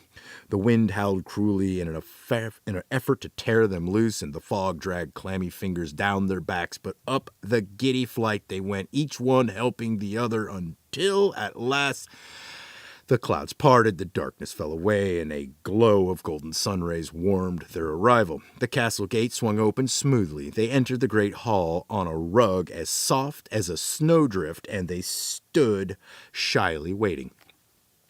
Come right in, please. We've been expecting you, sang out two sweet voices in unison. At the far end of the hall, a silver curtain parted, and two young women stepped forward. They were dressed all in white and were beautiful beyond compare. One was grave and quiet, with a look of warm understanding in her eyes, and the other seemed gay and joyful. You must be the Princess of Pure Reason, said Milo, bowing to the first. She answered simply yes, and that was just enough. Then you are Sweet Rhyme, he said, with a smile to the other. Her eyes sparkled brightly, and she answered with a laugh as friendly as the mailman's ring when you know there's a letter for you. We've come to rescue you both, Milo explained very seriously, and the demons are close behind, said the worried humbug, still shaky from his ordeal. And we should leave right away, advised Talk. Oh, they won't dare come up here, said Reason gently, and we'll be down there soon enough. Why not sit for a moment and rest, suggested Rhyme. I'm sure you must be tired. Have you been traveling long? Days, sighed the exhausted dog, curling up on a large downy cushion. Weeks, corrected the bug, flopping into a deep, comfortable armchair, for it did seem that way to him. It has been a long trip, said Milo, climbing onto the couch where the princesses sat, but we would have been here much sooner if I hadn't made so many mistakes. I'm afraid it's all my fault. You must never feel badly about making mistakes, explained Reason quietly, as long as you take the trouble to learn from them, for you often learn more by being wrong for the right reasons than you do by being right for the wrong reasons. But there's so much to learn, he said with a thoughtful frown. Yes, that's true, admitted Rhyme. But it's not just learning things that's important. It's learning what to do with what you learn and learning why you learn things at all that matters. That's just what I mean, explained Milo as Talk and the exhausted bug drifted quietly off to sleep. Many of the things I'm supposed to know seem so useless that I can't see the purpose in learning them at all. You may not see it now, said Princess of Pure Reason, looking knowingly at Milo's puzzled face, but whatever we learn has a purpose, and whatever we do affects everything and everyone else, if even in the tiniest way. Why, when a housefly flaps his wings, a breeze goes round the world. When a speck of dust falls to the ground, the entire planet weighs a little more. And when you stamp your foot, the earth moves slightly off its course. Whenever you laugh, gladness spreads like the ripples in a pond, and whenever you're sad, no one anywhere can be really happy. And it's much the same thing with knowledge, for whenever you learn something new, the whole world becomes that much richer. And remember also, added the Princess of Sweet Rhyme, that many places you would like to see are just off the map, and many things you want to know are just out of sight or a little beyond your reach. But someday you'll reach them all, for what you learn today for no reason at all will help you discover all the wonderful secrets of tomorrow. I think I understand, Milo said, still full of questions and thoughts. But which is the most important? At that moment, the conversation was interrupted by a far-off chopping noise. With each loud blow, the entire room and everything in it shook and rattled. Down below, on the murky peak, the demons were busily cutting the stairway loose with axes and hammers and saws. Before long, the whole thing collapsed with a tremendous crash, and the startled humbug leaped to his feet just in time to see the castle drifting slowly off into space. "We're moving," he shouted, which was a fact that had already become obvious to everyone. "I think we had better leave now," said Rhyme softly, and Reason agreed with a nod. "But how will we get down?" groaned the humbug, looking at the wreckage below. "There's no stairway, and we're sailing higher every minute." "Well, time flies, doesn't it?" asked Milo. "On many occasions," barked Talk, jumping eagerly. Whoa! Yeah. Eagerly to his feet. "I'll take everyone down." "Can you carry us all?" inquired the bug. "For a short distance," said the dog thoughtfully. "The princess can ride on my back, Milo can catch hold of my tail, and you can hang on to his ankles." "But what of the castle in the air?" the bug objected, not very pleased with the arrangement. "Let it drift away," said Rhyme. "And good riddance," added Reason, "for no matter how beautiful it seems, it's still nothing but a prison." Talk then backed up 3 steps and with a running start bounded through the window with all his passengers and began the long glide down. The princesses sat tall and unafraid. Milo held on as tight as he could, and the bug swung crazily like the tail of a kite. Down through the darkness they plunged to the mountains and the monsters below. Chapter 19. The Return of Rhyme and Reason. Sailing past 3 of the tallest peaks and just over the outstretched arms of the grasping demons, they reached the ground and landed with a sudden jolt. "Quick," urged Talk, "follow me, we'll have to run for it." With the princesses still on his back, he galloped down the rocky trail, and not a moment too soon, for pounding down the mountainside in a cloud of clinging dust and a chorus of chilling shrieks came all the loathsome creatures who choose to live in ignorance and who had waited so very impatiently. Thick black clouds hung heavily overhead as they fled through the darkness, and Milo, looking back for just a moment, could see the awful shapes coming closer and closer. Just to the left, and not very far away, were the triple demons of compromise. One tall and thin, one short and fat, and the third exactly like the other 2. As always, they moved in ominous circles, for if one said here and the other said there, and the third agreed perfectly with both of them, and since they always settled their differences by doing what none of them really wanted, they rarely got anywhere at all, and neither did anyone they met. Jumping clumsily from boulder to boulder and catching hold of his cruel curving claws was the horrible Hopping Hindsight, a most unpleasant fellow whose eyes were in the rear and whose rear was out in front. He invariably leaped before he looked and never cared where he was going as long as he knew why he shouldn't have gone to where he'd been. And most terrifying of all, directly behind, inching along like giant soft-shelled snails with blazing eyes and wet, anxious mouths, came the Gorgons of hate and malice, leaving a trail of slime behind them and moving much more quickly than you'd think. "Faster," shouted Talk. "They're closing in." Down from the heights they raced, the humbug with one hand on his hat and the other flailing desperately in the air, Milo as he had never run before, and the demons just a little bit faster than that. From off on the right, his heavy, bulbous body lurching dangerously on the spindly legs which barely supported him, came the overbearing know-it-all, talking continuously, a dismal demon whose who was mostly mouth. He was ready at a moment's notice to offer misinformation on any subject, and while he often tumbled heavily, it was never he who was hurt, but rather the unfortunate person on whom he fell. Next to him, but just a little behind, came the gross exaggeration, whose grotesque features and thoroughly unpleasant manners were hideous to see, and whose rows of wicked teeth were made only to mangle the truth. They hunted together and were bad luck to anyone they caught. Riding along on the back of anyone who'd carry him was the threadbare excuse, a small, pathetic figure whose clothes were worn and tattered and who mumbled the same things again and again in a low but piercing voice. Well, I've been sick, but the page was torn out. I missed the bus, but no one else did it. Well, I've been sick, but the page was torn out. I missed the bus, but no one else did it. He looked quite harmless and friendly, but once he grabbed on, he almost never let go. Closer and closer they came, bumping and jolting each other, clawing and snorting in their eager fury. Talk staggered along bravely with rhyme and reason. Milo's lungs now felt ready to burst as he stumbled down the trail, and the humbug was slowly falling behind. Gradually the path grew broader and more flat as it reached the bottom of the mountain and turned towards wisdom. Ahead lay light and safety, but perhaps just a bit too far. And down came the demons from everywhere, frenzied creatures of darkness lurching wildly towards their prey.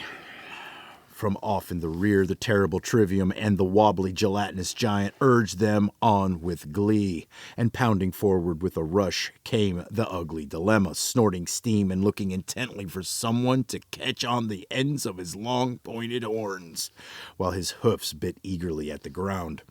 The exhausted humbug swayed and tottered on his rubbery legs and looked of longing on his anguished face. I don't think I can, he gasped as a jagged slash of lightning ripped open the sky and the thunder stole his words. Closer and closer the demons loomed as the desperate chase neared its end. Then, gathering themselves for one final leap, they prepared to engulf first the bug, then the boy, and lastly the dog and his two passengers. They rose as one and suddenly stopped, as if frozen in midair, unable to move, staring ahead in terror.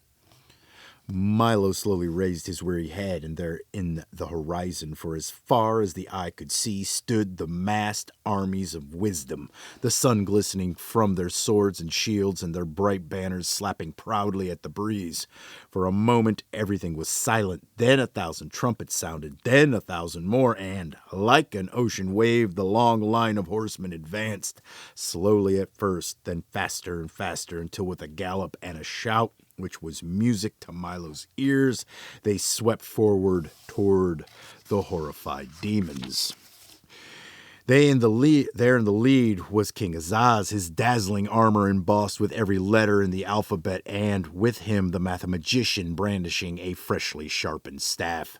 From his tiny wagon, Dr. Discord hurled explosion after explosion to the delight of the soundkeeper, while the busy Dine collected them almost at once. And in honor of the occasion, Chroma the Great led his orchestra in a string display of patriotic colors.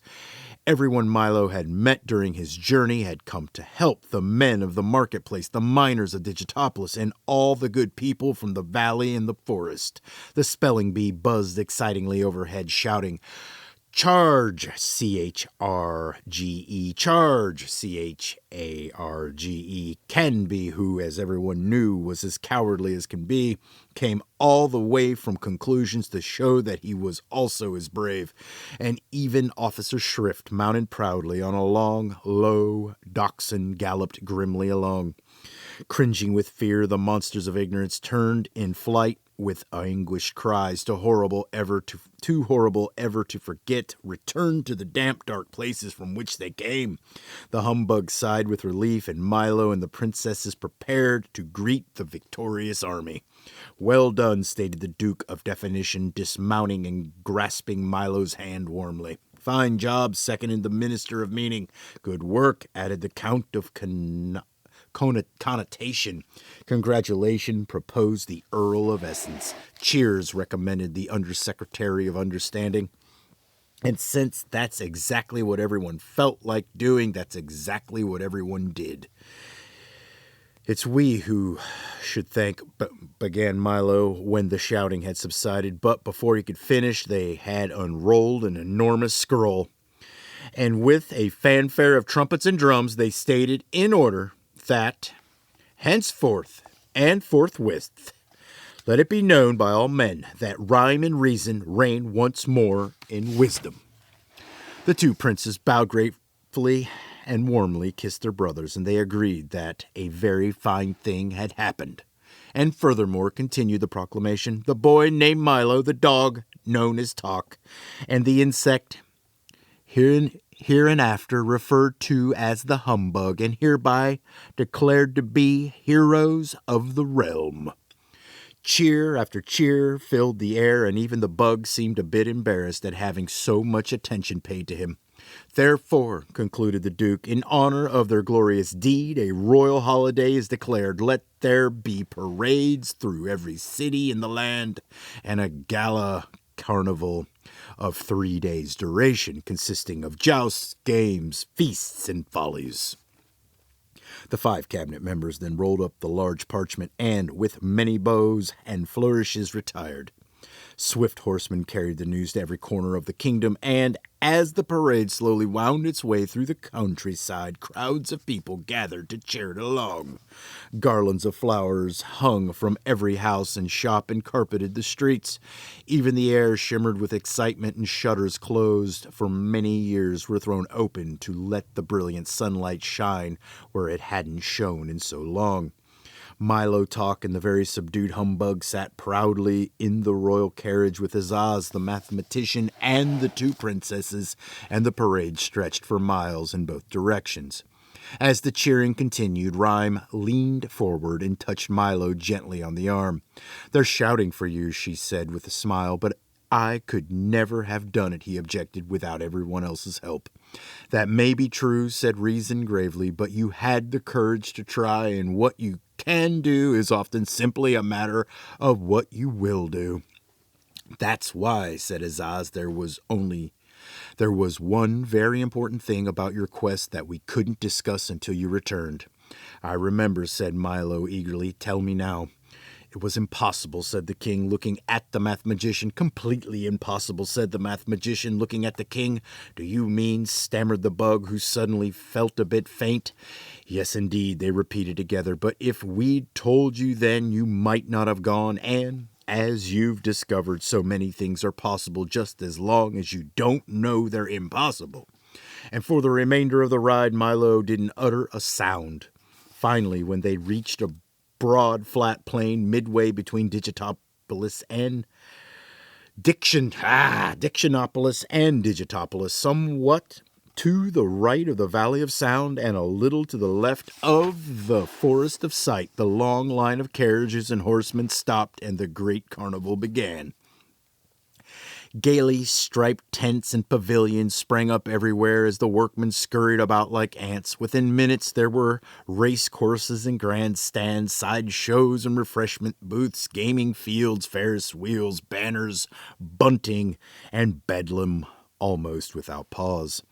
The mathematician provided a continuous display of brilliant fireworks made up of exploding numbers which multiplied and divided with breathtaking results. The colors, of course, being supplied by Chroma and the noise by a deliriously happy Dr. Discord. Thanks to the soundkeeper, there was music and laughter, and for very brief moments, even a little silence.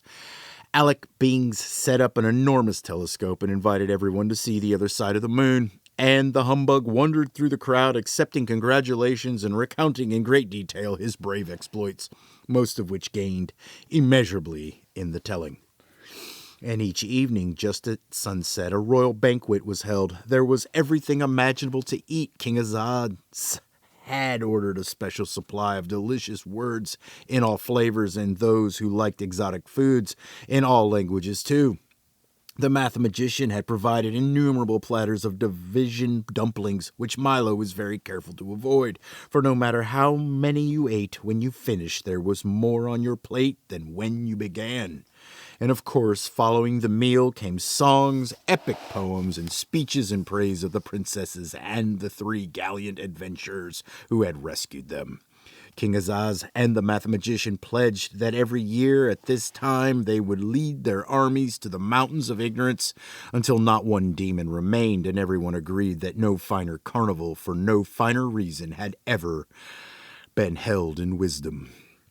But even things as fine as all that must end sometime, and late on the afternoon of the 3rd day, the tents were struck, the pavilions were folded, and everything was packed, ready to leave. "It's time to go now," said Reason, "for there is much to do." And as she spoke, Milo suddenly remembered his home. He wanted very much to go back, yet somehow he could not bear the thought of leaving.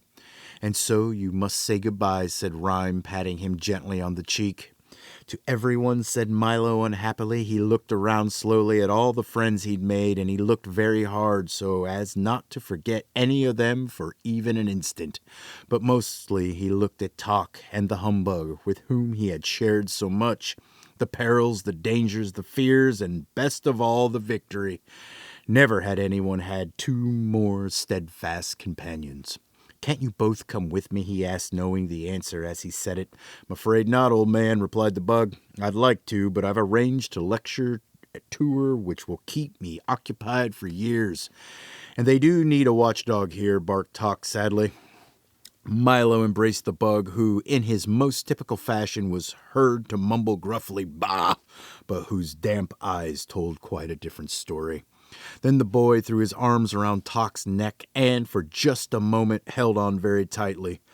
"Thank you for everything you've taught me," and Milo to everybody as a tear rolled down his cheek. "And thank you for what you've taught us," said the king, and as he clapped his hands, the little car was brought forward, polished like new. Milo got in and, with one last look, started down the road with everyone waving him on. "Goodbye," he shouted. "Goodbye. I'll be back." "Goodbye," shouted Azaz. "Always remember the importance of words and numbers," added the mathematician forcefully. "Surely you don't think numbers are as important as words," he heard Azaz shout from the distance. "Is that so?" replied the mathematician a little more faintly. "Why, if—" "Oh dear," thought Milo, "I do hope they don't start it all again." And in a moment they had faded from sight as the road ripped, turned, and headed for home. Chapter 20. Goodbye and Hello. As the pleasant countryside flashed by and the wind whistled a tune on the windshield, it suddenly occurred to Milo that he must have been gone for several weeks. "I do hope that no one's been worried," he thought, urging the car on faster. "I've never been away this long before." The late afternoon sun had turned now from a vivid yellow to a warm, hazy orange, and it seemed almost tired as he was. The road raced ahead in a series of gentle curves that began to look familiar, and off in the distance the solitary Tollbooth appeared, a welcome sight indeed. In a few minutes he reached the end of his journey, deposited his coins, and drove through, and almost before realizing it, he was sitting in the middle of his own room again. "It's only 6 o'clock, he observed with a yawn, and then, in a moment, he made an even more interesting discovery. "And it's still today. I've been gone for only an hour," he cried in amazement, for he certainly never realized how much he could do in so short a time. Milo was much too tired to talk and almost too tired for dinner, so without a murmur he went off to bed as soon as he could. He pulled the covers around him, took a last look at his room, which somehow seemed very different than he remembered, and then drifted into a deep and welcome sleep. School went very quickly the next day, but not quickly enough, for Milo's head was full of plans and his eyes could see nothing but the Tollbooth and what lay beyond.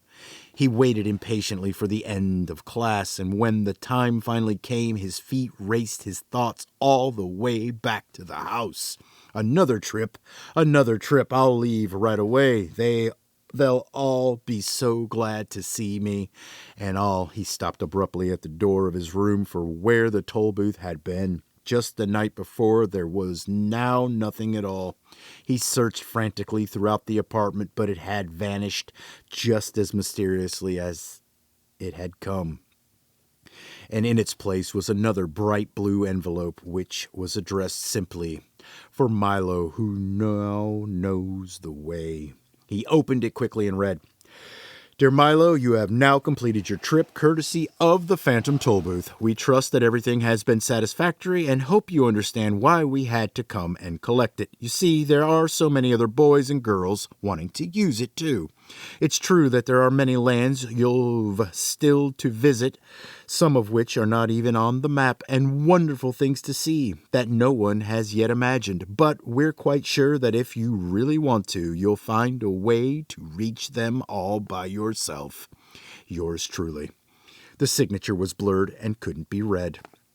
Milo walked sadly to the window and squeezed himself into one corner of the large armchair. He felt very lonely and desolate on his thoughts, and his thoughts turned far away, to the foolish, lovable bug, to the comforting assurance of Talk, standing next to him, to the erratic, excitable Dine, to little Alec, who, he hoped, would someday reach the ground, to Rhyme and Reason, without whom wisdom withered, and to the many, many others he would remember always. And yet, even as he thought of all these things, he noticed somehow that the sky was a lovely shade of blue, and that one cloud had the shape of a sailing ship. The tips of the trees held pale young buds, and the leaves were a rich deep green. Outside the window there was so much to see and hear and touch, walks to take, hills to climb, caterpillars to watch as they strolled through the garden. There were voices to hear and conversations to listen to and wonder, and the special smell of each day. And in the very room in which he sat, there were books that could take you anywhere, and things to invent and make and build and break, and all the puzzle and excitement of everything he didn't know, music to play, songs to sing, and worlds to imagine, and then someday make real. His thoughts darted eagerly about as everything looked new and worth trying. "Well, I would like to make another trip," he said, jumping to his feet, "but I really don't know when I'll have the time. There's just so much to do right here." And that was the Phantom Tollbooth.